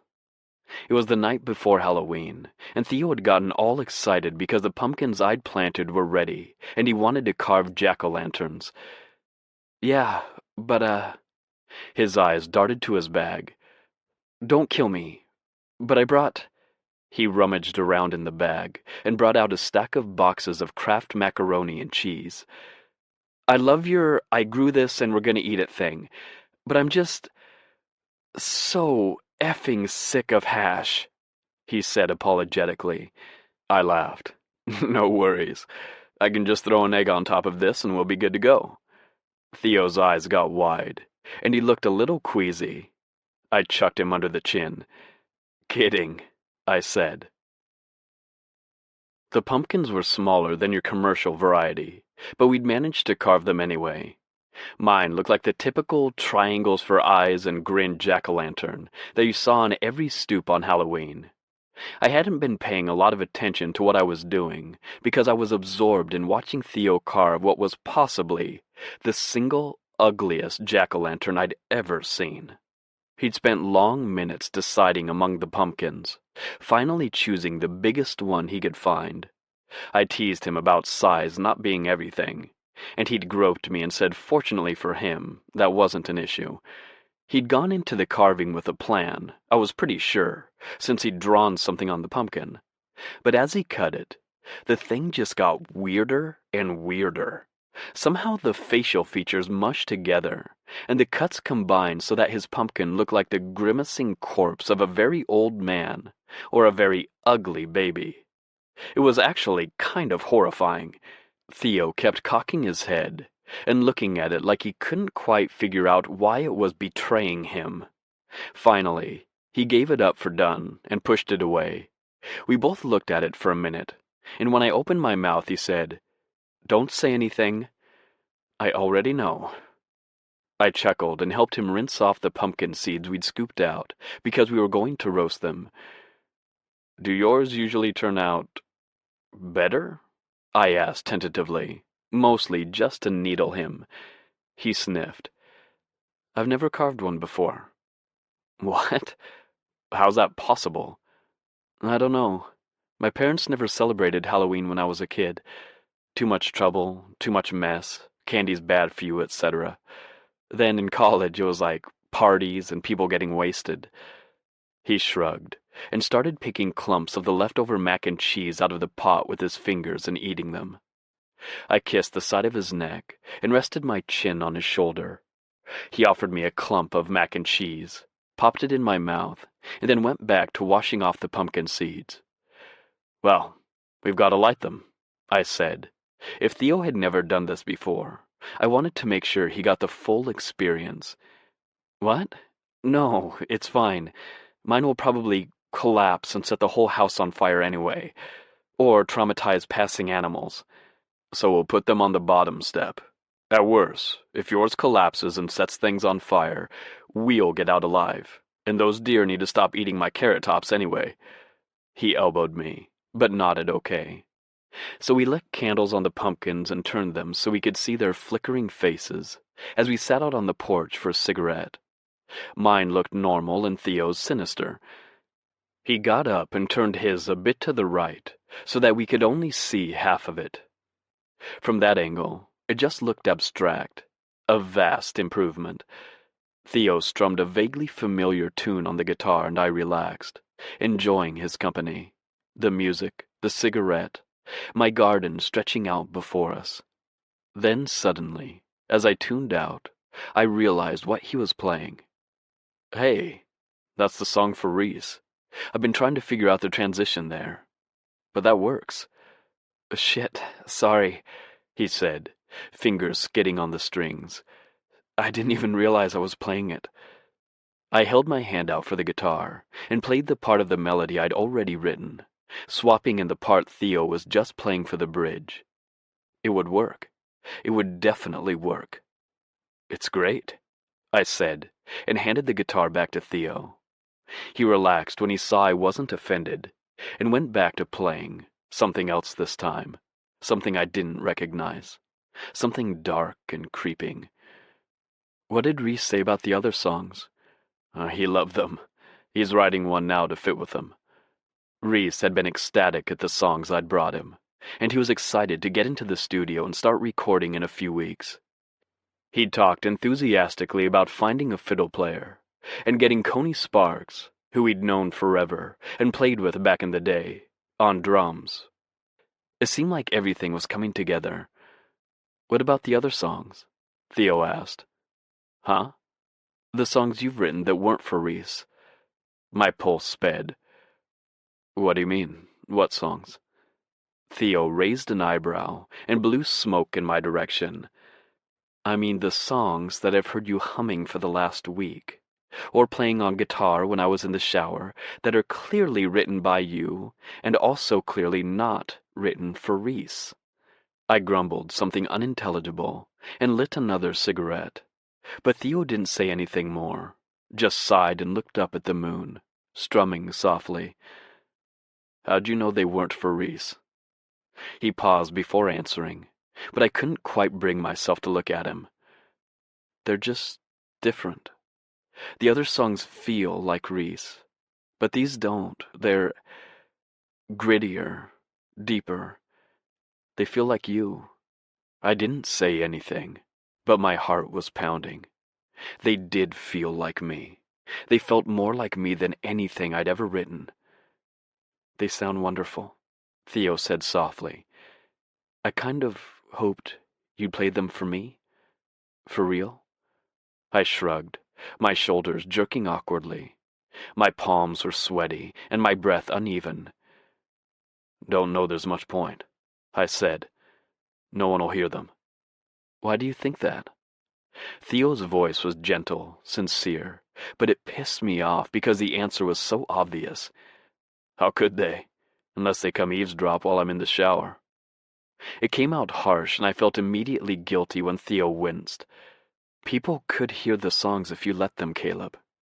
Don't you think all your fans would want to—" I snorted and shook my head. "Doubt I've got many of those left." "I'm sure that's not true. People love your music. I've seen online—" "Loved. Past tense, man. Very past. They loved Caleb Blake Whitman. And that fucker's dead." I ground my cigarette out on the porch and pushed inside. Theo's hand caught me as I walked to the kitchen. "That's not true," he said, eyes flashing, aggressive. I'm looking right at him. Nope, not the same guy. Not the same, sure, but still here. Still a brilliant fucking musician. What's wrong with you? It's like you don't even want to try to get it back. Get what back? What exactly is it that you think I can have anymore? The bitterness boiled up from my gut and coated my tongue like medicine. You weren't there, Theo. You don't understand what I was. I've watched videos. You are spectacular. I choked out a laugh. No. What I was wild, impulsive, on fire because I was out of my fucking mind, drunk and on drugs. That was me. That's who my fans knew. I once passed out on stage. Not blacked out. Passed out. Because I hadn't drunk any water in 2 days. Only whiskey. Reese slapped me to bring me around. And the crowd cheered and toasted me and offered me more whiskey. I missed my own tour bus because I was conked out in some lady's bathroom. And when I showed up at the show that night and told the story, everyone applauded. I shook my head because that didn't even scratch the surface. That doesn't mean those people actually like those things about you, Caleb. That's what people do. What fans do when someone they admire does anything. They like it because they like you. You could have told them fucking anything, and they'd have cheered because it was a thing that Caleb Blake Whitman did. I spun away from him. No? You don't think so? I once got super pissed off at a show in Indiana. I don't even remember why. And I was looking out at the crowd, and instead of the usual appreciation, I just felt scorn. Like they were pathetic for liking us, for liking me. And instead of saying my usual bit about like, hey, Indianapolis, I like your fill-in a thing about the city, I said that I was going to tell them some super funny jokes. Then I told these totally boneheaded dad jokes, and people laughed their asses off and cheered for me. The review of the show the next day was like, Theo Decker isn't just a singer, he's also a comedian, and Theo Decker charms crowd with joke book offerings. Then for the next fucking month, every interview, people would be all, have any jokes for us? Wink, wink. He rolled his eyes. Or once, I wore my shirt backward by mistake, running out to get a coffee, and someone took a picture and it was in People magazine with a caption like, too cool to care, some shit. And then a group of pictures the next week did a regular people jumping on the trend bandwagon feature of these dipshits who purposely wore their shirts backward. Theo crossed his arms and squared off with me. It's not about the thing. It's about the person. Your fans were your fans because of the music. They accepted things about you because they were about you, not the other way around. And they'll still love the music without the shenanigans. It was like the world cracked open at Theo using a word like shenanigans to describe the utter landfill of disaster that was my life, and I made a mental note to tell Huey about it. He loved the euphemisms people in meetings used to describe their behavior, and he loved telling them to call a shit when they used them. Okay, sure, laugh at me. That's fine, Theo muttered, and walked toward the bedroom. I'm not laughing at you, I said. It's just... Theo came right up to me and looked me in the face. It's just what? Because what I see is a whole lot of fucking talent and a whole lot of fucking fear. And I'm kind of hoping the talent is stronger than the fear. I sucked in a breath. Put like that, so did I. Theo's expression softened, and he slid a hand up my arm. You can do this on your own terms, Caleb. Isn't that what you're always telling me? We can choose not to play the game? I nodded slowly. I had told him that. I'd even believed it. You wouldn't have to tour if you didn't want to. You wouldn't have to be anywhere that made you feel out of control. But you could still record the songs. You could still get the music out there. Start small, you know. Take it slow. The hope on his face nearly tore me apart. because it was all for me. This man, standing in front of me, was dreaming a dream for me, and it was humbling as fuck. I cupped his face in my palms and dropped my forehead down to press against his. I could feel his breath, warm against my face, and his arms curled around my shoulders, like we were two football players huddled up before our next play. And somewhere, I felt like a window was cracked, just the smallest amount, like you'd slide it open in winter, welcoming the fresh air but keeping out the chill. But it was an opening. That's what came through.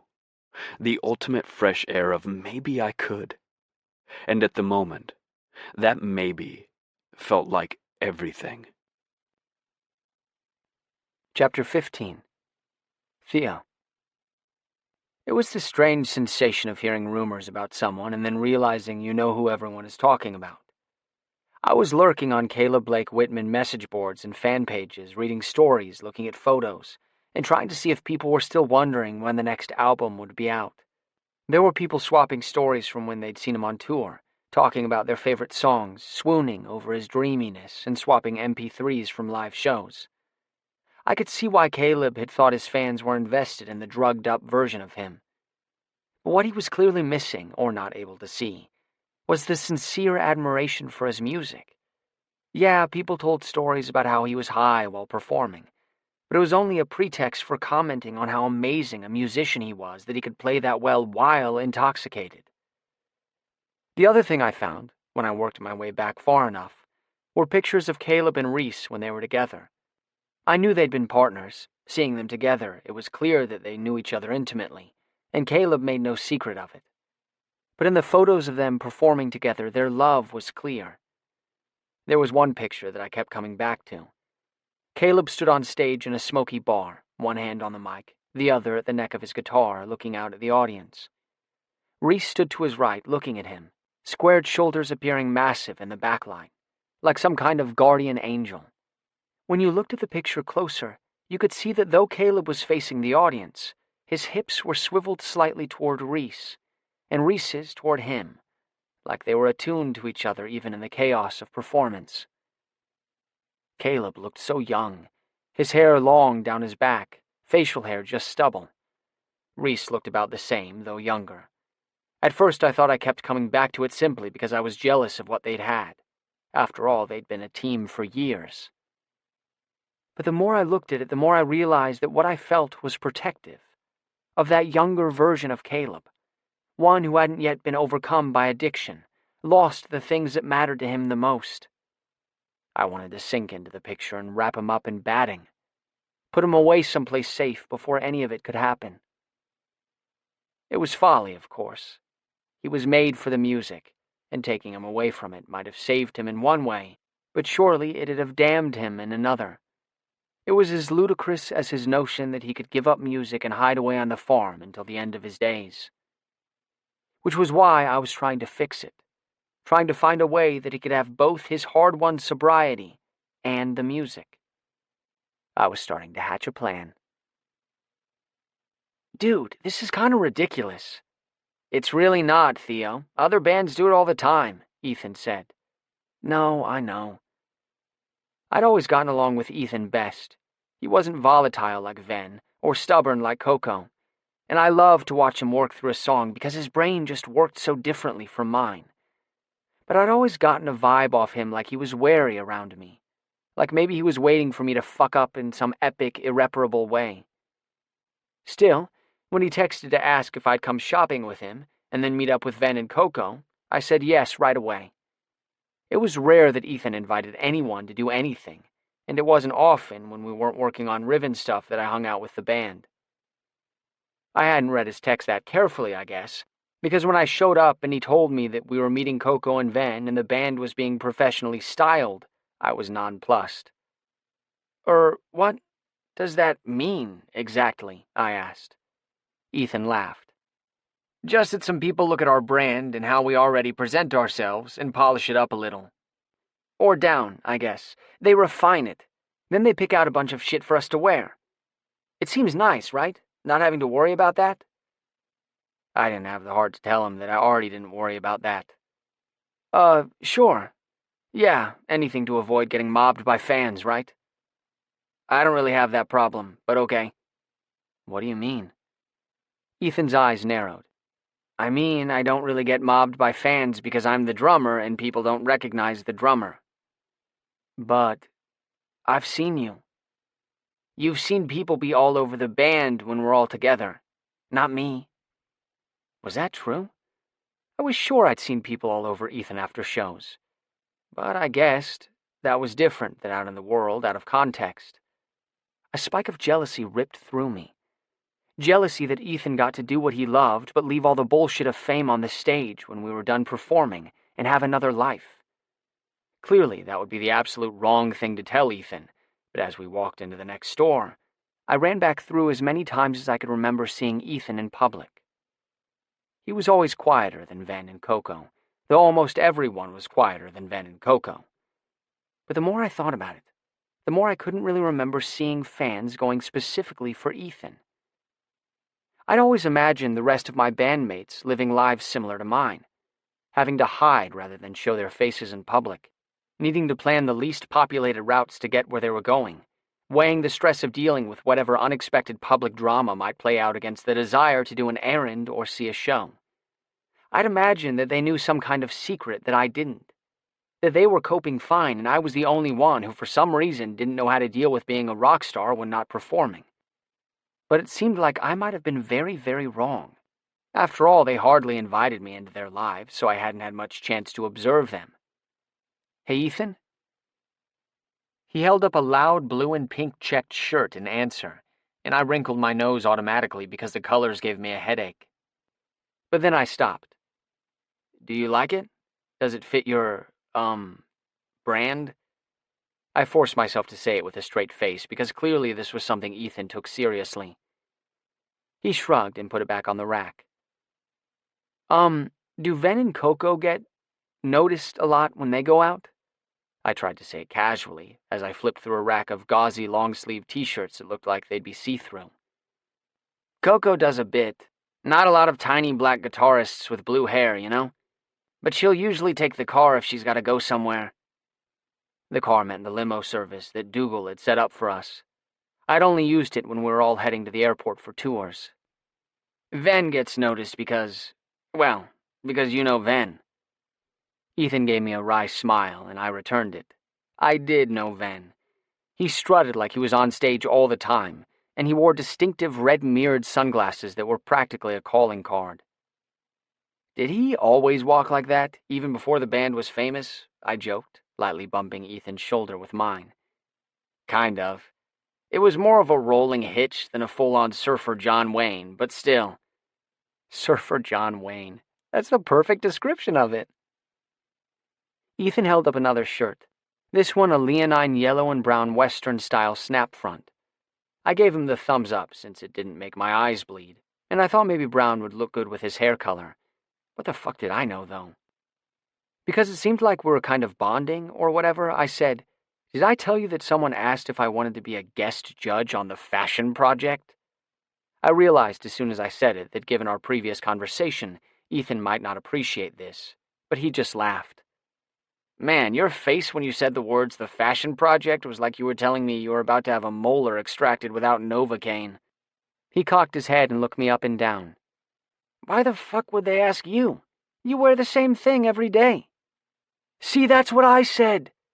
It was, in fact, exactly what I'd said to Caleb when Lewis had passed on the invitation. I don't have shit to say about fashion. Have you seen me? I wear jeans and t-shirts every day. So are you gonna do it? What? No, of course not. Ethan just raised an eyebrow and went back to browsing through clothes that all looked pretty much the same. You know it's not really about them thinking you know about fashion, right? Huh? What's it about then? Have you seen the show? I shook my head. I know it's about fashion design, though, so what? Ethan was shaking his head at me. Are you being for real right now? My heart beat faster at his words. Yeah? Or I know they just probably ask random celebrity people or whatever, if that's what you mean. I'm not clueless, there are thousands of those people who are all about fashion, So I don't get why they'd ask me out of all those people. Since I'm not, I finished weakly. In the last hour, I had become aware that some kind of gulf had opened between Ethan and me. No, that there had apparently been a gulf that I hadn't known was there.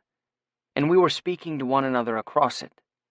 I felt exquisitely uncomfortable because he was looking at me like I had something that he wanted, and I couldn't tell him that the desire went both ways. I bit my lip as his gaze raked over me, then nervously ran a hand through my hair, but my fingers got tangled. I dropped my gaze to the floor and saw that I was standing with one foot resting on the other, a gawky flamingo that could topple at any moment. When Ethan's voice came again, it was softer, but laced with something dark I couldn't place. You really hate it, don't you? It wasn't a question. The fame, the attention, you actually for real hate it.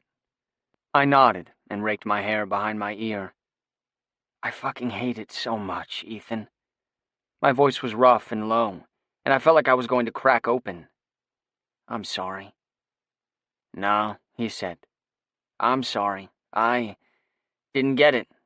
He trailed off, glancing uncomfortably around the empty shop. You what? We thought it was part of your thing. Reluctant rock star or whatever. Part of the persona. What persona?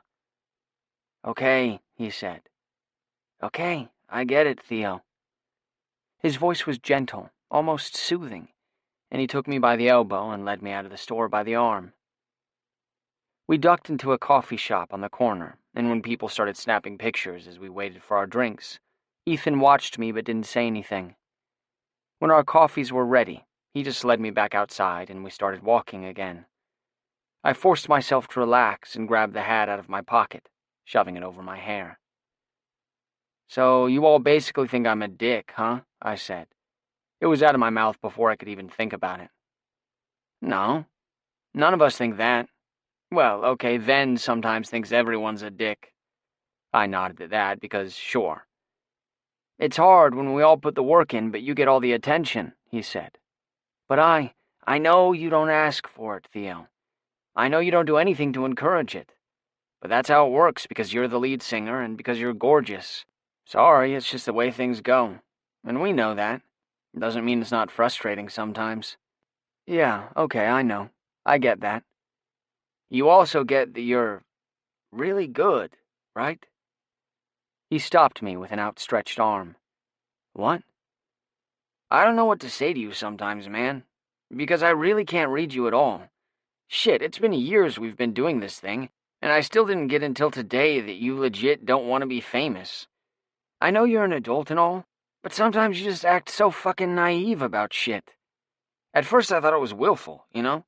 Like you didn't want shit to be true, so you refused to believe it. But now... He bit his lip. So, anyway, I'm telling you, in case this is one of those things that you randomly don't know, you're a fucking amazing singer. And a really exceptional songwriter. Period.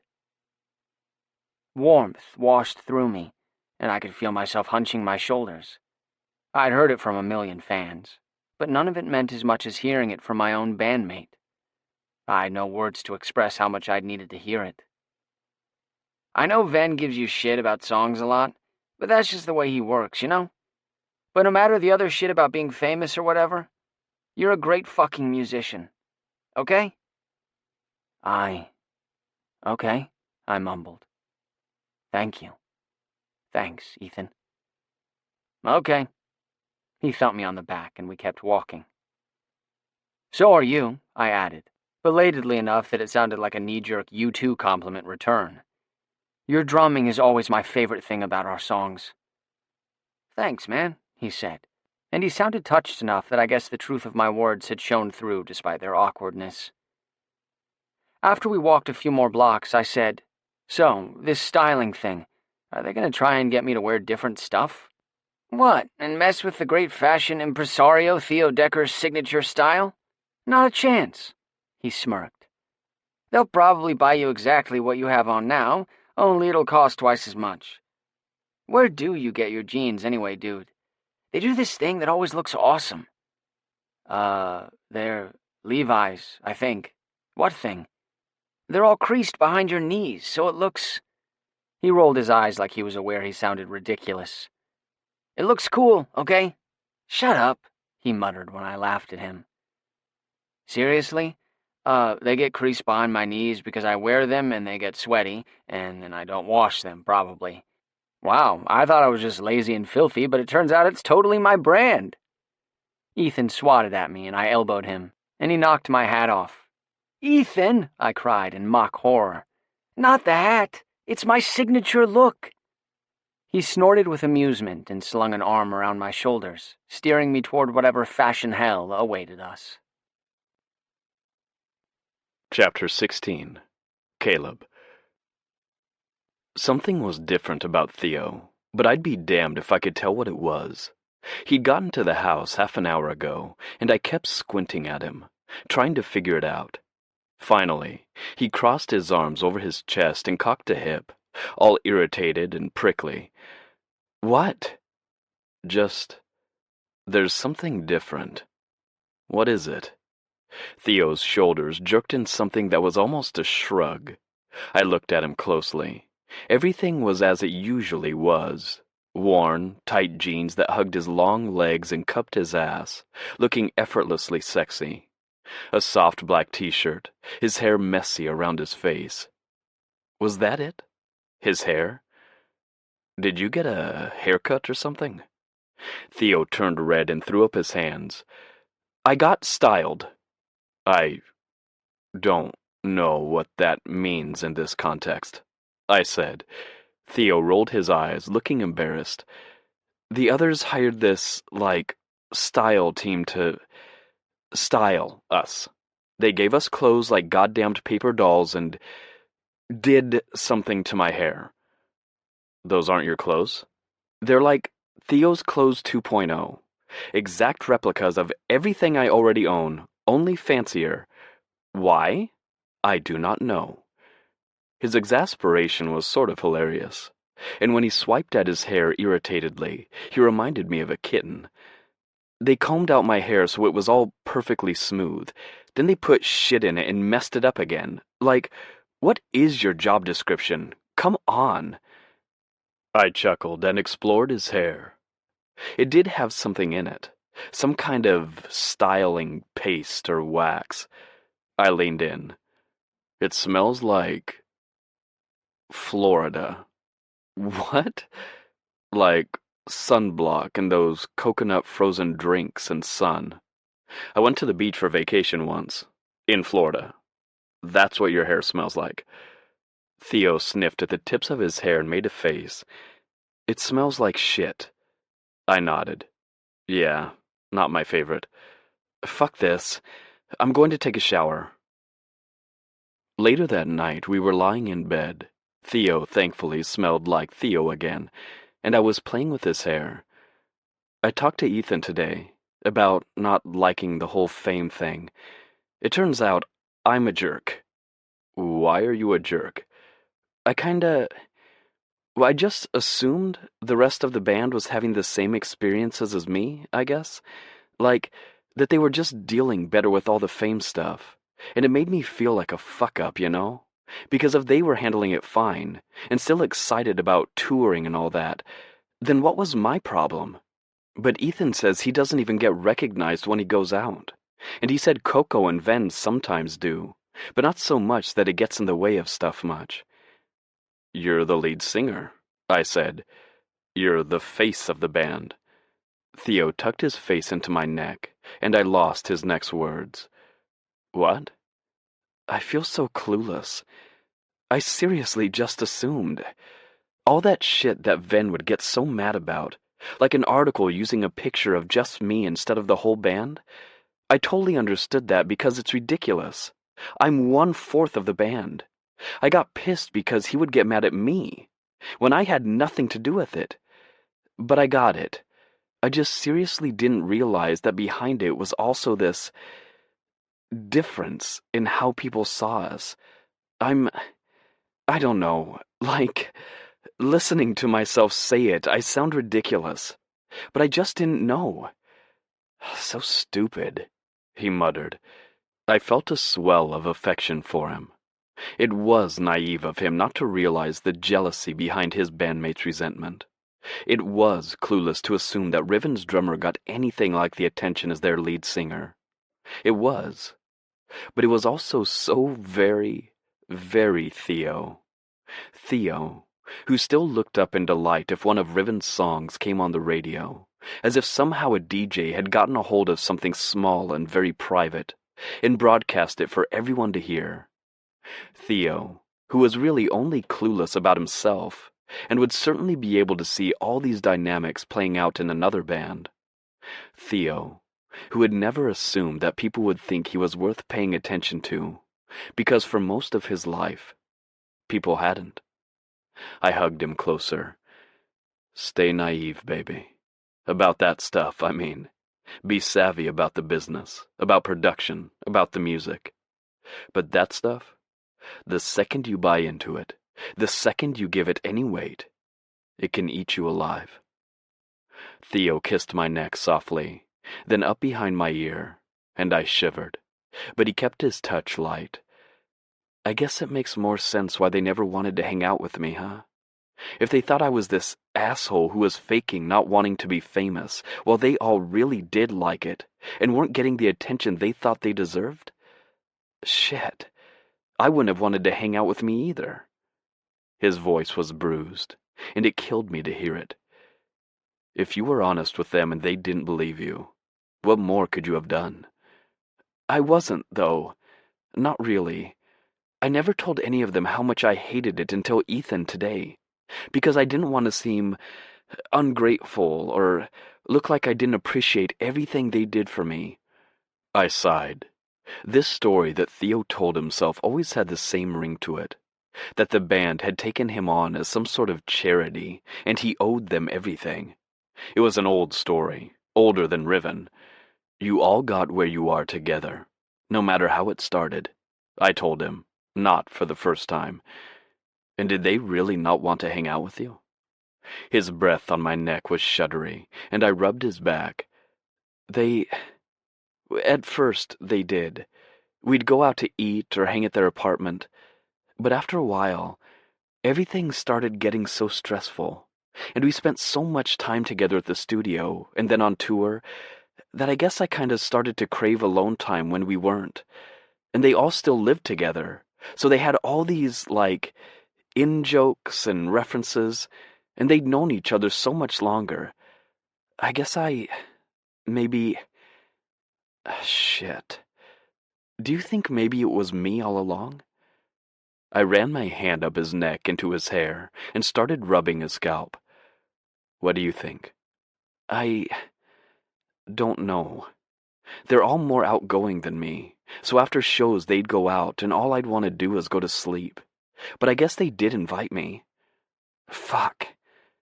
He sat up and stared into the darkness. In the moonlight, he was tattoo-dappled pale skin and a halo of black hair. Fuck, Caleb. I'm so stupid. Have I gotten every single thing wrong? No, I said. His eyes were pools of shadow in his pale face, lips a trembling flower. Not everything. It sounds like you made a few assumptions, and so did they, and then things just snowballed. I just can't believe this whole time they thought I actually believed I was too something to hang out with them. Hey, you don't know that. Band dynamics are complicated, always. And not all bands are the best of friends. That's okay, too.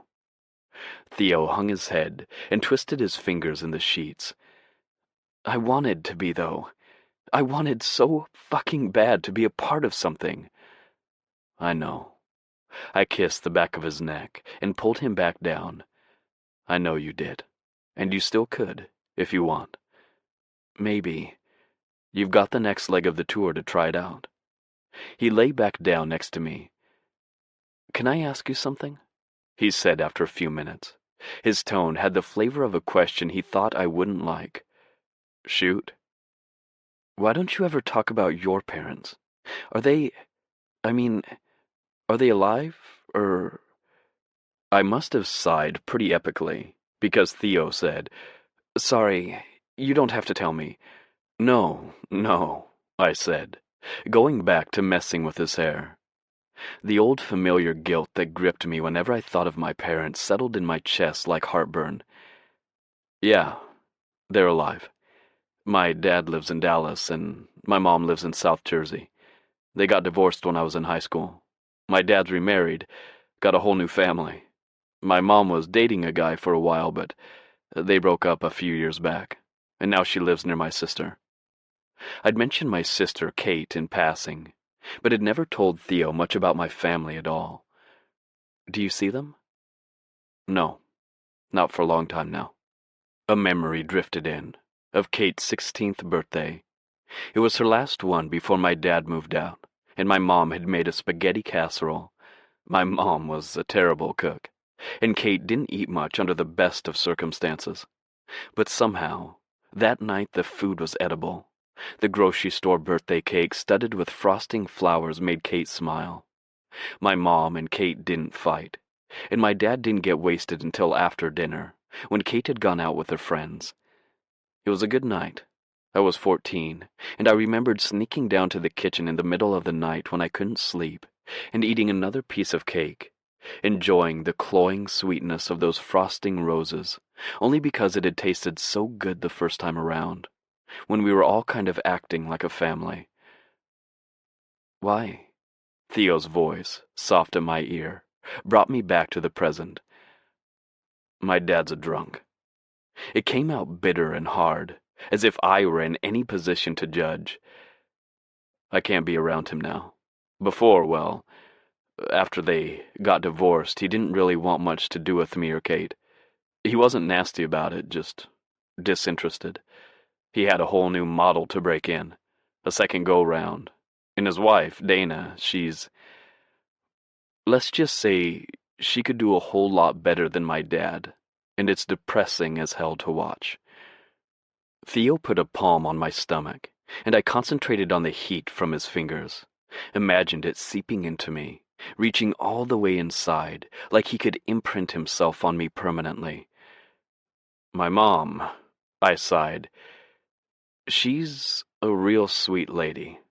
My dad's drinking, it's what ruined their marriage, ruined their relationship. So when I started with the drugs and all, fuck, man, it wrecked her to see me like that. She came to visit me the first time I went to rehab, and she was a fucking mess, worried for me and wanting to help. But really, she should have been mad at me, you know? She should have been furious. I needed her to be furious. But she was just sad and scared. And then I didn't stay clean long, and I didn't want to worry her worse, so I stayed away. The image of my mom's face, hopeful and tentative and ultimately disappointed, haunted me. I stayed clean for about 4 months after I was in rehab the second time, so I went to see her. It was Christmas, and she had this sad little fucking tree, I remember. She'd just broken up with her boyfriend, and she was sad, and my sister was sad. The whole thing was so epically fucking sad. I couldn't take it. I left her apartment at 10 p.m., with a snow-streaked windshield and gray slush on the median, and I drove to the nearest bar. I got trashed and scored in the bathroom and made my way back home in time to pass out on the couch. When I woke up in the morning, the lights on that pathetic tree were gleaming with desperate cheer, and my mom was sitting in the chair staring at me. I followed her gaze to my arm, where my sleeve was still rolled up and the fresh track mark was clear, and I felt the despair of failure compounded by having a witness to it. After that, I just kind of didn't go back. It was too hard, and I didn't want to keep getting her hopes up only to disappoint her again. And now? Theo asked. Now? Fuck. I don't know. This is the longest I've stayed clean, but I can't risk it. Not yet. Not when I know what it does to her. What I couldn't bring myself to say out loud was that I had this superstitious conviction that if I let myself reach out to my mom and Kate, I would somehow jinx myself back to the needle. I could front all I wanted that I was protecting them, but the bottom line was that I didn't feel strong enough yet. I didn't trust myself enough yet. We spent the next few days working on music. I played Theo the songs I'd written for Reese, and he was enthusiastic about them. He loved what I'd written, and he asked questions that made them better, made suggestions that had me going back in to fiddle with them. We finished the song we'd started writing together at his apartment, too, and I woke up to find Theo lying on his stomach next to me, propped on his elbows and writing in his notebook. I ghosted a hand down the gorgeous curve of his spine, and he shivered, but his face remained stuck in the notebook. I kissed the base of his spine, then kissed my way up to his neck and heard his breath catch. "You're gonna make me get a paper cut," he said against the notebook. "Occupational hazard, I kissed his throat, then his cheek, then nosed in next to him to peek at what he was writing. Theo was sometimes happy to pass over his notebook, and other times he pushed me away like I was cheating off his math test. This time, he nudged the book toward me and tapped it with a chewed-up pen, leaving a blip of saliva on the page, which he wiped away, smearing the ink. He looked down at the notebook shyly. I grabbed his chin and turned his face to me. "I'm really gonna fucking miss you," I said, and I moved my hand so I could kiss him. "Me too. Gonna give me a memorable send-off?"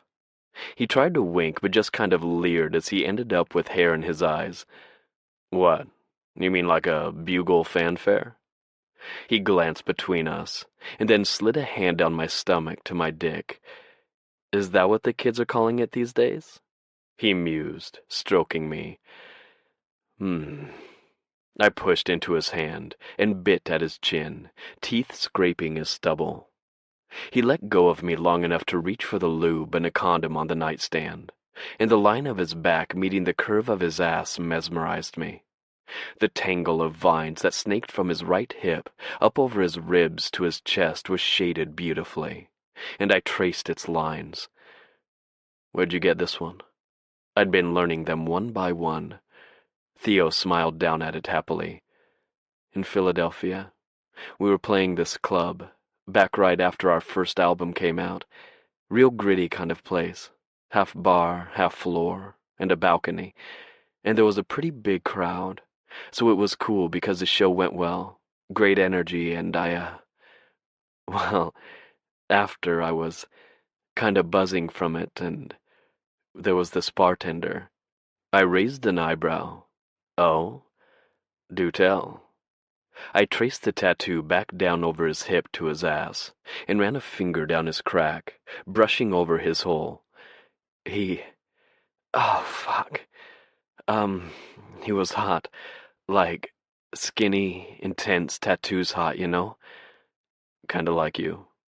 Theo cocked his head as if this description surprised him, then shrugged and nodded. "I guess. Anyway, he was reading a book during most of the show.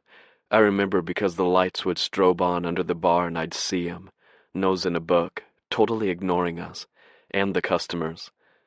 I started stroking Theo's erection, and guided his leg over my hips so he straddled me. "Didn't like being ignored, huh?" He smiled, then gasped as I rubbed the tip of his cock with my thumb. "After the show, we were loading out and he was cleaning up and Theo panted as I cupped his balls and stroked him harder. "Yeah. He fucked me. Oh, God. He fucked me in the storage room behind the bar." Was it hot?" I rubbed at his nipples, then pinched them just to watch his head drop back. Yeah," he gasped. "And I said I liked this tattoo he had of a wolf, and he said his friend did it. Oh, God, Caleb, please don't stop." "Keep talking." "Fuck. So, he gave me directions to the shop where his friend worked, and she did it for me the next day. The end. For God's sake, you have to fuck me now, please." Theo was breathing heavily, his face and neck flushed, his nipples pink from my fingers, and his erection spilling pre-cum. He was stunning, I gathered a drop of precum on my finger and touched it to his mouth. He opened for me, sucking my finger in, those haunting silver blue eyes closing in pleasure as he ran his tongue around my finger. I wrapped a hand around his throat, pale skin shaded with dark stubble, and felt his breath, felt him swallow hard. Do we need this? I held up the condom, and Theo's eyes drifted open. His pupils were blown wide, his lashes damp. When he saw what I was holding, his mouth fell open, and his breathing sped up. He shook his head and started visibly shaking. You okay? I put my hands on his hips to steady him. I'm good. He bent to me, and I could feel the sweetness in his kiss, the desire. You want to fuck me instead? I asked. His eyelashes fluttered and he smiled. Fuck yeah, but not now. I love it like this, with you. I slicked my fingers and slid them inside his hole. Theo's gasps and tiny noises were an orchestra as I touched him. After a minute, he knelt and positioned himself to take me in. Our eyes met, and lust flared thick between us. But the sweetness was still there. So much fucking sweetness I could hardly stand it. Theo sank down on me in one sinuous movement, seating my cock inside him to the hilt. The pleasure ripped through me, and I squeezed my eyes shut at the onslaught. The feel of his tight flesh around me, his palms on my ribs, his eyes on me. It was overwhelming. He moved like silk and water over me, creating a rhythm, then changing it.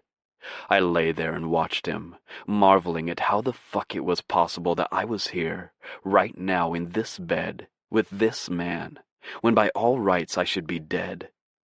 The gratitude welled up in my chest, and I pulled Theo down to me, kissing his mouth desperately. I flipped us, pressing him to the bed, and taking him in long, deep strokes that pounded us together and threatened to throw me into orgasm too soon. Theo's hands on my thighs grounded me, and his worshipful gaze humbled me again. I'm so close, he said, voice just a rasp. Make me come. At his words, any semblance of control snapped, and I drove into him hard, my ass clenching and my spine turning to liquid heat. I felt the first flickers of it in my balls, and I pressed myself deep into Theo's gorgeous body. He stroked himself in rhythm with my thrusts, and his moans were the sweetest music. I came with a shout, burying my face in his neck as I thrust, my orgasm blasting through me, turning my bones to liquid and obliterating the world outside of my pleasure. I came inside Theo in powerful spurts and felt him peak just as I finished, his muscles clamping down on me as he shot between us. He cried out, then bit down on my shoulder as his ass clenched around my cock, pulling the last shuddery tendrils of my orgasm out of me, and leaving me shaking against him. His hair was a mess, and he winced as I pulled out of him, but he looked fucked out and blissful, a soft smile playing on his lips, about the same as I felt. Sorry, baby, I murmured, running my fingers over his hole to soothe the muscle. Oh my God. I could feel my cum leaking out of Theo, and a fierce possessiveness shot through me. I pulled him to me, wrapping my arms around him tightly, and he made a groaning, purring sound against my neck and wrapped his arms around me. We were locked up tight, clinging together, and there wasn't a fucking thing in the world that could have made me let him go. Fuck. Was I going to miss him? Chapter 17. Theo. Washtub Prophecy, our opening act for the second leg of the tour, was everything that I hated about the music industry. They cared more about the show than the music, more about the publicity than the songs, and somehow they still managed to be really good, which is why I'd agreed to have them open. I'd only heard their album. Venn had no such excuse, since he actually knew Abel Mailer, their lead singer. It had happened in the usual way. They were a band on our label, and the genres were similar. It would be so appreciated if we'd let them open for us as a segue into their headlining tour. Of course, I'd have preferred if we could have anyone we wanted as an opener, but Dougal was firm that this was the way the game was played. I'd really enjoyed how Starkers opened for us on the first leg of the tour. They were incredibly talented, and their use of harp and electric fiddle gave their music a soaring, ethereal quality that I loved. Miranda Jenkins, their lead singer and harp player, was awesome, and though I hadn't gotten to know the rest of the band as well, Mary, Aruna, and Leah had been kind and interesting whenever I'd spent time with them. It had been part of what made the first leg of the tour feel okay. Now, with the full-on fuckery of Washtub Prophecy, every night was a grueling affair. Abel Mailer had decided that we were destined to be friends from the moment we all met up the night before the first show. At first I'd thought it was just hero worship or something, which made me uncomfortable but at least wasn't scummy. But no. Abel would sidle up to me and talk like he thought we were in some kind of secret club and everyone else was outside looking in. He'd rag on his own band, criticize other musicians he'd toured with or met or listened to. I mostly ignored him or made excuses to leave. But after the third show, when he'd sat down beside me and started in on how Coco wasn't the best guitarist, so it was good she stood out in other ways, and how Ven and Ethan were probably fighting over who got to get in on that, I cut him off at the knees. He looked shocked, as if I'd betrayed some relationship we had, and then he got pissed, and I knew I had an enemy. I'd steered clear of him since then, since the last thing I wanted was to go on stage distracted by that asshole. But it made everything a little bit harder to deal with, a little less comfortable. And Washtub Prophecy was only part of the problem. Ethan and I had started talking more since our fashion afternoon, so it was nice to spend time with him on flights or backstage. But I missed Caleb fiercely. It was like a constant ache in my chest, a bruise that twinged whenever it was touched. I'd never felt like that before, not about anyone. And knowing that Caleb was out there in Stormville in his comfortable bed with the smell of leaves, freshly turned soil, and faintly cigarette smoke wafting in through the cracked window, the sound of him singing low as he strummed his guitar, and probably a pan of that damned hash on the stove, it made me feel ridiculous. Because why was I here, in an endless parade of cold beds with anonymously pressed white sheets and designer soaps that all seemed to smell like lemongrass, when I could be there with him? Why, when the returns felt like they diminished every night? When I knew what I wanted, and it was him, and not this? We'd picked up our middle-of-the-night phone conversations since I'd been on tour, so at least I got to hear his voice after I got back to the blank, sterile hotel rooms.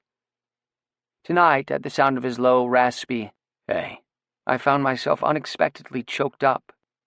"Hey." There was the sound of rustling, like Caleb was resettling himself. "Where are you?" I asked.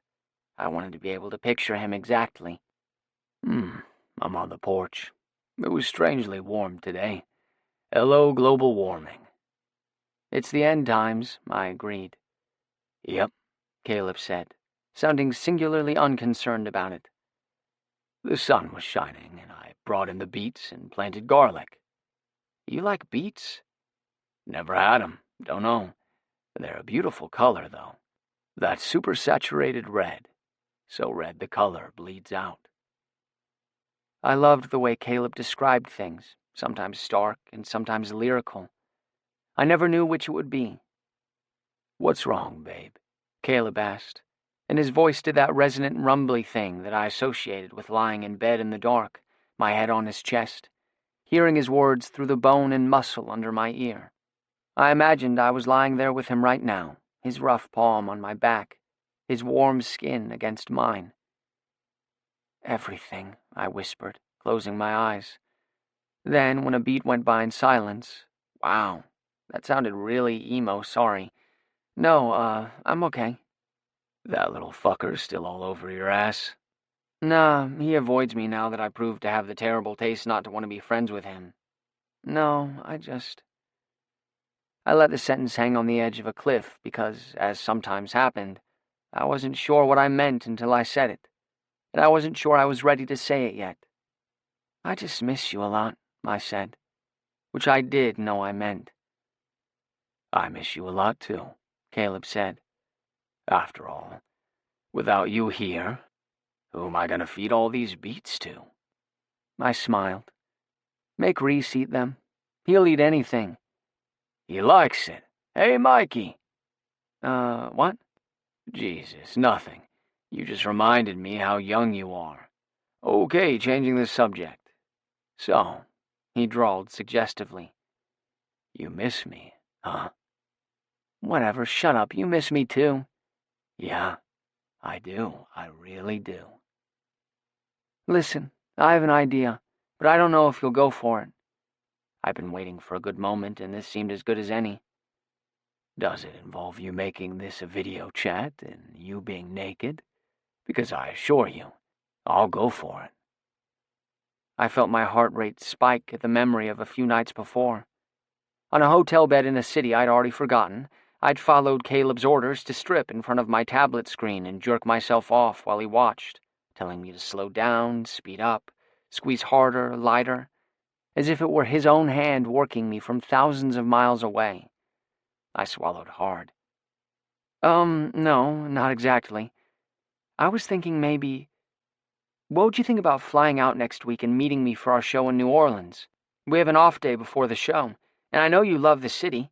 We could walk around, hang out, eat those donut thingies you like.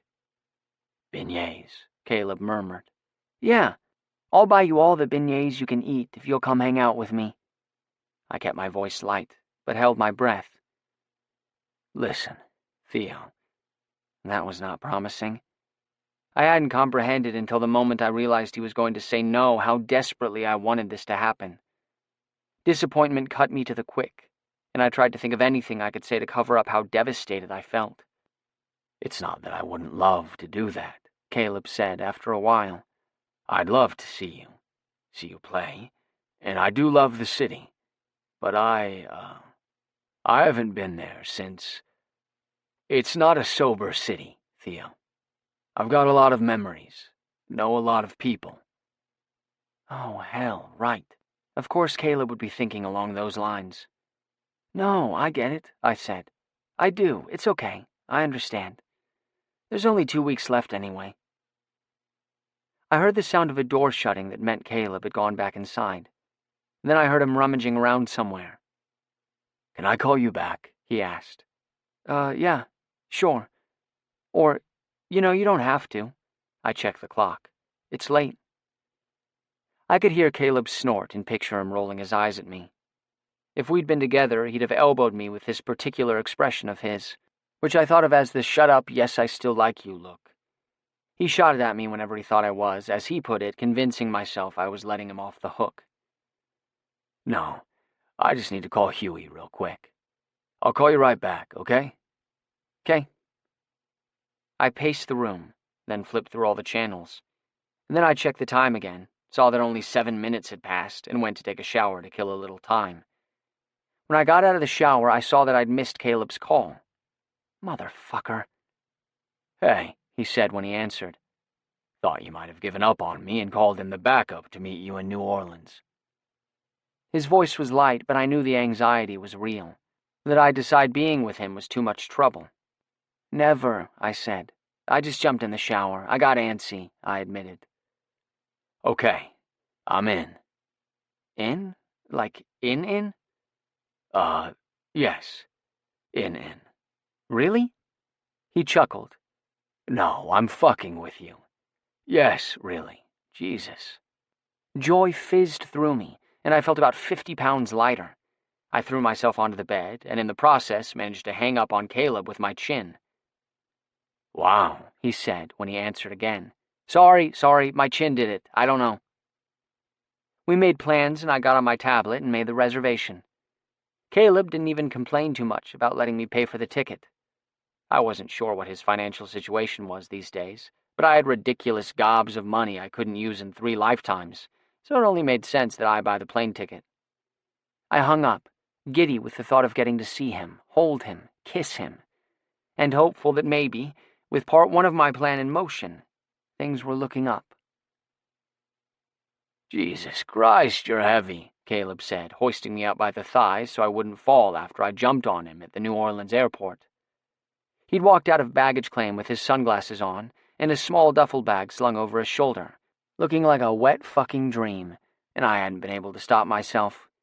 I'd meant it to be a hug, but at the last minute I'd kind of launched myself at him. But then he squeezed me and kissed me so fucking hard and sweet that everything but him disappeared. I came back to myself as my feet touched the ground. "Hi," I said, and he grinned. I could see myself in his sunglasses, could see I was grinning just as big. I'd booked us a room at the Magnolia, a boutique hotel in the French Quarter, though the rest of the band was staying at one of the big hotels on Canal Street, but I hadn't even checked in yet. Had gone right to the airport to meet Caleb. The air was balmy and thick, but when we walked through the doors, we were in a cool, dark grotto, open to the air but shaded by trees. Lush flowers I didn't recognize bloomed on bushes that surrounded a small decorative fall that trickled down slate and collected in a pool of flagstone you could sit on the edge of. There were a few cafe tables set up in the courtyard, and where the streets outside had been loud, in here it was still and quiet. "This is beautiful," Caleb said when I came back with the keys. I nodded and held out my hand, because all I could think about, now that I had the keys, was getting him to the nearest bed. The stairs were narrow and steep, and yeah, I put a little swing into my ascent, knowing Caleb was right behind me. "Keep sticking that ass in my face and you know I'm gonna do something to it," Caleb said, his voice so low and rough that I could hardly hear him. "Yeah?" I threw him a look over my shoulder. "I'm counting on it." The second I fumbled the door open, Caleb was on me, mouth hungry and hands seeking. "God, I fucking want you," he said, like he almost couldn't believe it himself. There was nothing slow or controlled about the way we came together. We went at each other like beasts, sucking, biting, scratching, thrusting, until we came all over each other and collapsed in a sweaty heap on the bed, legs entwined and fingers still clutching. "Jesus," I breathed. "I really needed that." Caleb nodded and squeezed my hand. "Nice room," he said, and I started giggling. We had dinner at a hole-in-the-wall Creole joint that Caleb had plucked unfailingly out of the maze of uneven streets we walked up and down. He clearly knew the city well. "I lived here for a year or so," he told me as we ate, "then spent a lot of time here over the years." "People loved you here," I said, and he nodded. "It's certainly a music city." The statement was neutral, a throwaway, but his voice held such wistfulness, such regret, that I reached across the table and squeezed his arm. He gave me the barest hint of a smile, then went back to eating. "I have this idea," I said. "I want us to play our song." "Wait, like at one of the clubs?" "No, at the show tomorrow night." This was my plan. Use the city that Caleb had once called home to get him back on people's radar. "Your show?" I nodded. Caleb barked out a laugh like it was a ridiculous idea. "This city loves you. You have a huge following here. If we took advantage of it, it would be a way of saying you're still here. And then, if you ever recorded any of those amazing damn songs you've written, you could put out a new album, if you wanted to." Caleb was looking past me at the street, where people strolled by arm in arm, or in tour group clumps, or running to catch up, shouting at each other and laughing. A man lit a pipe and sank down to a worn marble stoop. A woman rode by on a cruiser, a tiny dog standing on all fours in a wooden crate strapped to her handlebars. A boy in an army t-shirt paced slowly on a third-story balcony, smoking a cigarette. Under my hand, I could feel Caleb's forearm, corded with tension. "I don't know," he said, still looking outside. "I just don't know." The band at Wolf's Howl had the audience dancing and cheering, stuffing bills into the past hat. They were doing jazz standards with a kind of rockabilly twist, and everything about it was working. The singer was styled like a 1940s chanteuse, with a knee-length red dress, dark lipstick, and a large flower in her perfectly arranged curls, and the rest of the band sported natty suits in varying states of wear and tear, a few with hats. They spun each song out by passing solos among them, and teasing bits of other familiar tunes. Caleb said this was his favorite early club. I took that to mean he had others he liked as the night wore on, because it was already about 10 when we got there. "1 drink minimum," the guy at the door said, and Caleb's jaw tightened. I turned to him, but he waved me away and nodded at the guy. He got a ginger ale from the bar and handed me a whiskey and Coke. He had told me before that it didn't bother him too much to be around people drinking, as long as he had checks and balances, like Huey at his place, or me here. I told him in turn that I was totally fine not drinking, but I could tell that it just made him self-conscious and annoyed, so I accepted the drink. But I downed it quickly, then popped a mint so Caleb wouldn't taste it on my tongue when I kissed him. He was loving the band, drumming on his thighs and tapping his feet, head nodding in rhythm, smiling and clapping at moments he appreciated. When they finished their set, we spilled out onto Frenchman Street with the rest of the crowd after Caleb paid his compliments to the band and got a wave of hat tips in return. "So, you gonna show me your favorite late club?" I asked, still bouncing to the rhythm of the last song. He hesitated, leaning back against the wall, eyes closed, one knee up, his foot on the wall. He looked like an album cover, and I fumbled with my phone and took a picture of him. "Or," I said, running a hand up his chest, "we could just go back to the room." He smiled weakly and caught my hand in his, bringing it to his lips and kissing my palm. "I wish I weren't this way," he said softly. "I wish I could do anything you wanted. Go anywhere you wanted." "Don't. This is perfect. You're perfect. I'm so happy right now." I kissed him, and he slid his hand around to cup my neck. Someone whistled and called a rowdy woo-hoo as they walked past. Glass smashed with a tinkle a few doors down. The sounds of jazz and laughter, shouting and the honk of a car horn. The taste of Caleb's mouth, sweet and dark. Home. "I know where I'll take you," he said against my lips. "I'll stay with you the whole time," I said, unsure if it would be welcome or insulting. "Good." A few blocks later, Caleb pointed to the right and said, "I used to live 4 blocks that way." We walked in silence, the sounds of the city spilling out from balconies and open doors, from street corners and car stereos. It felt like time had stopped somehow, as if we'd been here forever, and also for no time at all. We passed a huge house, its balcony windows flung open to the night, and saw a couple dancing to big band music, laughing as they twirled. "Okay, let's do it," Caleb said. "Sorry, what?" Caleb snorted. "That was all dramatic in my head." "Oh, the song? Yes, for real?" He took my hand and tucked it against his side. "Yeah, I mean, what's the worst that could happen? Not like I ain't been booed off a stage before." He shrugged, all casual bravado, but I knew there was nothing casual about his decision. "This is it," Caleb said a few blocks later. We turned right as we got to a highway overpass, and it was dark and less populated. The street was strangely quiet, houses and darkened businesses all along it. But when the door opened, the sound of the bar spilled out.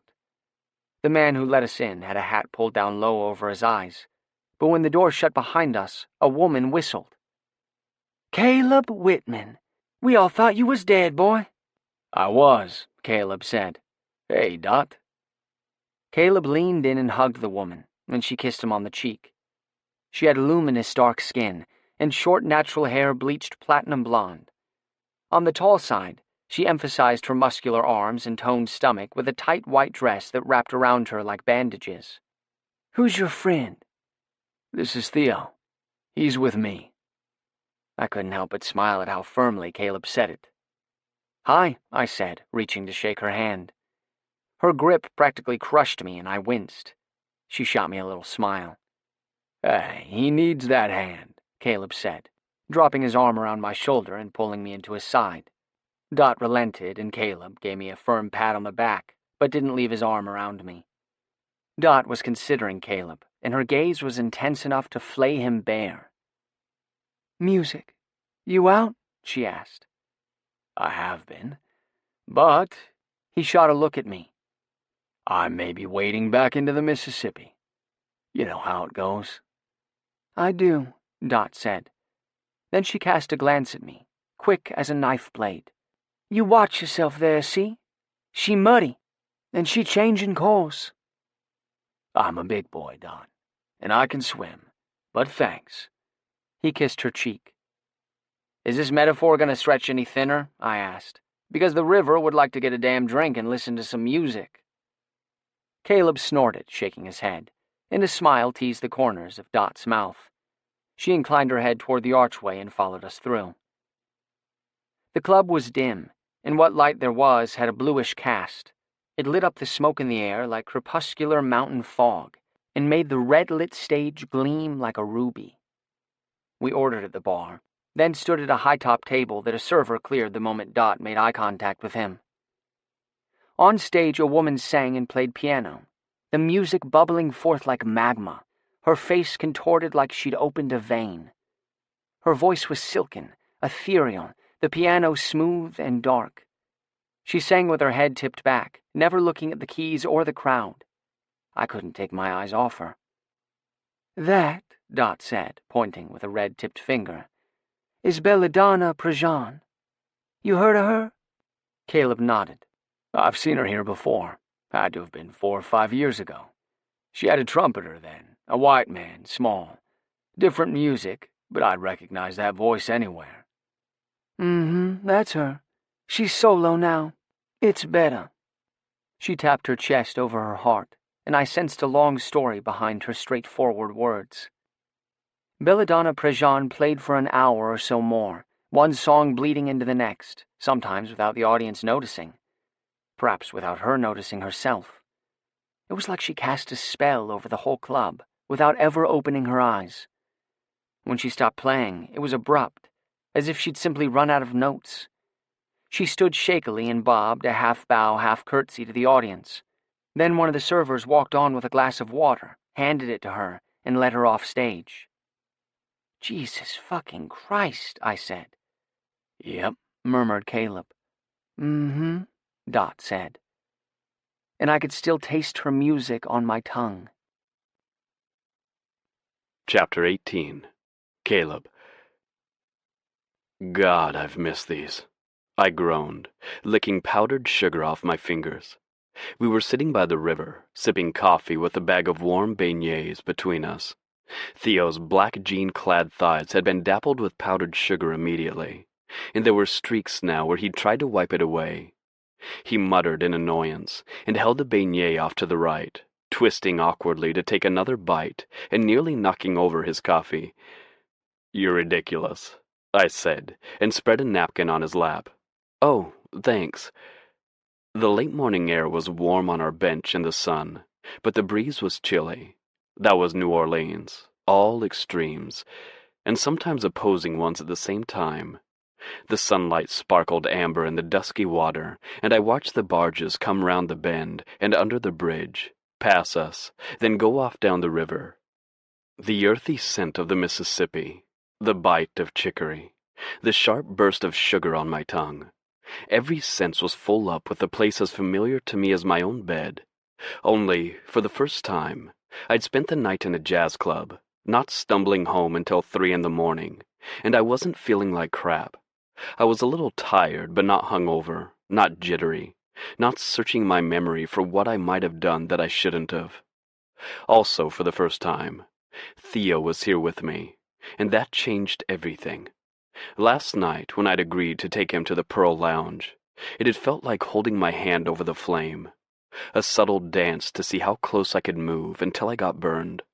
But, though seeing Dot had forced a tidal wave of memories, every time I'd looked at Theo, it yanked me back to the present, back to the man who, I hoped, might be my future.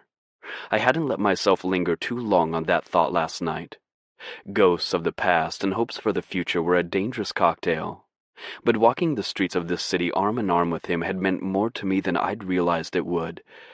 "Ugh," Theo said, tossing the uneaten half of his beignet back into the bag and holding his white-smeared fingers out from his body like they were covered in slime. "You have the rest. I am not about these things. I want a real donut." Blasphemer.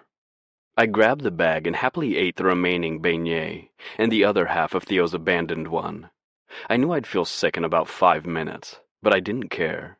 The chicory coffee was the perfect antidote to the sweetness of powdered sugar, and I had no idea when I would be back in New Orleans. Sure enough, I was vaguely nauseated a few minutes later, and I downed the rest of my coffee and leaned over, elbows on my knees, staring out at the river. Feel sick, huh? Uh-huh, I groaned. So good, though. Ugh, not worth it if it's gonna make you feel like shit, though. I couldn't help but laugh at that.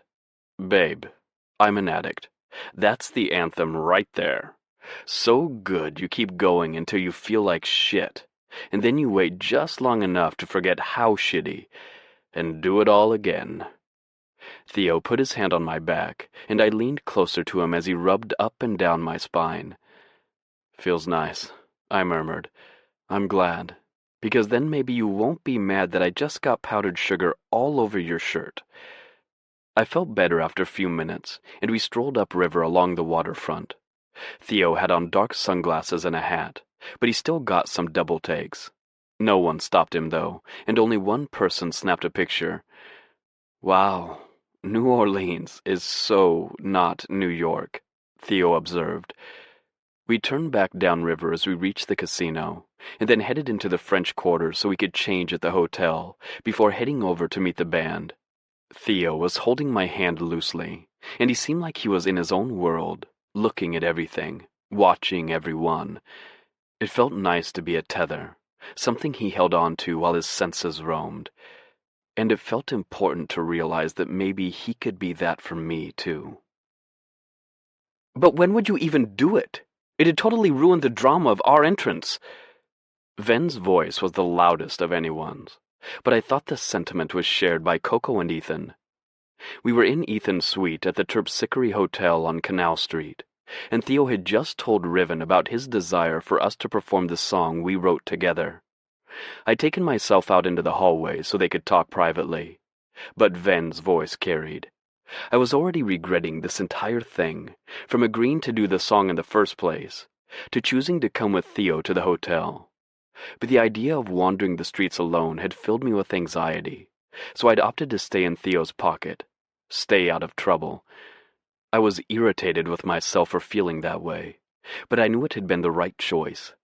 I fished my phone out and called Huey, walking down toward the stairwell where I wouldn't be able to hear Ven anymore, and leaned against the wall. "How are you doing, kid?" Huey asked, answering on the second ring. I smiled at the knowledge that my friend had been on alert for my call. "I'm actually okay, I think. But I don't trust myself to walk around alone, so now I'm following Theo around like a damn groupie and I'm pissing myself off." "Ha! You as a groupie? Hilarious. I'll save that one to make fun of you for later." Yeah, laugh it up. "Whitman, you know what I'm gonna say." I sighed. He was right, I did know. But I still needed to hear it from him. "You're making smart choices. Feeling a little shaky? You're sticking with someone who keeps you on track. That's exactly what you should be doing." "Yeah. So then what's this really about? Theo annoyed that you're sticking with him?" "No." "Well then?" I slid down the wall to sit on the patterned carpet and dropped my head back, closing my eyes against the tunnel effect of the hallway that was making me woozy. Theo and I wrote this song together, and he wants to play it tonight at his show. He's in there with the band right now talking about it, and they may say no, so it will be a moot point, but they might say yes, and if they do, name the feeling, Wit. Huey was a big fan of the feel your feelings methodology. Said if you knew the feelings, then it was easier to deal with them clean. Of course, it annoyed the holy shit out of me, because I always felt like a kindergartner when he made me do it. But I couldn't deny it was fairly effective. Fear. Fear that they'd hate the song, that I'd fuck it up, that I'd let Theo down. Fear that I wouldn't love performing anymore. Fear that I would. Huey waited. And excitement. Because what if? What if I could have this again? Hope, I said softly, almost choking on the word. Is hope a feeling? Doesn't matter. You feel it. It's a feeling. I really want this, man. I want it so fucking hard. It's like I'm ripping into it with my teeth. I want my fucking life back. Sounds like maybe the want is stronger than the fear. That's good, kid. That's real good. Fear is the mind killer. Dune was one of Huey's favorite books. It was one of the first things we'd ever talked about. A door opened down the corridor, and I saw Theo's head poke out. Oh, hey, I gotta go. Thanks, man. Really. Thanks. Hey, I want to meet this kid when y'all are back in New York. Yeah, okay. The idea of Huey and Theo together kind of broke my brain. Thanks. Theo was striding toward me, and I could tell from his smile that we were a go. As I pushed myself to my feet, I felt heavy but lightheaded. We're in, he said, and threw his arms around my neck, kissing me solidly. All I could do was nod and hope that my mouth was forming something resembling a smile, because inside the terror was so stark I could hardly breathe. The first time I performed my own songs live, I was 19. I had a broke-ass guitar, a borrowed amp, and the conviction that I was going to either faint or die as I walked on stage. There were about 15 people in the audience, and in the time it took to take the 5 steps to the microphone, I was certain that every single one of them hated me. I practically tripped over my own mic stand, and my hands were shaking so hard that only the strap was keeping my guitar in place. I hadn't felt that way since then, but right now, 5 minutes before taking the stage with Theo, I felt 10 times worse. I was sweating so badly that my shirt was sticking to my back and under my arms, and I probably stank. My hair was a mess from running my hands through it so much. I thought I might possibly vomit at any moment. The morning's coffee and beignets were a distant memory by now, but I hadn't been able to choke down anything else all day. Theo was eyeing me like I was a rabid dog he was scared to approach. No surprise there, since the last time he'd asked if I was all right, in a sweet, concerned voice, with a supportive hand on my shoulder, I'd snapped at him and jerked away. He'd held his hand up and backed away slowly, and I'd felt immediately guilty. Washtub Prophecy had done their set to a lukewarm response. But then, arrogance in a band that hadn't paid its dues didn't go over too well in NOLA. It had been decided that Coco was going to go out on stage to introduce us. Ven's argument that Theo had to make an entrance was agreed upon by the band, though Theo had clearly been uncomfortable with it, and they hadn't wanted to all just sit there on stage while we performed our song. 3 minutes. I couldn't breathe, and I was running through every single shitty thing I'd ever done, pulling my mistakes around me like some kind of armor against the hope of anything good. Then Theo was there, hands on my shoulders, pushing me down to sit on an amp. "Baby," he said, low, face close to mine. "It's okay. It's gonna be fine." I nodded and told myself the thing that I knew was true. This cannot actually kill you. Sometimes it helped. "Listen, if you're not okay with this, we don't have to do it. No one will know the difference."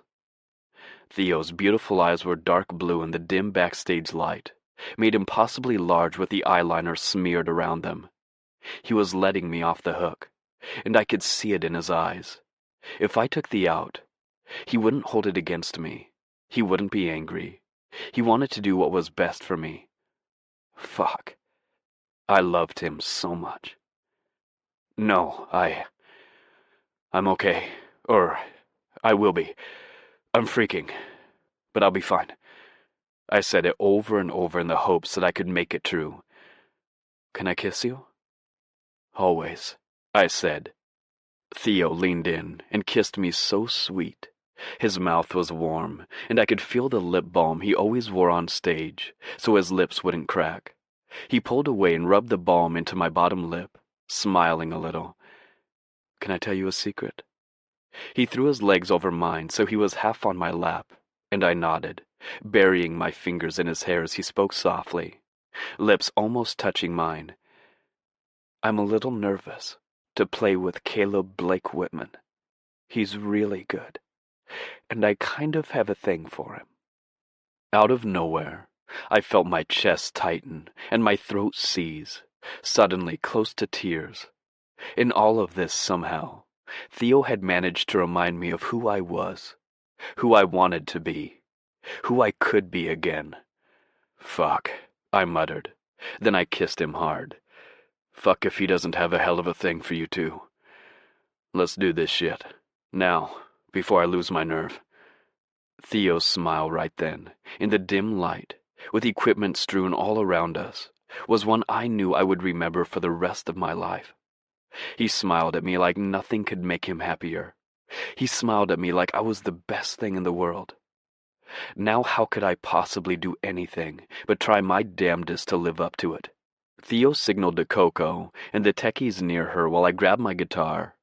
Theo held his loose in his left hand and reached for my hand with his right. As the lights in the house went black, the crowd came alive with cheers, and when a spot followed Coco as she walked on stage, they started screaming. "Good evening, New Orleans!" Coco yelled. She was all energy and the crowd ate it up. "Now listen, y'all. We have a special treat for you tonight. You want to know what it is?" The crowd yelled, everyone screaming guesses at the stage. Coco cupped her hand to her ear and leaned toward them exaggeratedly. They yelled louder. "Ah, you'll never guess," she teased them. "Let me ask you a question, New Orleans.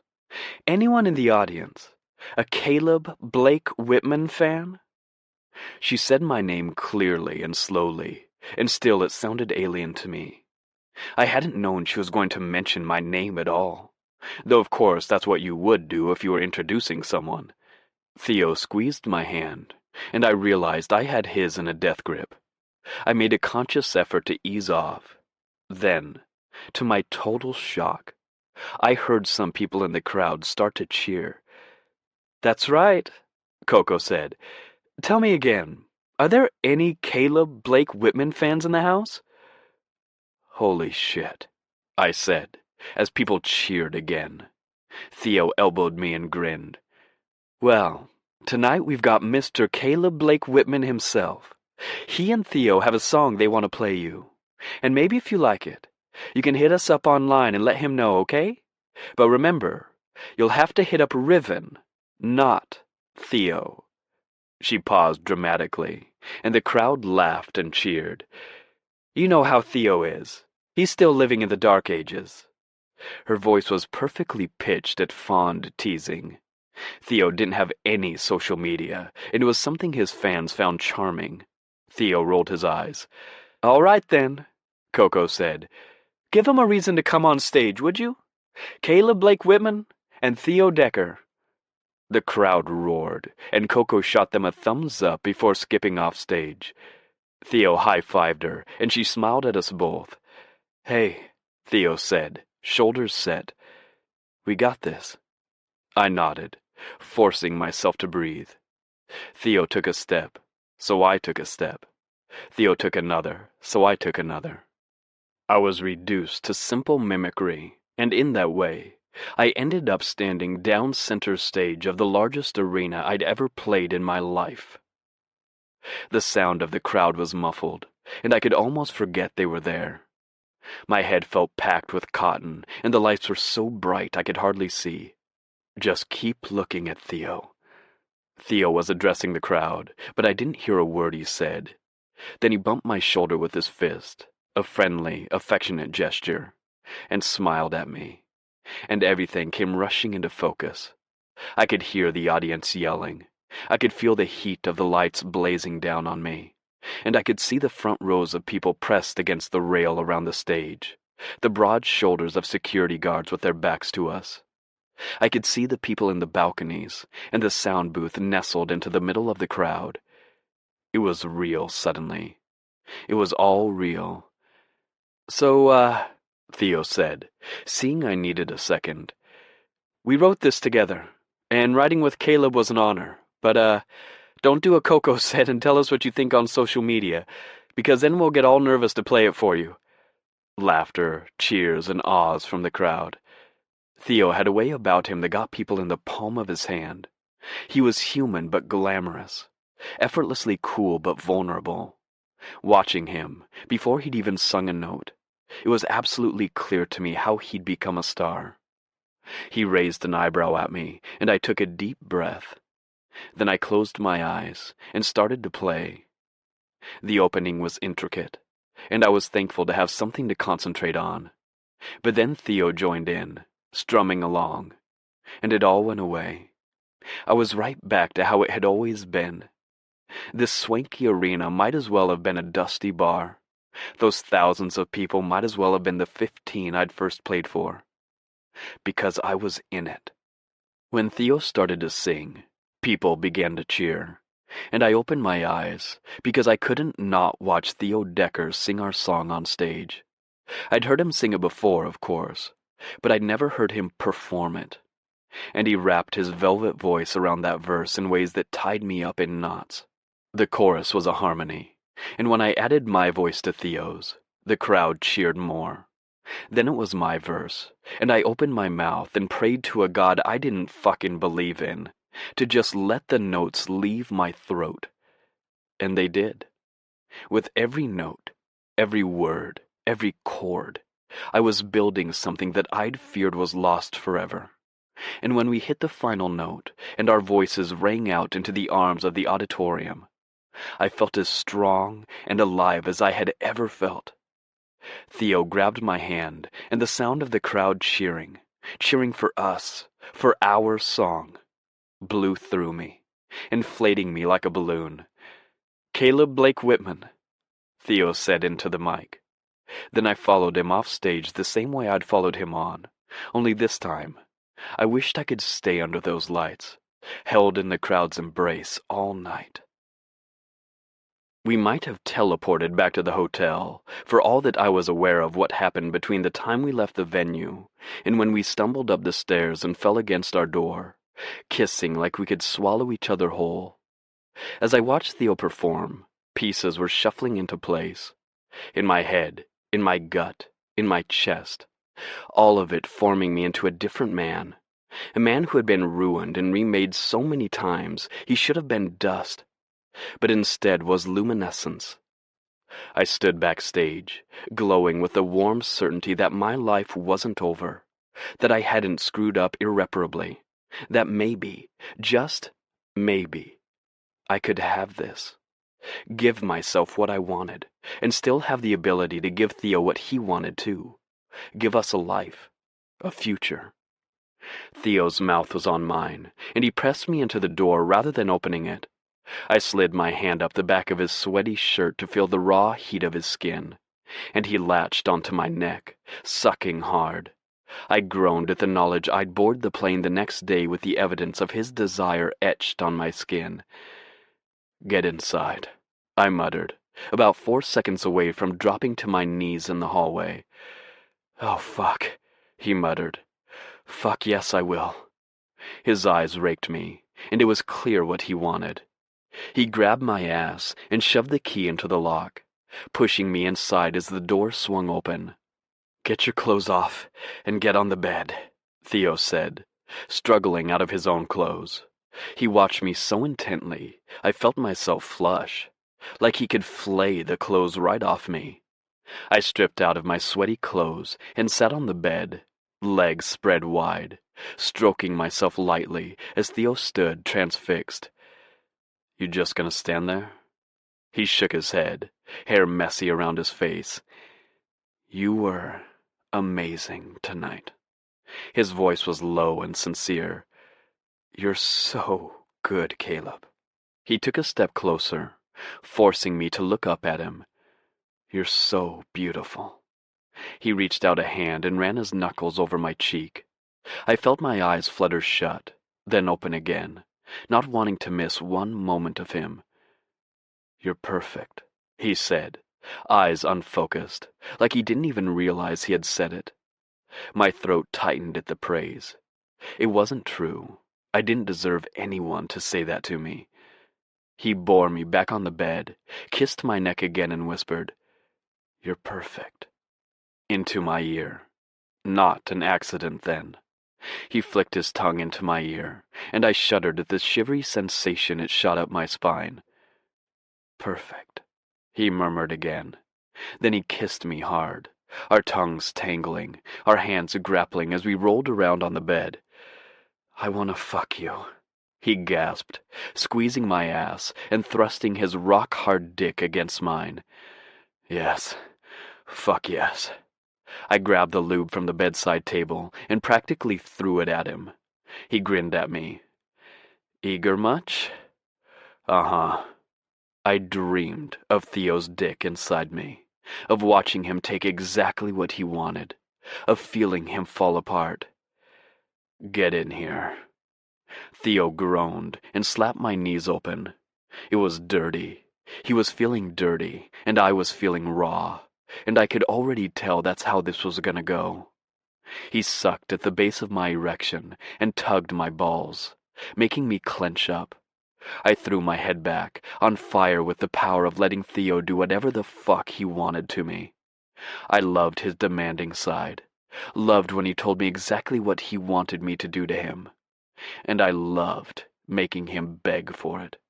His stubble electrified the sensitive skin on my inner thighs, and he bit at the flesh there. Fuck, I love your thighs, he groaned, palms keeping my knees open.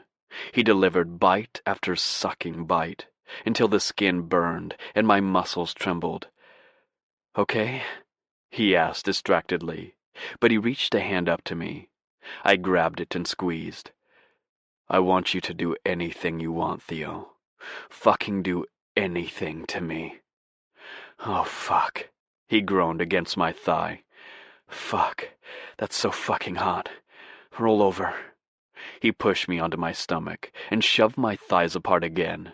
He rubbed his face between my legs and palmed my ass, holding me open. I must have made a sound because he against my skin. I only had a moment to register what that meant before Theo stuck his tongue in my ass and we both groaned. His mouth was hot on my hole, and he licked me loose like I was the best thing he'd ever tasted. Pushing my ass up, he feasted on me until I was incoherent with lust, grinding my ass back against him. You taste so fucking good, he muttered against my ass, and his fingers were so tight on my hips, I knew I'd have bruises. Theo, I groaned, not sure if I wanted him to hurry up or never stop. You said I could do whatever I wanted, he said, voice flirtatious and teasing. I want to eat your ass for the rest of my life. So, he dropped back down on me and licked over my hole again, tracing my rim with the tip of his tongue, then flicking it inside. All I could do was press my cheek into the pillow as jolts of heat stirred my arousal higher and higher. Finally, after I wasn't sure how long, Theo slid 2 fingers inside me and pressed against my prostate as he licked me. My hips jolted off the bed so hard I almost broke his nose. In that momentary reprieve from sensation, he giggled like he was delighted to have caused such a reaction, and I turned around to see his lips puffy and wet, and his eyes dark blue with lust. His cock was leaking, he was flushed, and his hair was a wreck. Fuck, I wanted him. When his eyes softened a little and lingered on mine, I turned onto my back, and his smile told me it was what he wanted. He nearly collapsed onto my chest to get at my mouth, kissing me passionately, feeding me my own taste on my tongue. Now, please, he was murmuring against my lips. Whatever you want, baby. Anything. Oh, fuck. He palmed his cock. I want inside you now. Get the fuck in there, then. I'd been going for light, but Theo shuddered and dropped his head like he couldn't stand it. When he looked back up at me, his eyes were blazing. He swiped some lube carelessly onto the tip of his leaking erection, and then he was right there, sliding inside me as smooth and insistent as a boat cutting through water. I couldn't breathe as he filled me for the first time. Then I could only gasp as the pleasure shot through me. Theo's lips trembled, and then he started to fuck me like he wanted to climb inside. It felt like he doubled in strength, shoving my hips up to get a better angle and slamming into me. It was messy and fast, and so perfect, I felt like I was coming apart from the inside out. Oh, fuck, baby, I groaned when he nailed my prostate, and he kept that angle, hips rocketing into me as the tendons in his neck strained. He wanted to kiss me, but he couldn't reach, and neither of us was willing to give up the perfect position. So we breathed the same twice-heated air, and Theo fucked me harder and faster as we looked into each other's eyes. "What do you want?" I gasped. "Tell me. Touch me," Theo ordered. "Keep touching me while I fuck you. I want to make you come. Just me." We both groaned at his words, and I touched every bit of flushed skin I could reach. I rubbed his nipples and trailed rough fingertips over his throat until he cried out brokenly. I could feel his cock swell inside me as he got close, so close. Then he dropped his forehead to my chest and wrapped one arm around my neck, hands snaking up to pull my hair. The sharp tug sent a jolt through me, and I clenched around him. "Fuck, fuck, fuck," he chanted, like it was the only word he knew besides my name. He was everywhere, weight on top of me, cock inside me, hand in my hair, eyes on mine. I could see how close he was, from the tremble in his lips, the way his flush darkened. He made gorgeous broken sounds as he fucked me, and then he curled his hand around my leaking erection, and my eyes rolled back in my head. "I want..." he groaned as I tightened around him. "What? Anything. Anything. I want you to come on my cock," he gasped, and he stroked me harder, faster. "About to," I groaned, and I felt my orgasm gathering together in the small of my back, the tremble in my thighs, the tightness in my belly. Theo ran his thumb over the tip of my dick and fucked me hard, raking over my prostate until it was almost too much. The pleasure climbed higher and higher, and Theo saw all of it. He bit his lip in determination. Then, with a twist of his hand on my dick, a tug on my hair, and one last deep thrust, I was coming so hard I yelled, every muscle tightening, my eyes squeezing shut as my ass convulsed and I shot into Theo's hand. I couldn't tell his groans from my own, but a moment later, he froze inside me, flooded me with heat, and then whimpered as he kept thrusting while he came down from his orgasm. "Oh, my fucking God," he muttered, plastering himself on top of me, cock still inside me. He nuzzled his face into my neck and wrapped his arms around me and groaned. I grunted in agreement, found one of his hands and squeezed. After we caught our breath, I said, "Remind me to let you do whatever you want to me more often." He nodded against my chest, and his stubble scraped my nipple, making me clench up. "Oh, fuck," Theo said, and he shifted his hips. "Do that again." I clenched around him, and he moaned, hips thrusting. "Again," he whispered, and I could feel him harden inside me. "Are you kidding me?" I said. He moaned incoherently into my chest. "That's some refractory period, kid," I said. "You want to..." He shrugged, muscles loose, clearly exhausted. I clenched around him again, experimentally milking him, and his hips surged. He looked at me with shocked eyes as he swelled inside me. "I don't think I can." I ran a finger over his swollen lips, the flush over his cheekbones, shoved sweaty hair back from his face. "Does it feel good?" I asked. "So fucking good," he slurred. I did it again and again, until I was sure my muscles would give out. and Theo writhed against me, getting harder and harder, until he was panting and scrabbling at my chest. I need to... Fuck. Can I?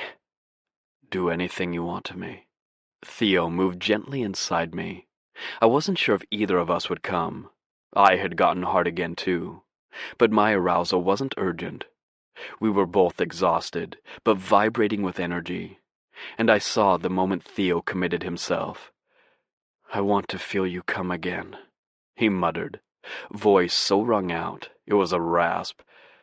I don't know if I can, baby, I said, but you feel so good. Don't stop. We fucked like mercury, like we were in a dream. I was sore, and he was tired, but as he moved wetly inside me, I closed my eyes and just let myself feel it. No goal, no end, just Theo, touching me everywhere. Oh my God, he murmured, like he couldn't believe what was happening. And then I felt him shudder, pressing himself deep inside me as he came. This time his whimper was almost tortured, and his cheek against my neck was blood-hot.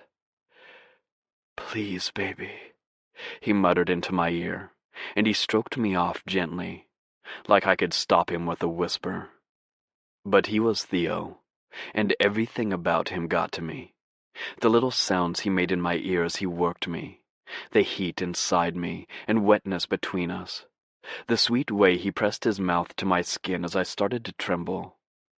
Then good turned into holy fuck, and I was coming for him again, spilling into his hand like my body would give him anything, even the things I thought were impossible.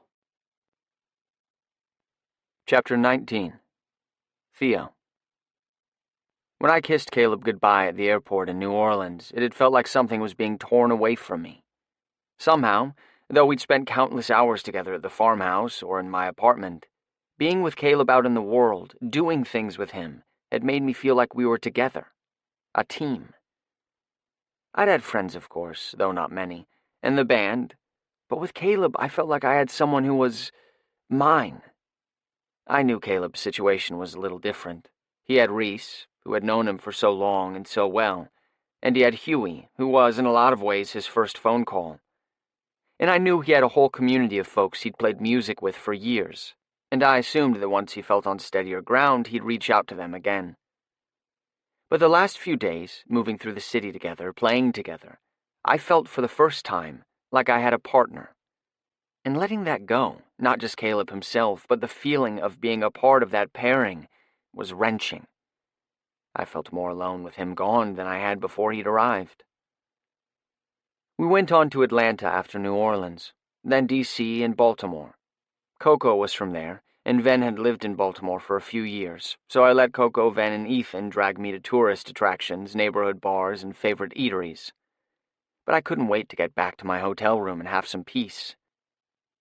Not just that, but since Caleb and I had played our song, it was like a vast space had opened up inside of me.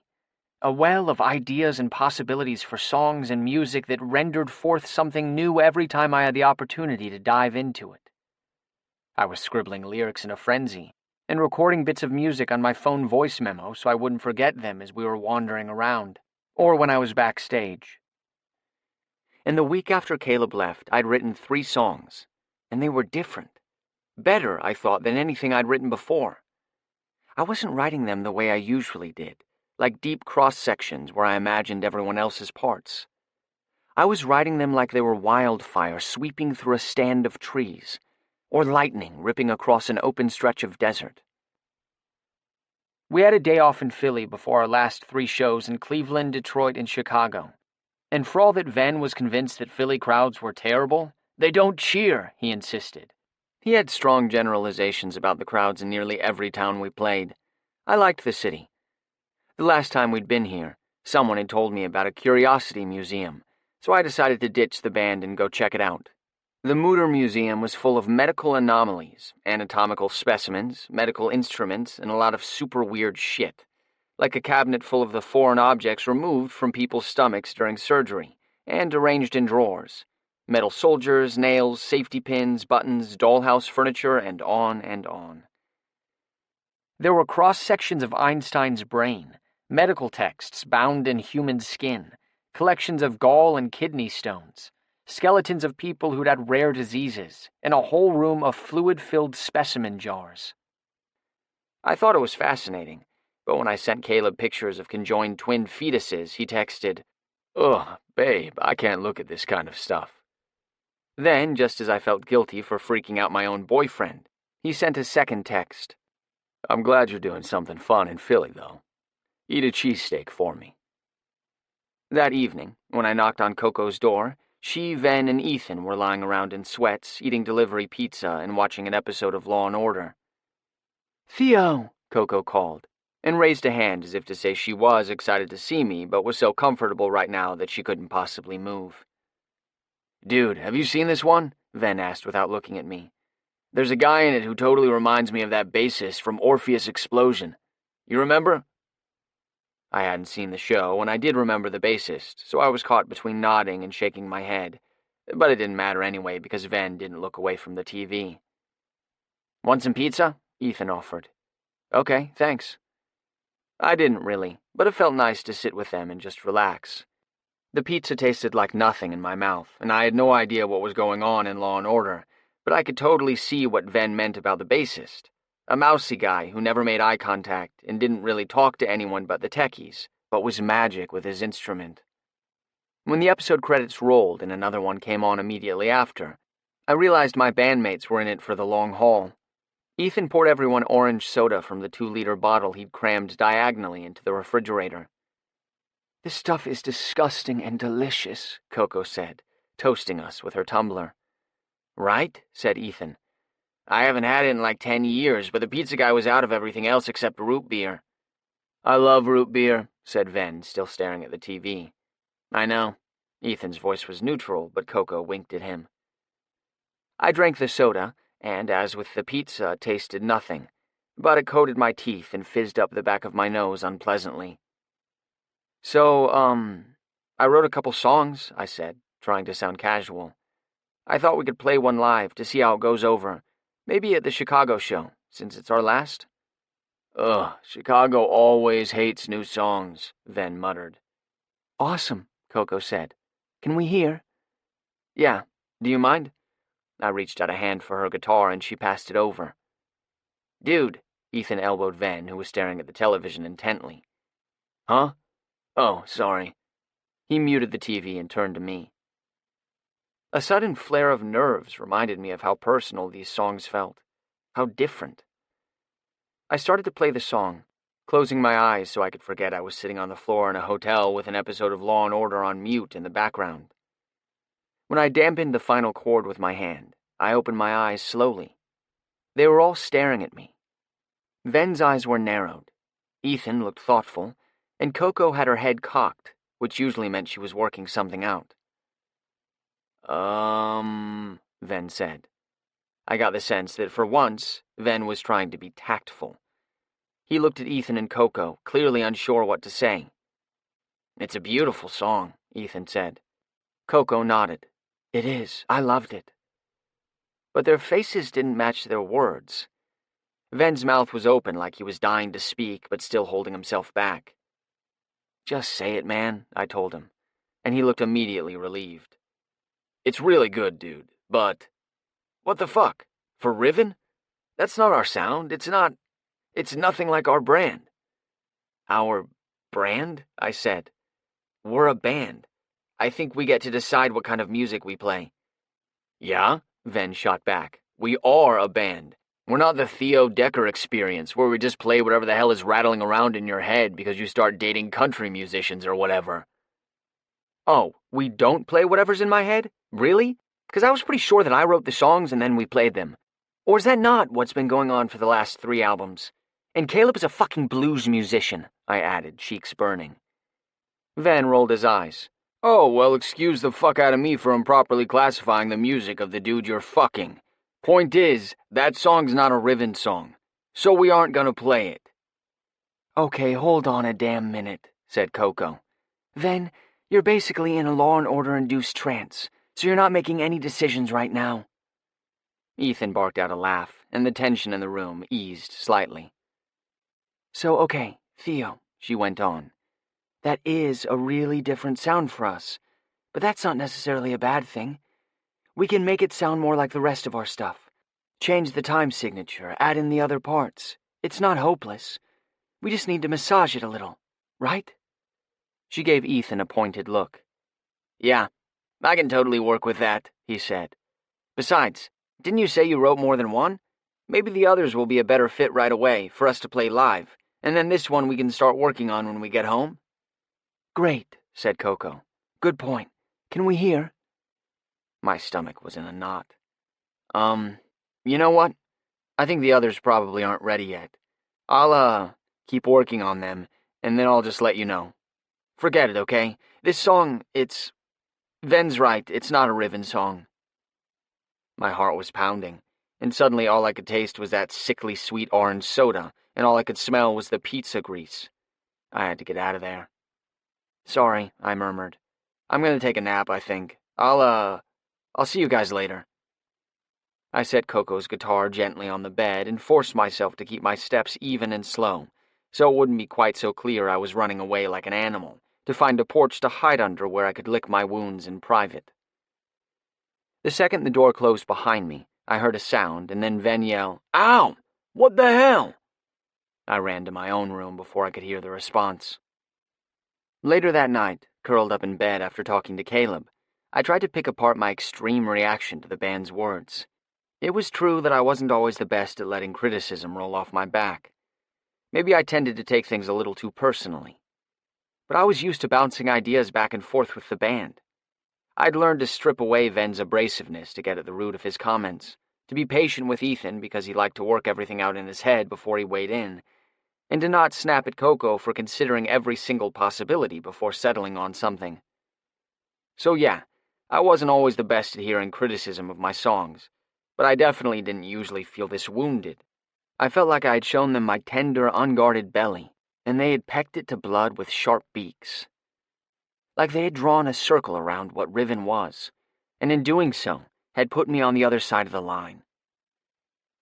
I fell asleep with the lights on, the blankets pulled over my head, and when I woke up the next afternoon to catch our flight to the Cleveland show, I could hardly drag myself out of bed. When we got picked up in Cleveland, I watched the familiar landscape out the window of our limo, and the minute I saw signs for I-90, my stomach clenched. Coco and Ethan were sweet to me, offering to order me an ice cream when they sent someone out to get one, since they knew I hated when we played in Ohio. But I couldn't feel anything. I wasn't nervous for the show, or excited. I wasn't dreading it. Wasn't even upset thinking about shit from when I was a kid living here. I just felt blank. Zombie blank. I finally got my shit together in time for the performance, but the magic wasn't there.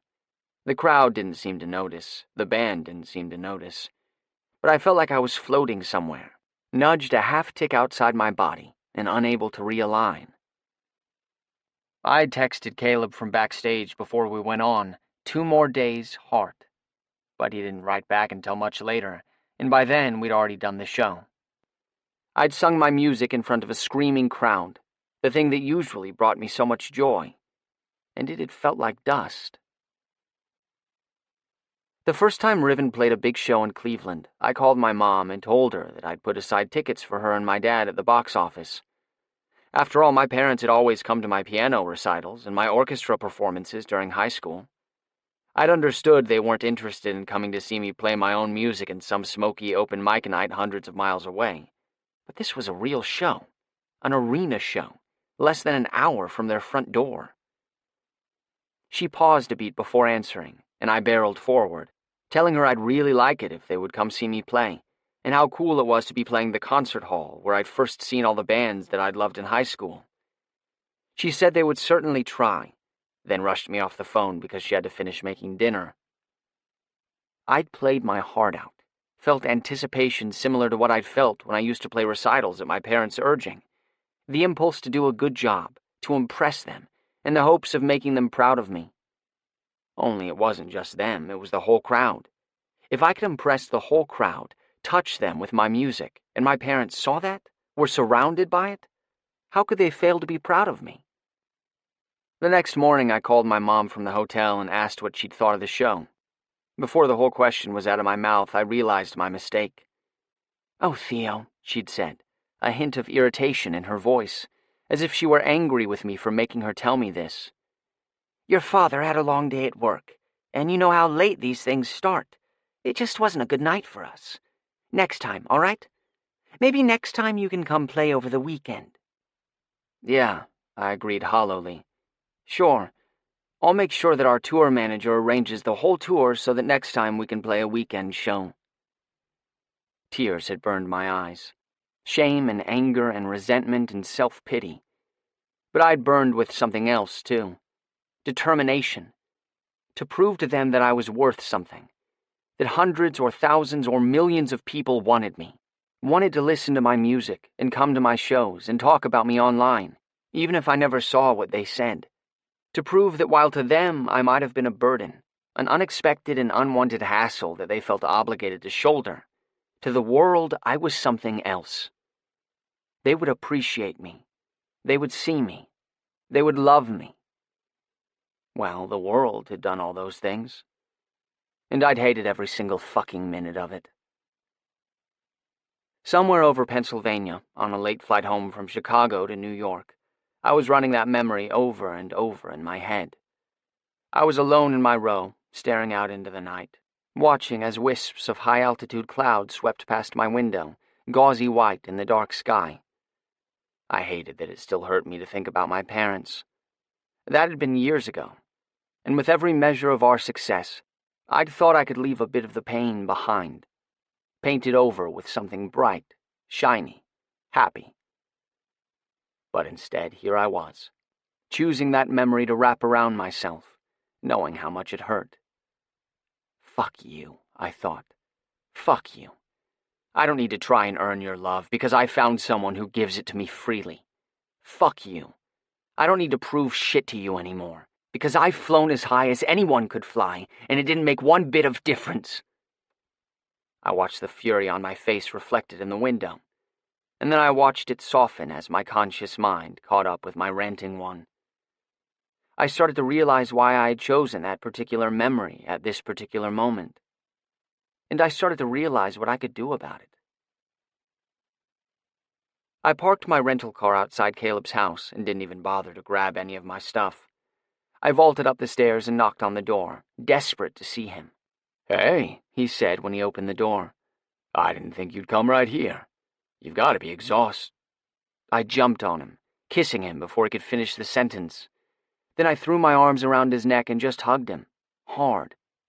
His palm slid up my back, his other arm wrapped around my waist, and he buried his face in my hair. We clung tight for a few minutes, reassuring each other we were there. Caleb couldn't have been awake for long since it was still early. There was no smell of coffee brewing, always the first thing he did upon rising, and the smell of sleep clung to him. I hadn't even showered after the Chicago show, then had gotten on a plane and come straight here, so I was sure I didn't smell great, and I hadn't eaten anything in about 24 hours but handfuls out of a tub of staling pretzels backstage. Still, I couldn't bear to tear myself away from Caleb, and I tugged him down on the couch with me and tangled our fingers together. I was buzzing with adrenaline and no sleep, but it felt so much better than the numb blankness I'd felt since I played my song for the band in Philly. My head was all fuzzy and my eyes were dry. Hey, take it easy," Caleb said, smiling and squeezing my thigh. "You're vibrating." I nodded and made an effort to calm down, but it didn't really work. "I figured it out," I told him. "Figured what out?" "I was miserable after you left, and before you got there, but worse after you left. And then we were in Cleveland, fucking Ohio, and I was thinking about my parents and about the band, and I realized why. Why the fuck am I doing this when I hate it?" I pressed in closer to Caleb, whose brow was furrowed, and grabbed his forearm. "I hate it, Caleb," I insisted. "It makes me miserable 80% of the time. Who would want to do something they only love 20% of the time? Like, if that's how you told people you felt about your job, you know what they would tell you? To quit, most likely." He sounded nonplussed. "Exactly, to quit, to fucking quit. That's what I want." I threw my leg over him so I was facing him on the couch, and his hands came up to curl around my hips. "I want to quit Riven. I don't want to do it anymore. It's so obvious, you know? But I just had all this noise in my head of all the people being like, everyone wants to be famous, and people would kill to have your life, and like, you're living the dream and all that. But just because other people want something and like something and wish for something doesn't mean that I have to." Caleb's grip on me tightened, but he didn't say anything. "I think I didn't get before how much I hated it, because I didn't get why I did it to begin with. But then I was remembering on the flight home. Remembering how bad I wanted to prove to my parents that I could be successful and wanted. And then, before I knew it, we were. And I didn't even know what it would be. I never imagined what my life would be like. By that time, anyway, it was inertia. You get to be a certain level of famous, and then the only thing to do next is for people to try and make you the next level of famous. And I just let it keep going because that's what people did. Only I hate it because it's not even about music anymore. The one part of it I love, and now the band doesn't even want that from me." "What do you mean?" "I played them a new song, and they didn't want it for Riven." I shook my head. "But that's the thing, see? That's fine. They're right. It wasn't a song for Riven, just like I could tell that your songs weren't for Reese. Those songs were for you, and these songs are for me." I let out a bark of laughter because it was so simple and so clear now that it was like going back and watching a movie once you know what the twist is. I could see everything that had happened and how I'd gotten to this point through a different lens. "I don't want the fame, I just want the music. I know you understand that," I said. And the look in Caleb's eyes told me he did. "I love writing songs, I love performing, but I fucking hate the rest, man. And I don't need it anymore. I don't need the world to love me, and I don't need my parents to love me. I just need you to love me. Because I love you." Shock and desire warred on Caleb's face. Also fear. A lot of fear. But I pushed on because I had to make this a reality. I had to get it all out. "I love you so much, Caleb, and I want to quit the fucking band, and I never would have seen that I could do that without you. I never would have realized that it was an option without you telling me all the time how I didn't need to take any of the industry's shit or play by their rules. And I never could have totally admitted that I want to leave Coco and Ven and Ethan if you didn't show me how it feels to have someone who actually cares about me." I was breathing hard, so overwhelmed and excited and on edge that I could hardly see straight. "You helped me make this all possible," I said, my voice softer now. "Do you see?" I leaned down to kiss him because fuck, I needed him. But he pulled back. His mouth was opened and his eyes were wild, and he scooted out from underneath me and stood, crossing his arms over his chest and shaking his head. "Theo," he said, voice a dark croak. "You don't know what you're saying. You're tired and stressed. I know how it is after a tour. You've got to be so wiped. Don't make a decision this big like this. Do you want to go to bed? Here, why don't you go to sleep and I'll—" "Stop it! Don't fucking patronize me like I don't know what I want." I stood up and reached for him, hoping he'd say he was joking or being strangely overprotective, but he backed away from me. He looked so uncomfortable that I started to freak out. How could he not see the immense gift he had given me by showing me that I had freedom, that I had autonomy, that I had choice? Caleb, what the fuck? "I just don't want you to make this huge decision just because we're, I never meant you should give up the band." That's... What? I was losing the thread of the conversation, but my mind was bouncing back and forth between two things. First, that Caleb's eyes were wide with panic, and they had been ever since I'd said I love you. Second, that he apparently didn't think much of me at all if he thought this was some childish caprice born of needing a nap. "All I meant was you should take some time and talk this over with the band." "I'm talking it over with you. At least I'm trying to. I want this, Caleb. I want to be able to walk around with you like we did in New Orleans and not have to worry that it'll end up in the tabloids. I want to have a life that's about music, but also other things. Not about being asked what parties I'm going to after the damn Grammys. And I want you, I told him, even though it felt like holding out a hand that had already been slapped away. Caleb patted me on the shoulder, then pushed past me into his bedroom and started yanking on sweats and socks and shoving his feet into his sneakers. I gotta go for a run, he said, and his voice was tight, caught. Now? Seriously? I'm trying to talk to you about something important. Fuck, Theo, I hear you, okay? But you're all jittery and manic because of the tour, and it's not good to make these kind of decisions in that frame of mind. I narrowed my eyes at him. And then you tell me it's because of me, and I can't. I cannot be the reason you leave the band and give up everything you've worked for. I didn't say that it's because of you. I said you made it possible. And that's just it. The band isn't everything. I don't want it to be. There's you and... Don't you see that you can't fucking count on only me? You can't do anything because of me. I have ruined every goddamned thing I've ever touched. Let down every person who ever depended on me. Caleb's voice had been a roar, and he was clutching at his hair, his face white. He pushed past me to the front door, and when he spoke again, his voice was shattered, and he looked like a wraith. Do you know how likely it is that I'll relapse? That no matter how hard I try, it won't be enough, and I'll fucking ruin everything? Because I've done it before. I've done it every time. He pulled the door shut behind him, and through the living room window, looking across the garden, earth freshly turned, I watched Caleb run away. Chapter 20. Caleb. I was in a dark, deep well, and no one would ever find me. The sun rose and set, and rose again, and I hung on by my fingernails, telling myself that the next day, that's when it would be better, bearable. But I was drowning and I knew it. I called Reese to come and take my truck away, and when he was leaving with the keys, I stopped him and gave him all my shoes to take away too, so I couldn't leave the house unless I wanted to walk somewhere barefoot. I'm sorry, I muttered as I passed him the bag of shoes. I couldn't even meet his eyes. He dropped the shoes and pulled me into one of his epic hugs, the kind that made you feel warm and buoyed, like you could let go and lift your feet and you'd still be held. Don't ever apologize for doing what you need to be okay, he said. But still, the shame trickled through me like ice water.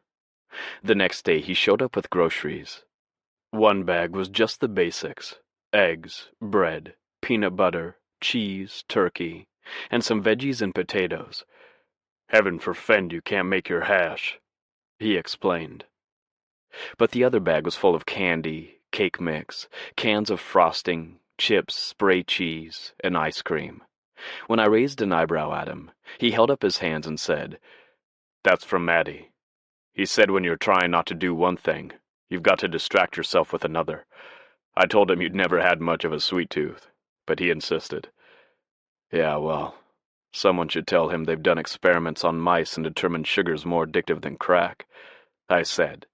Even as I spoke, I ripped open the bag of Sour Patch Kids and shoved some in my mouth. But thank him for me anyway. Jesus, these things will burn your damn mouth out. The sour scrape of the sugar gave way to a soft sweetness underneath, and I chewed the candy and swallowed. Fuck my life, I said, because I immediately wanted another handful. This shit should be illegal. Reese ate some, then ate some more. That how it is now then? What? He opened the bag of potato chips and crammed some in his mouth. You, he said, mouth full. Afraid that everything you like means you're addicted instead of just, I don't know, appreciative? I snatched the chips away from him. Fuck off, I said, but there was no heat behind it. I'd already said the same thing often enough myself. You killed it with Theo because... he prompted. I didn't. Jesus, I didn't kill it. I got overwhelmed. I ran away. And then I didn't call. And then I kept not calling. And then I didn't answer the phone. That's for damn sure. Reese's mildness irritated me, and I started throwing the groceries into the fridge and cabinets. "Oi, you're gonna break the eggs, you fuckwaffle," he said, elbowing me out of the way. I snorted at fuckwaffle, but Reese's expression was serious. "Explain it to me, then," he said. "You're not afraid of commitment. You're not interested in anyone else. You obviously love the shit out of Theo. So, if it's not you having a panic attack at the idea that maybe you're dependent on him, and you think that's bad because it's addiction, then what?" "He loves me." "Duh. No, I mean, he said it. For the first time." "And what did you say when he said, 'I love you'?" Nothing." "Wow, son.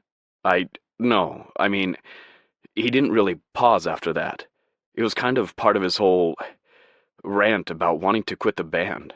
"Lord have mercy. You absolute horse's ass. So, he said 'I love you,' and you dismissed it because of other stuff?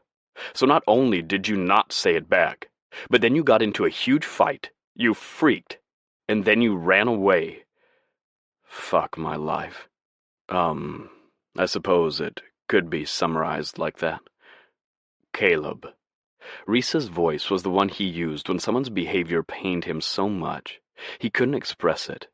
So I cut him off before he could call me a horse's ass again. "Look, Reese, this is always what was gonna happen, you know? It was..." Reese snorted. "This? This, meaning a rock star falling in love with you, and then confessing to you that as a result of hating being a rock star, he wants to quit one of the best rock bands to come out in the last 5 years? That was always going to happen. Man, I forgot that you're totally psychic. Sorry, what's the spread on tomorrow's game gonna be? 'Cause Maddie wants to go on vacation to Croatia." "Screw you. Wait, why Croatia?" He threw his hands up. "Speak now or forever hold your fucking peace, Whitman, okay? What the shit is wrong with you?" Reese's eyes were so familiar that looking at him was almost like looking in a mirror. He was here for me. I knew it. Whatever I said, he'd hang. After Theo and I had performed our song in New Orleans, I'd watched Riven's set from the wings. Though I'd seen 100 videos of Theo performing on YouTube, it was the only time I'd ever seen him live. And he blew me away. There were performers with amazing voices, and performers with great stage presence, performers who could wrap a crowd around their finger, and performers who loved to sing even if the crowd wasn't with them. Theo was all of these and more. His voice rang out clear, rich, resonant, then gravelly in the lower register, high notes as sharp and cutting as glass. It wasn't just his voice. It was everything. He connected with the crowd even as he made it clear he was there for himself. He was sexy as fuck, but it looked natural, just an excess of desire for the music leaking out into the crowd. I watched him with awe, and only realized I was holding my breath through every song when I finally let it out, because what I saw was pure joy. The pure joy of someone doing what he was meant to do. And even though I knew he wasn't happy with how he had to do it, to take it away from him felt like a crime. I can't let him give up his whole life, and then have nothing but me because... "Because?" Reese prompted. "Because if all he has is me, then he doesn't have shit." "Oh, babe." Reese's eyes went soft. His voice was sadness and sympathy, and his hands on my shoulders heavy. "Don't," I muttered, because Maddie didn't like to hear Reese call me that. "Caleb, fucking look at me. 2 things. 3 things. Number 1, just because he wants to quit the band doesn't mean he's just gonna lie around the house all day wanting to express his undying devotion to you." I rolled my eyes. "Number 2, it's not your place to let him do anything. You ain't his manager, and you ain't his daddy. This isn't your choice. Accept the things you can't change, right? Do not quote AA to me, you absolute fucker. Number 3, and this is the important one, So I'm saying it last, for emphasis and shit. He backed me against the counter and looked at me, eyes utterly serious. Loving and being loved by you is a fucking honor. It isn't nothing. You aren't nothing. There isn't anything you can say to me that would make me change my mind about that. Do you hear me? I opened my mouth, and all that came out was a sob. Reese caught me in a fierce hug, and I bawled my fucking eyes out. Couldn't stop. Finally, I pulled away enough to speak. I fucked things up between you and me, I said. I fucked up every relationship I ever had. Reese pressed his fingers to my lips. You fucked those relationships up because you were on drugs, Caleb. Plain and simple. You were then, and now you're not. The end. And the thing that kind of broke my heart was that, to Reese, it really was that simple. I didn't know how to explain it to him. The feeling of not being able to trust myself. The possibility that I was the quicksand someone else could slowly drown in. The gut-twisting terror that just by loving them, I might be condemning them to being ruined by me. Huey had told me that there would come a point where I just had to trust myself. But what if that point never came? How could I keep Theo on the hook when even I didn't know if I'd ever get there? I love him too much, I choked out. No such thing as too much love, Reese said. Only question is, would you do good things with it? Good things, I echoed blankly. Yeah, say you're together. Would you treat him good? Be kind to him? Support him? Listen to him? All that shit? Well, would you? Yeah, of course. What is Caleb? My oldest friend. Reese clasped my forearms, like we were in some battle movie about Roman soldiers. I love you. I really do. But you're being a jackass and making a huge mistake. You're fucking up the best thing in your life. And you're fucking it up because you're scared. It's not complicated. I started to protest, but he didn't let me. No, I know you think I oversimplify. I know shit is always complicated to you. And yeah, I know just 'cause something's simple don't make it easy to do. But that's all this is. You love him. You're scared. That's how love fucking goes, buddy. I wasn't scared with you, I said, and I'd never thought about it that way before. But it was true. Reese's expression was knowing, gentle. I know, babe. Because you weren't in love with me that way. You loved me, I know that, he said quickly, as I started to protest. But it was easy between us. We made a great team. We had a lot of fun. Sex wasn't too shabby. He winked. But you weren't afraid with me because the idea of losing me didn't rip you apart. Get it? Maybe. I let the silence stretch on. I pictured Theo's face when he'd launched himself at me that morning. How happy he was to see me, and how I'd felt the same. I played back the sound of his voice when he told me about wanting to quit, about how much he hated his life, about how I'd helped him see that maybe he had other choices. Sweet Theo, who had told me that if he had my love, then he didn't need the adoration of strangers. I just need you to love me. That's what he had said. And I'd said, nothing. Oh, fuck. Oh, God. I really fucked up. Again. I looked up at Reese. You really fucked up. What the hell do I do? Well, you know I'm not much for grand gestures, but you should probably apologize for being a massive blockhead, and, I don't know, maybe consider telling him you'd love him back. I just stared at him, my mind a blank. Reese facepalmed and glared at me. Then he grabbed back the bag of chips we'd been eating. You don't even deserve these. I'm taking them with me. He walked out the door and directly to his truck. Then he came back, something else in hand, chips nowhere in sight. "You're seriously taking my chips? Fuck off."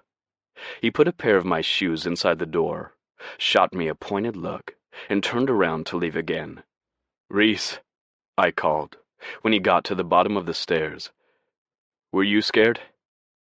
With me?" His eyes widened, and he shoved his hands in his pockets. Then he did something he'd never done to me before. He didn't answer. The next morning when I woke up, I went to sit on the porch and saw that Reese had returned my truck, but it was still 2 more days before I could make myself drive it. I kept playing my conversation with Reese over and over in my head, and I kept thinking about Maddie sending the bag of groceries and saying that when you try to avoid one thing, you need something else to distract you.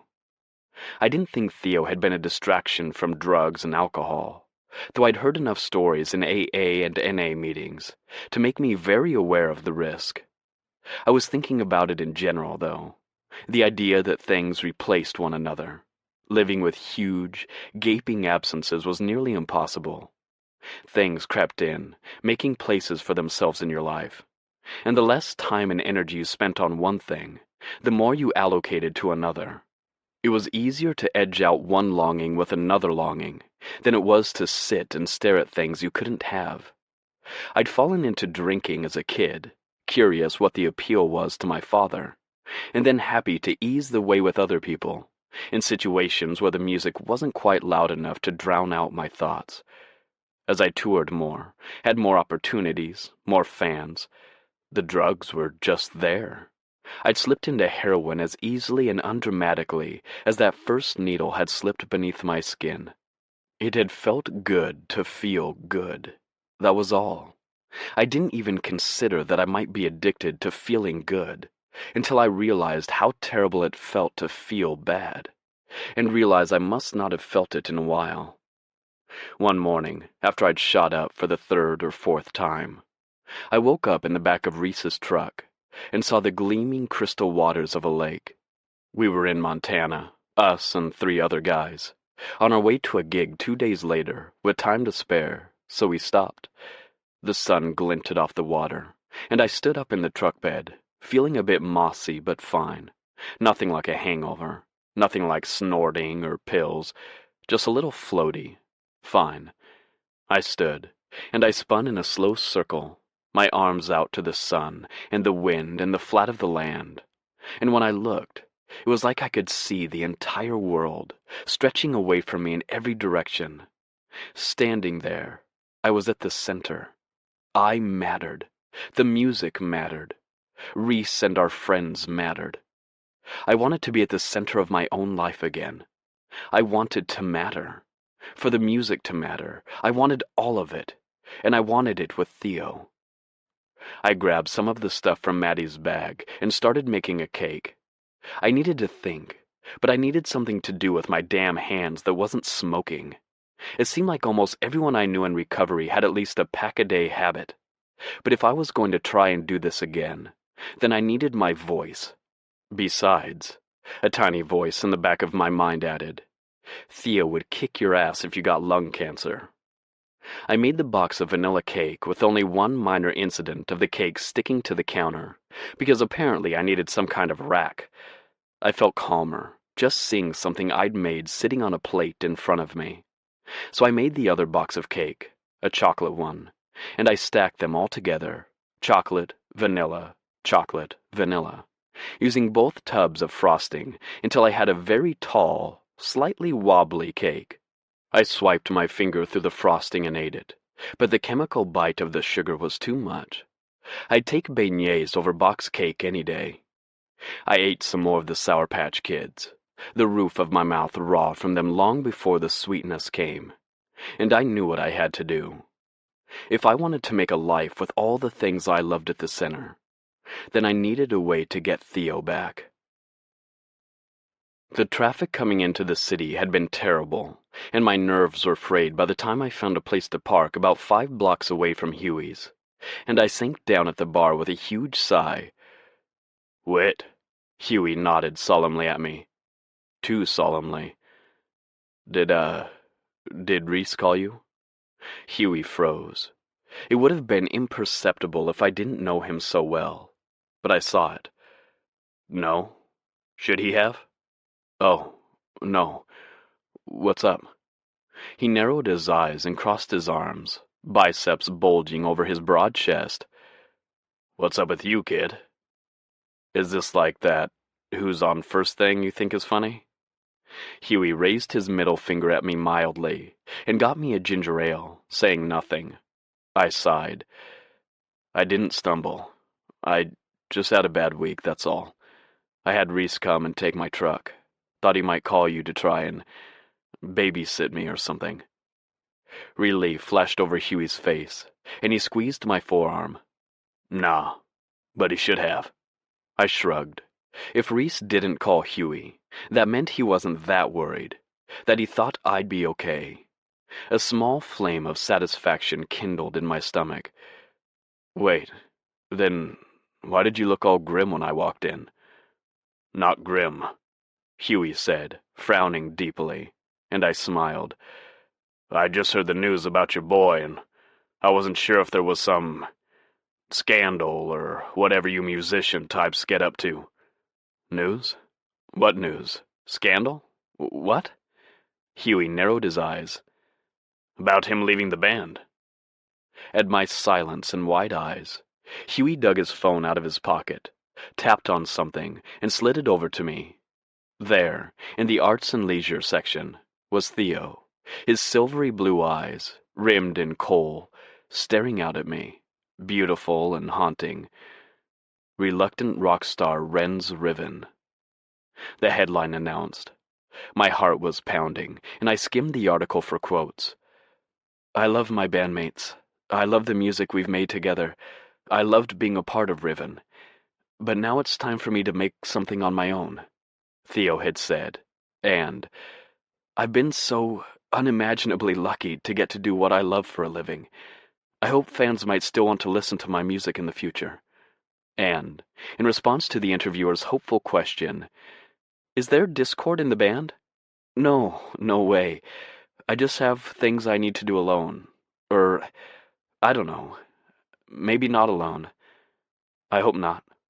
The writer concluded the article by musing that Theo's last comment was likely a reference to joining a different band, and threw out a few possibilities of which bands it could be. Or perhaps we're looking at the next Bone Sifter supergroup. This reporter, for one, would be in the front row. But I felt a jolt of hope when I read Theo's words. Maybe not alone. I hope not. Because I felt just the same. Fuck, I said, sliding the phone back to Huey. I didn't know he'd gone through with it. Oh? Sometimes I played a game with myself to see how many one-word responses Huey could throw into a single conversation. The record so far was 200, but that had been a long night of talking. We had a fight. A bad one. My fault, mostly. No, entirely. My fault entirely. And I came here to ask you a favor. But now, I did a scan of what it meant that Theo had gone through with this, and what I came up with, if I were honest, was relief. Because if he'd chosen to do this on his own, then it couldn't be my fault if he regretted it. He couldn't hate me for it. Now? Okay. I still need your help. And a really big dolly. Huey raised his eyebrows at me and grinned. Chapter 21. Theo. On my way to the meeting with Riven and every lawyer in the city of New York, I'd taken the subway, and it had been so bad. I'd gotten off at 34th Street because people kept talking to me on the train, only to get mobbed outside Penn Station because I walked past it like a bonehead. It had been so bad that after the meeting I'd taken Dougal up on his offer of a driver.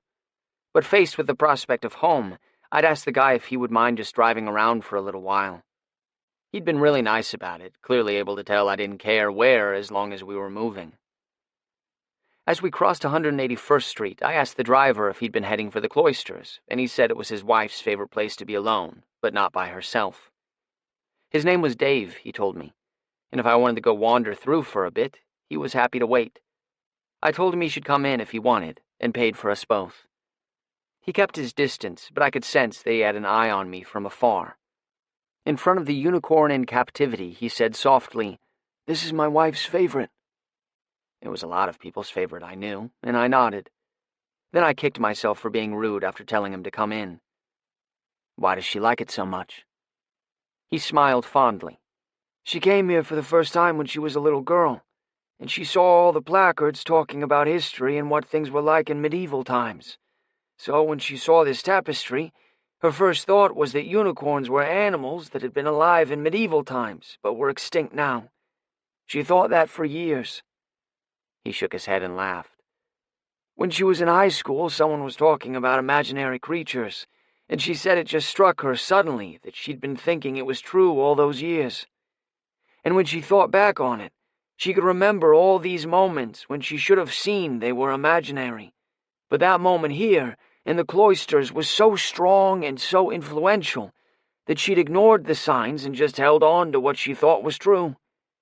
She was embarrassed when she told me that," he went on, and his voice was warm and full of love. "But I thought it was about the sweetest thing I'd ever heard. We came here for our third date. That's when she told me that story. And man, I was gone over her." He gave me a smile, then walked away. I wandered outside and sat down on a bench in the garden, pulling my coat around me against the cold. How strong the stories we told ourselves were. What power they had to shape how we saw the world, even when confronted with evidence to the contrary. Caleb told himself the story that no one could depend on him because he'd break their trust. Clearly based in some truth, it was a story he told so many times he'd finally taken it as unassailable. It hurt me to think that part of his recovery, part of taking responsibility for the very real pain he'd caused, was carving deep the groove of that story. And what stories had I told myself? That I was unlovable. That I had to earn the right to be cared for. That unless I made myself indispensable, I would be tossed away. "Fuck," I muttered, dropping my head in my hands. "What a fucking pair." Someone cleared their throat next to me, and I looked up to see a woman holding her young daughter's hand, looking at me scornfully. "Sorry," I murmured. The woman's eyes went wide as she clearly recognized me, so I stood and walked away. The cloisters would be closing in a few minutes anyway, and I realized that with our detour, we'd be trying to get back downtown in peak rush-hour traffic. Just thinking about it made me tired. When I caught up with Dave, he was clearly thinking the same thing as he scanned his traffic app, which was already choked with red, the veins and arteries of Manhattan glutted. "Should we brave it, or wait it out?" Dave asked. Wait, when is your shift over?" Dave bit his lip. "Oh, shit, man, I'm so sorry." "Don't worry about it," he said. "No, I can't believe I did this. Fuck, I'm such an asshole. I really am sorry. I should have asked earlier, and... Mr. Decker, seriously, don't worry about it. I'm glad I got to go to the cloisters. And, if I'm honest," he ran a hand through his hair, bashful, "I'm kind of a big fan, so it was nice to meet you." "Thanks for that. Man, I'm really sorry. Make sure you get overtime. Here, wait, I'll tell Dougal right now." Dave reached out to stop me, but I texted Dougal anyway. "Well," Dave said, "since I'm already off the clock and you clearly don't have anywhere you're trying to be, should we just wait it out?" I nodded miserably. "Okay. So, tell me about how you met your wife." I trudged through the doors of my building hours later, having waited out the worst of the traffic with Dave, then having him drop me at Pier 25 because I wanted some fresh air and a bit of a walk before I got home. In the dark, I didn't think I'd be likely to be recognized. Now it was nearly 10, I was starving, and I just wanted to crawl into bed. I couldn't quite wrap my head around the fact that when I woke up tomorrow, I didn't have anything to do. Nothing was planned for me. No photo shoots or press junkets, no recording sessions or merch meetings, no schmoozing and no planning. No Riven. I was surprised to see Anthony at the front desk, since he didn't usually come on shift until 11 p.m. "Mr. Decker," Anthony said with a dip of his chin. "Hey, Anthony. You're on early tonight, huh?" "Yes, sir. Willis asked if I could cover a few hours, so here I am." He cleared his throat and looked uncomfortable for the first time since I'd known him. I racked my brain to see if I'd forgotten to tip him or left anything weird in the lobby that would make him uncomfortable, but there was nothing I could think of. "You okay?" Mr. Decker, I took a liberty I perhaps shouldn't have." I couldn't help smiling at his overly formal speech. "Those damned crossword puzzles." Okay, what's up?" "I find myself unsure whether you would want me to tell you or allow this to play out. It's difficult to know with these sorts of gestures sometimes." "Anthony, is there some crazed fan waiting in my apartment to kill me or something? Because I'll pay you double whatever they did." I winked at him, but his eyebrows shot up. "Wait, there's not, right?" "Well, I admit I didn't consider that perhaps he was a crazed fan." "Who?" Anthony straightened his already straight tie. "Your friend with the guitar." I swallowed hard. "Caleb? Is Caleb here?" Anthony looked pained. "It's okay if he is. I know you've let him in 100 times. If you let him in while I wasn't here, it's fine." A tight nod. "Okay, cool, thanks. I'll just—" I pointed up. "Thanks, Anthony." As I rode the elevator, I felt my heart fluttering. I tried to call Caleb all week, but he hadn't answered. I knew he just needed his space sometimes when he was upset. He liked to figure things out for himself. That, at least, was what I'd been telling myself ever since I'd given myself a talking to in the cloisters. That he was just doing what he did, panicking, and then we would talk. It was all I'd been holding on to. But now I had to face the fact that something was about to change. I had the wild thought that the reason Anthony was so anxious might be that Caleb was here to really end things, and he told Anthony because I don't know why. My mind was constructing more and more elaborate ways that Caleb might be about to smash my heart to smithereens, and as I put the key in the lock, my hand shook as badly as it had the first time I brought Caleb here, the night we met. I took a deep breath and pushed the door open. There, in the middle of the marble floor, stood a piano. I dropped my bag and walked over to it, running a finger along the glossy edge. It looked worn and well played, probably from the 1960s, and resting on the music stand was a note in Caleb's blocky handwriting. "I know you'll continue to make amazing music. Maybe this will help. For what it's worth, I can't wait to hear every song. If you'll let me. I'm sorry I got scared.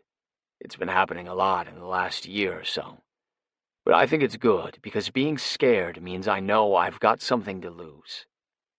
I hope I haven't lost you, Theo. I'm in the guest room if you want to talk.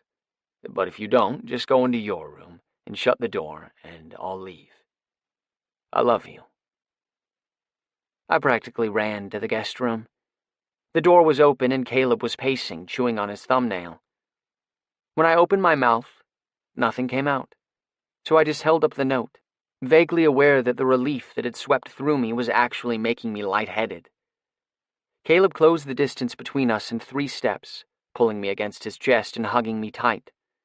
The note crumpled between us. "I love you," he breathed into my hair. "I love you, Theo. And I'm so fucking sorry I didn't tell you before." I tried to answer, but his arms were too tight around me, so I just tucked my head into his shoulder and held on. Finally, Caleb's hold eased a little, and we sat down on the edge of the bed. "I'm so sorry," he kept muttering. "I love you," I whispered and kissed him. The heat between us flared in seconds, and we ripped at each other's clothes, dropping tatters of apologies and declarations of love like kisses on each other's skin. Then Caleb was inside me, just spit and want between us, and I grabbed at him, desperate to feel every inch. His deep, powerful strokes lit a fire in my belly, and I just held on, hands on his ass, as we threw ourselves against each other. It was fast and dirty and bruising and exactly what I needed. Caleb railed me, panting out words of love, and I kissed him as I bit bruises on his shoulders. And when I came, my orgasm burned through me like wildfire, exploding between us as I screamed into Caleb's neck. I dropped my head to the bed when blackness edged my vision, and closed my eyes.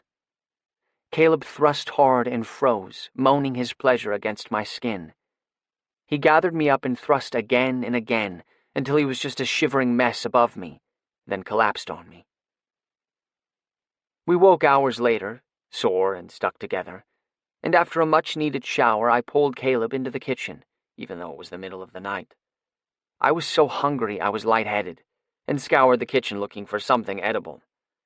Unsurprisingly, since I hadn't gone to the store or ordered groceries, there wasn't much. I found some crackers, a jar of peanut butter, and one of jam, called it PB&J sandwiches, and promised myself I'd get some food tomorrow. I brought the food to the table and tried to make little sandwiches, but the crackers kept breaking. Finally, Caleb grabbed a plate, took the knife away from me, and plopped a mound of peanut butter and a mound of jelly on the plate and told me to dip. "So, you really did it," he said, and I braced for a moment, but his voice was low, impressed. I'm proud of you.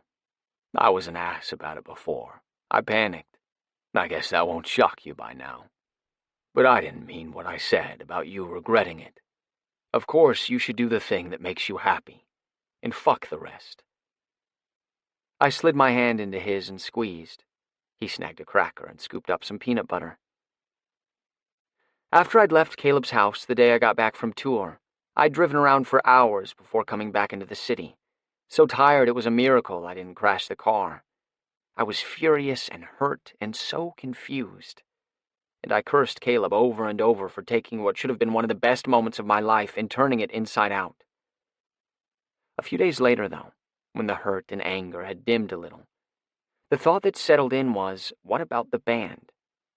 I had realized what was right for me, but it had taken it sinking in for me to realize that I wouldn't just be leaving for me. I'd be leaving them in the lurch, without their singer and songwriter. Could a band even come back from that? They could, and I could even list a handful that had off the top of my head.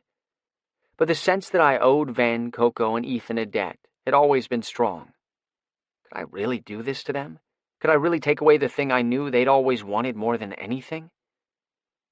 So I chewed on that for a few more days, bobbing between guilt and desperation, because the alternative to leaving was, of course, staying. And the real question was, could I do that to myself? Could I live like this for the foreseeable future? Or would I break in a year or 2 or 5 and drag them all down with me anyway? At least if I left of my own volition, they were still a unit. They could replace me. The final analysis showed carnage either way. But if I left, I was hurting them, and if I stayed, I was hurting myself. And I just spent too damn long trying to please other people at the expense of what I wanted. I could see it now. I could see it, and it didn't lead anywhere good.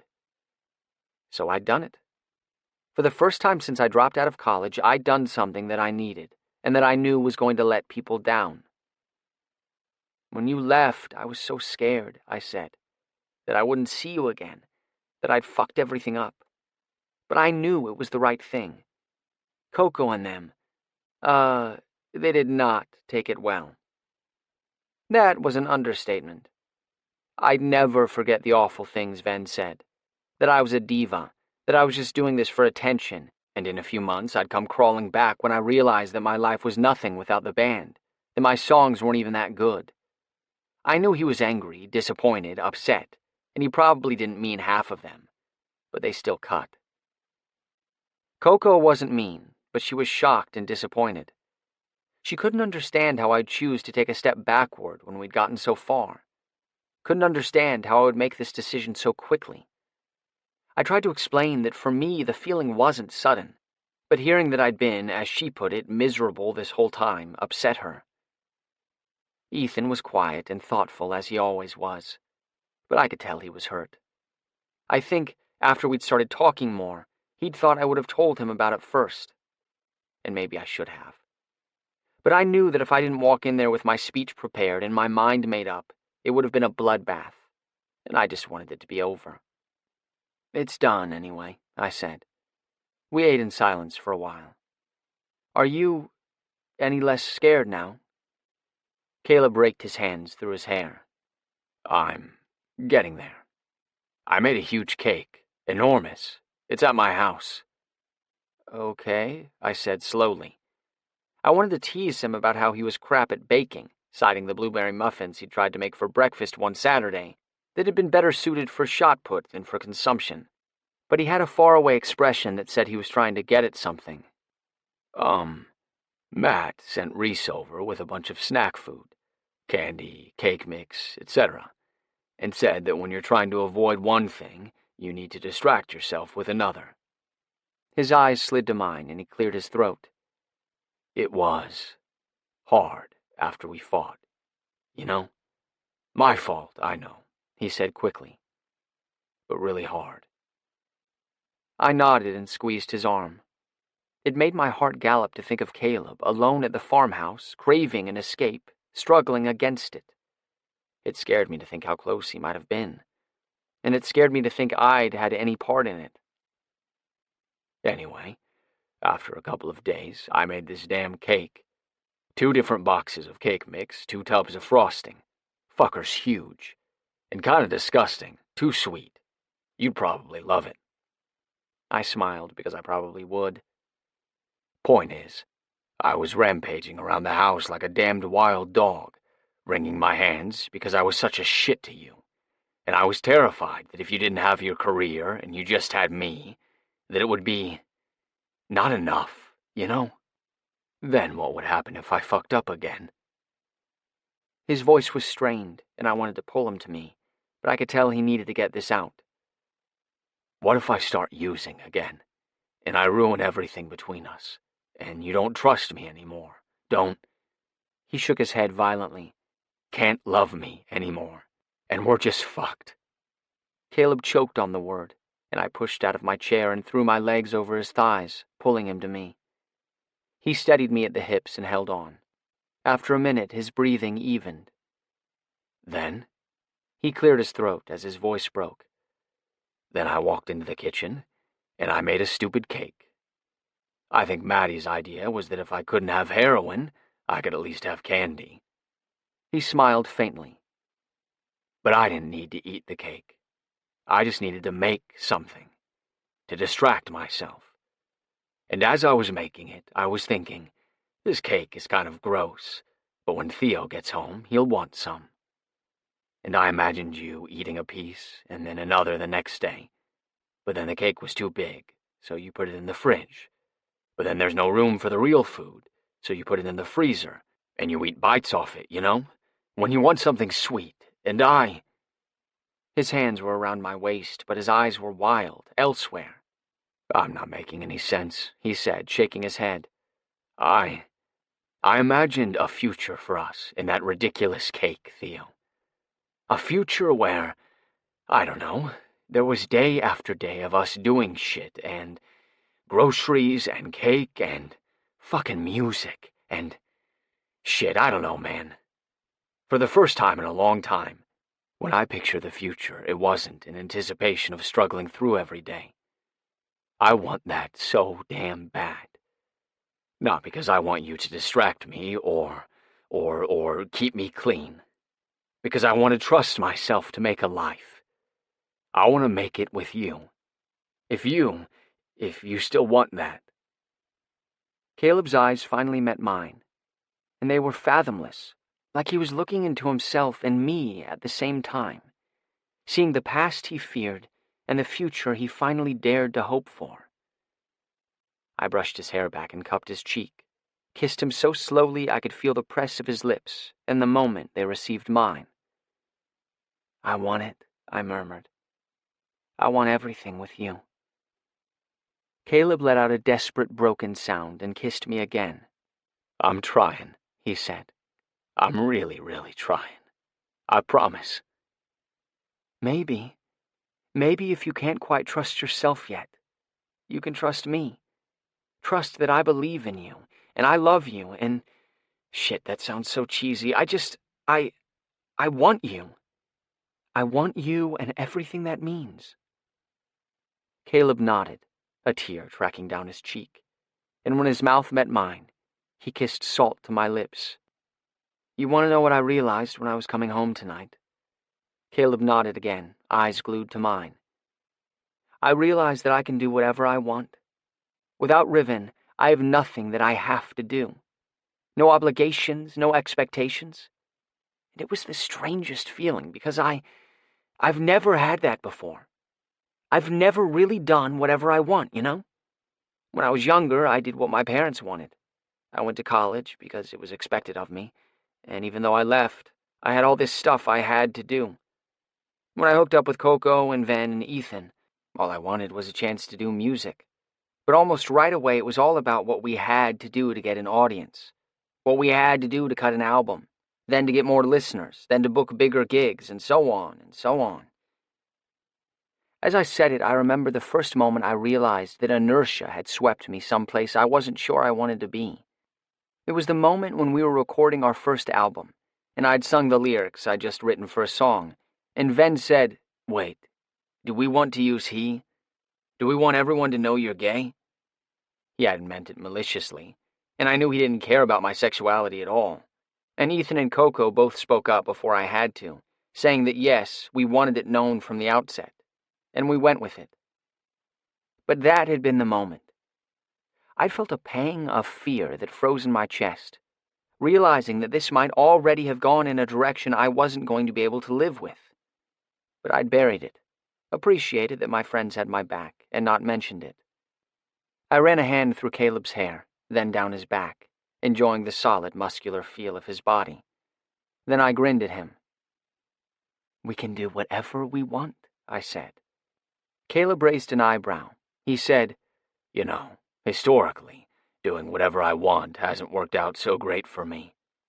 But he smiled. "We can do whatever we want," I said again. "You sure like it when I do what I want, huh?" His eyes flashed and he nodded. "Well, now we can make the music we want. We can tour the way we want, if we want. Or not." The giddiness was seeping in, and I felt weightless, fizzy with glee. "It's so absurd," I said. "But Caleb, I have so much money. Like, so much. And we both already have followings. All I mean is that we can make this go however we want. If you don't want to tour because it feels too hard, then don't. Build a recording studio at the farm and make your records and have concerts at the farm that you live cast or something. If you want to play a show and then immediately fly home, you can. If you want to play just at clubs in the city and never release another album, fine." I considered that one for a moment. Well, yes, fine, but I'd be sad not to have a new Caleb Blake Whitman album, if I'm being honest. But no, sorry, fine, do whatever you want. Caleb laughed and bumped our foreheads together. "You're ridiculous," he said. "But I get the point. I've got a hot sugar daddy to build me a swank recording studio and fly me all over creation." I elbowed him. "Damn right. Hey, how the hell did you get a piano in here?" I slid off his lap and walked over to it. "Oh, Huey helped me. I bought it off this guy he knows in Brooklyn. He sells instruments to studios and stuff. I called your building and got Anthony's number. Then I told him I wanted to surprise you with it. I figured it could go either way. Maybe he'd say okay since he knew me. Maybe he'd tell me to fuck off. I kind of hoped he'd tell me to fuck off because it seems slightly unsafe. Anyway, he said okay, and then he came on shift 2 hours early so he could help me. I think it's because he really likes you." "Huh?" "When I said I wanted to surprise you with the piano, he thought it was great. Told me how he once surprised his wife with tickets to something, and how happy she was. I didn't even know he was married." "Widowed," I said. "Oh, shit." I told him that I understood if he couldn't let me up, and I could just wait for you in the lobby or something.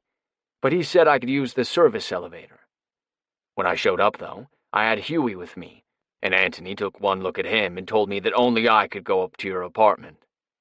Caleb chuckled. "Poor Huey. People always think he's such a beast. He wants to meet you, by the way." "Oh, great intro. I remember him from the bar the night we met. He does look rather beastly." "He's a teddy bear. Well, no, he's a dangerous motherfucker if you're messing with him or anyone he cares about. But with his friends, he's all in." I sat down at the piano bench and ran my fingers over the keys. I don't know much about pianos. Is it any good? I pressed into the keys, the give beneath my fingers so familiar that I closed my eyes in pleasure. I played a few notes, just testing the tuning and pedals. It would need to be tuned, but it sounded great. Yeah, it's great. Caleb sat down beside me, muscular thigh pressing against mine. Will you play me something? I took a deep breath and felt my spine straighten and my shoulders drop. I began to play, and the warm sound of the piano echoed through my spacious apartment, filling the stark white walls with sound. I felt like I was blowing up balloons and letting them loose, color and buoyancy replacing minimalism and space. Sounds familiar, Caleb murmured from beside me. I played it on the keyboard at your house, when Reese was over. He nodded. It's beautiful. It was a piece I'd always loved. I'd played it at a recital, but somehow even that hadn't tainted it for me. But now I knew I needed something different. I pressed myself closer to Caleb and began to play. I felt the moment when he realized what I was playing because he tensed. Then he slid an arm around my waist. That's our song. I nodded and kissed him, and he rested his head against my shoulder and pulled me tight against him. It made it harder to play, but I couldn't have cared less. After I played through it twice, I switched to something else. Something I'd been hearing in my mind for months, but it never felt right on the guitar. It was light and dark, major and minor, rock and blues, Caleb and me. What's that? Caleb murmured into my neck.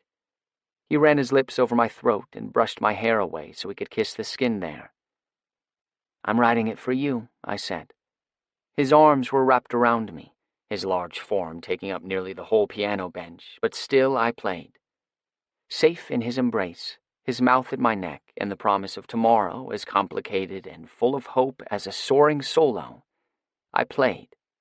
I played for both of us. Epilogue.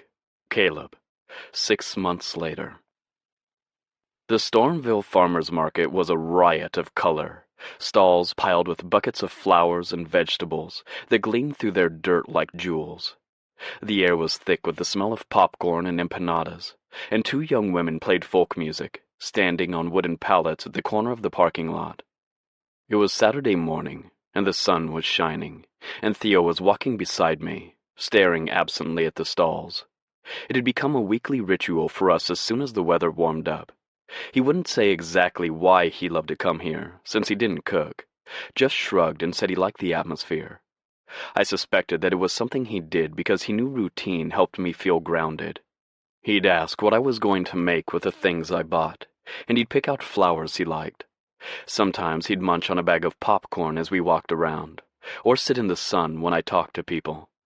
Now, his hair loose and shining in the sun, the brim of his hat shading his eyes, he waved at Charisse, the pepper lady, who sold pints of fresh peppers and strings of dried peppers, and always wore overalls and a shirt printed with peppers. You want some strawberries? I asked, hooking his elbow with mine. Yeah, sure. Theo would eat whatever I put in front of him, but he liked when I asked. Hey, guys! Barry greeted us from behind his stall. He held out a spoonful of something to Theo. Try this! Theo had developed something of a reputation for being willing to try anything last month, when Jessie, who usually sold cream and butter, decided she'd try her hand at ice cream. When we'd approached the stand, I noticed a few people shaking their heads at us, but in my paranoia, I'd imagined that maybe they just didn't want us there. Jessie had held out a taster cup to us and encouraged us to try what she called butter ice cream. That's when I realized the folks around the stand had been trying to warn us away. I nearly gagged at the thought, but Theo had shrugged and taken the cup. His eyes had gone wide when he tasted it. Then his expression turned contemplative. He took another spoonful and cocked his head. Was all he'd said to Jessie. But ever since, people had given him their experiments to try. And it turned out that nearly everyone who sold at farmers' markets had experiments. Theo didn't ask what Barry was giving him, just licked it off the spoon. Is it blueberry? He asked. I smiled. Theo also couldn't tell what things were in unfamiliar presentations. "It's boysenberry caramel," Barry said excitedly. "I'm thinking of selling it alongside the jam." "Cool," Theo said. Then to me, while Barry bagged our strawberries, "What's a boysenberry?" I smiled at him and brushed some hair off his shoulder. He hadn't cut it since we met, and it had grown long. I loved to twist it around my fingers while I kissed him, and the way silky strands of it would fall over my chest and face when he was on top of me. Though he was generally oblivious to his own appearance, Theo knew how much I liked it.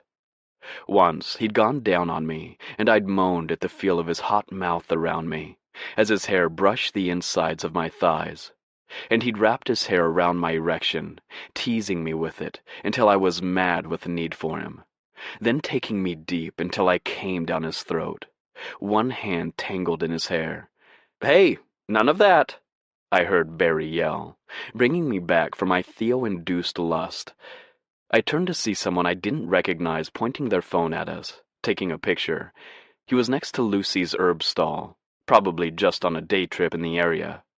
Lucy'd been selling at this market for 15 years, and she considered everything that went on here to be her business. She stepped out in front of the young man and spoke to him sternly, though I couldn't hear her words. Theo slid his hand into mine.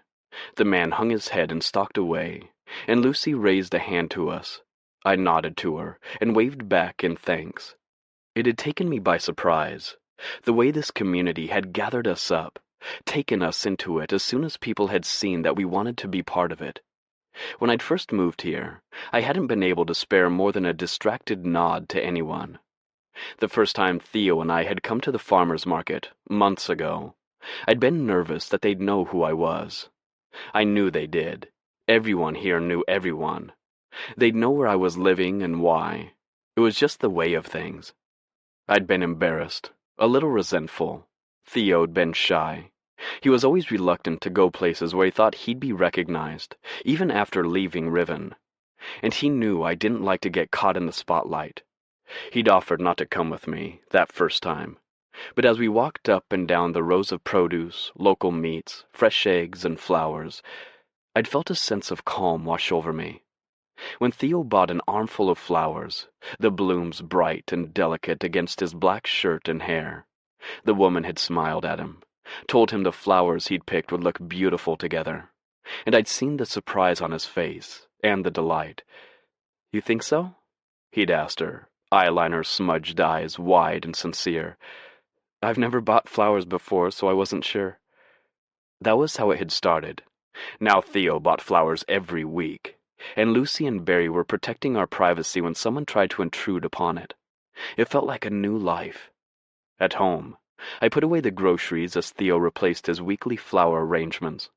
He picked through last week's bouquets, adding whichever blooms still had some life in them to the new arrangements. He couldn't bear to throw away any that still had beauty to offer. It was something I had grown to love and admire about him over the past 6 months. When he'd basically moved in here, Theo saw potential in everything, hope in everything, even though it had taken him a while to believe that he deserved attention, admiration, love. He had so much of it for others, even for flowers, that it took my breath away. At first it had been hard, without the rudder of Riven to steer his life. Theo was uncertain about everything. He wasn't used to making his own decisions, and it was hard for me to know I was making decisions for anyone else, since I hadn't always made the best decisions for myself. But we'd learned to trust each other, and we'd learned to trust ourselves. And after the first month or so that he was here, we'd found a balance that worked for us. Turned out, that rudder had been an anchor, and once he cut the tie, he soared. We both did. At any time of the day or night, we were working on music, and the farmhouse became littered with pieces of lyric-scribbled paper, extra guitars and keyboards, chords and amps, and another computer with editing software. I recorded Reese's album with him, and with an absence of nearly 2 years from a studio, it felt like I was taking a deep breath after living underground. I knew then that I would be recording my own songs again, and I'd been working on them ever since. I was almost ready. Almost. It was different than my other work. Theo said it sounded like someone writing about things that cut deep, but from a distance. But, of course, Theo also said I was the best musician in the whole world, so... I hadn't told him yet, but I was going to use the photo he took of me and Nola, leaning against the wall outside Wolf's Howl for the cover. "Hey, baby, can you help me?" Theo called from the bedroom. I'd been standing in the kitchen, looking out the window at our garden, in kind of a trance after I finished putting the groceries away. I walked to the bedroom to see what Theo needed help with, and my breath caught at the sight of him naked on our bed, stroking himself. His beauty sometimes broke me when I looked at him. Against the white sheets, his hair was a spill of ink, his tattoos curving around the lines of muscle and bone tantalizing. His lush mouth was soft, and his gorgeous eyes heavy-lidded with desire. He stroked his erection slowly, and reached the other hand out to me. "Hi," he said, when I sat down on the bed and took his hand, kissing his palm. I bent down and kissed his mouth. The love I saw in his eyes was overwhelming. Sometimes it caught me unawares and nearly choked me. With how lucky I was. How unbelievably, gut-clenchingly lucky. "Hi. What can I help you with?" I murmured. "I missed you," Theo said, eyes dreamy. "I want you." Then he gave me the private smile that was just for me. "Yeah?" He nodded and guided my hand between his legs as he watched me. "What do you want?" "I want you to touch me. I want to look at you. I love you," he added, eyes fluttering shut as I ran my hand up the delicate skin on the inside of his thigh. "I love you," I breathed, and then I took him apart. I touched him everywhere until he was pushing his hips off the bed and begging me with mouth, eyes, body to give him what he needed. My own need was huge, but I loved him like this, completely bare while I was clothed, giving him his pleasure and delaying mine until the last possible moment, when it felt like equal parts reward and relief. When I eased on top of his beautiful, writhing body and took his mouth, Theo moaned, opening to me as sweetly as a ripe peach split by two thumbs. "What do you want, my love?" I asked. You, please you, always you," Theo chanted, and the worship in his voice took my breath away. I fumbled with my fly just enough to push my jeans down over my hips, letting out a moan of relief as my hard flesh was released. "Just like this," Theo said, rolling his hips up. I pressed into him slowly, and his face was ecstasy as he wrapped his legs around me. We moved together, already on the edge, the grip and slide of our bodies pure, sweet pleasure. Theo clutched at my shoulders, and I knew he was going to come by the way his neck tightened, and he threw his head back. It was always my favorite moment. The moment his breath caught, like the pleasure was too large for him to do anything but feel it as it ripped through him. He came with a silent cry, heat spilling between us, breath sweet against my face. His body shuddered beneath me, around me, and I couldn't hold on any longer. When I came, it was like a dark wave, sweet pulses of pleasure that washed through me as I lost myself in Theo's body. He cradled me like I was coming home. Theo. "Oh my God, I'm gonna puke." I squeezed Caleb's hand so hard that he winced. He leaned in to give me a kiss to calm me down, but I said, "No, seriously, I'm seriously gonna puke." And he moved back, with wide eyes and a pitying smile. Thank God he was patient, because I'd been a nervous fucking wreck for days. My album, which I'd been working on for the last 4 months, was about to drop. I decided on a simultaneous e-release so it could be downloaded immediately, but now I was regretting my decision, since it also meant that people could hate it immediately. The 2 songs that I'd written while I was on tour with Riven set the mood for the album, and while at first I'd found myself riding in the patterns of Riven songs, eventually my brain caught up to reality and realized that I didn't have to do it that way anymore. That I could write any way I wanted, anything I wanted. I had about a week where the sprawling freedom of infinity made it so I couldn't write anything. But then I settled back into my usual writing routine, and I felt giddy, like a kid. Well, a kid who had someone else's life, since even as a kid I'd never felt like I could do what I wanted. It had taken about a month for the chaos that followed my leaving Riven to die down. I hid at Caleb's for most of it. He took my phone and my tablet and put them in the closet so I didn't have to deal with any of it. Of course I knew where they were, could have accessed them whenever I wanted. But he'd given me the option of living a life without fame for a little while, and I jumped on it. Part of which was distancing myself from Lewis and getting a new manager. Clarissa Kane was young, only 2 years older than me, and she called me soon after the news about Riven broke, and left a message saying that she was interested in a new kind of music distribution, one that used new media and current technology to let the artist control the content, and allowed the consumer to buy more directly. If I would be interested in talking with her, she'd said, I should give her a call. I had turned my apartment in Manhattan into a kind of ersatz recording studio to cut my record, since all I'd really wanted was privacy and complete control. Exactly what I'd never had when recording with Riven. Caleb was amazing, helping me contact a producer and people to play on the album, all things I'd never had to do before. I was awed by Caleb. His strength and his determination humbled me. I started spending most of my time at the farmhouse, coming back to the city once a week or so to get more stuff. Eventually, I decided it was silly, and one morning, as we lay in bed, I told Caleb that I was moving in. He gaped at me, and I saw all the fears and all the arguments flicker through him, so I put a hand over his mouth and said, I already did it. I live here now. I know you want me here, so just deal with it. His eyes circled through fear, then desire, then relief, and I took my hand away so he could kiss the shit out of me, since he clearly didn't have any words. I met Huey, and it had been kind of awkward until Caleb got up to use the bathroom and I finally got to speak my piece. Huey's eyes went soft when I promised him I was going to look out for Caleb, and I could have sworn they got a little misty when I thanked him for helping Caleb stay okay until he could find me. What did you do to Huey? Caleb asked later, but I just smiled. It was Caleb's sister's birthday not long after that, and he called her for the first time in 3 years. When she passed the phone to his mom, Caleb hung his head and listened to her yell at him for staying away so long. When he croaked out that he couldn't stand to disappoint her again, whatever she said made him sob. But after he hung up the phone, there was a peace in him that hadn't been there before. The next day he told me that he wanted to record the songs he'd been working on, and that's when I decided to finish the studio in my apartment.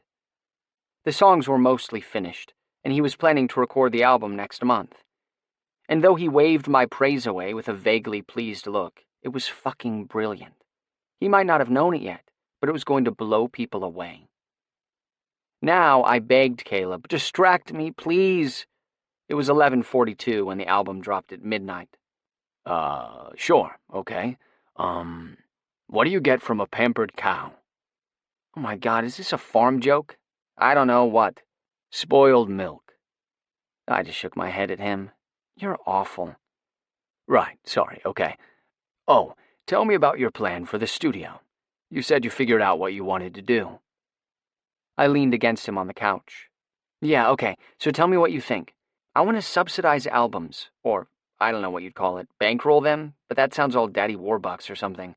There are so many amazing bands and musicians, and they can't afford studio time, or they don't know any producers or anything. So what if I set it all up, paid people for their time or whatever, and let people record here? Then they would have the files and they could release the albums. If they made money, they could pay the studio back. If not, they just wouldn't. Caleb ran a hand over my hair, playing with the ends. He smiled at me. How would you pick the bands? I don't know. I haven't gotten that far. Maybe, well, I wanted to only be people who really couldn't afford to do it themselves. Maybe they could submit a song online and a little thingy about their goals and stuff. Like how people apply for grants or whatever. I could choose, or I guess I could hire someone to do it. I should ask Clarissa. Either way, I just want it to be people making great music. Stuff that's different than what's out there already. And also, it'd be people who are interested in doing it themselves, you know, because this would be them releasing their own stuff. I think it's a great idea, Caleb said. And this time, when he leaned toward me, I kissed him, relishing the taste of him. We started to get a little carried away when he said, "Hey, it's time." Oh God, oh God, oh God, oh God. Okay. I reached a hand out to the laptop open on the coffee table and pressed the button that would release my first solo album into the world. Fuck, I breathed. I can't believe it. You did it, baby, Caleb rumbled against my ear and ran fingers through my hair. Whoa, he said, looking at me. You're really pale. You okay? I nodded, unable to speak. I was okay. I was so much better than okay. Finally, I said, I'm just sitting here realizing that I have everything I've ever wanted. It's just a lot. Caleb pulled me to him and held me. Me too, he said. It is a lot. He let me go and reached for the computer. What are you doing? I'm downloading my boyfriend's first solo album, duh, he said, looking at me like I was nuts. I have the master's right. Not the point, love. He clicked download and paid for the album, then opened it. I'd done the same thing hundreds of times with hundreds of bands, but it felt entirely surreal. When the first notes of the opening track started playing automatically upon downloading, I reached to shut it off, but Caleb caught my hand. He leaned back on the couch and pulled me to him, arm around my shoulders. And then we just listened. He sat there with me and listened to the whole album, and every time I moved to shut it off or get up, he just kissed my head and pulled me back to him. Even though he'd heard the songs already, he listened intently, like he was meeting them for the first time. As we reached the second to the last song, I started to squirm. What? Do you have to pee or something? No, I didn't tell you, but there's a 13th track. Oh, yeah?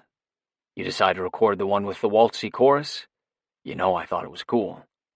No, not exactly. Okay, well, hush and let me listen. The last morning of recording the album, I'd sat bolt upright before dawn, but hadn't been sure what woke me. I'd stayed over at the apartment because I'd been up late working the night before. We'd recorded everything, and I just planned to go back through and layer a couple of guitar parts, add a few lines of harmony, small things. When I sent her home, I'd even told Samantha, my amazing producer, that I didn't need her to come in that day, since I'd just be fiddling. But when I'd woken up, I found myself drifting over to the piano and sitting down in the darkness. I started to play the song I'd played for Caleb the night he gave me the piano. For months, I'd heard it in my head in pieces. But now, it fell together as completely and effortlessly as the last pieces in a puzzle. I couldn't even play fast enough to keep up with what I heard in my head. And when I finished it, I played through it again and again and again as the sun rose, illuminating the city outside my windows. I hummed along with it at first, then bits of the lyrics rearranged themselves, words hooking other words, catching at verse, chorus, bridge, and fitting themselves together as I played. I switched on the mics and laid it down in one take. When I listened back, I couldn't believe it. The track was raw and aching, and I could hear the love in my voice, the need. Then, about 2/3 of the way through, in the piano part between the bridge and the penultimate chorus, a mourning dove called out. They roosted in the eaves, and I often heard their cries in the morning. When I looked over, I saw 2 of them, sitting on the windowsill, still and ruffled in the sun. I never did another take. When the first notes of the track began, I held my breath. It was such a personal song, such a private song. At first, I hadn't even meant it to be part of the album. I'd thought I would just bring it home to Caleb, surprise him with it in our bed. But then days had gone by, and I hadn't played it for him yet. Then a week, and I hadn't mentioned it. I'd uploaded it to be the final track on the album, and as I'd watched the bar load to completion,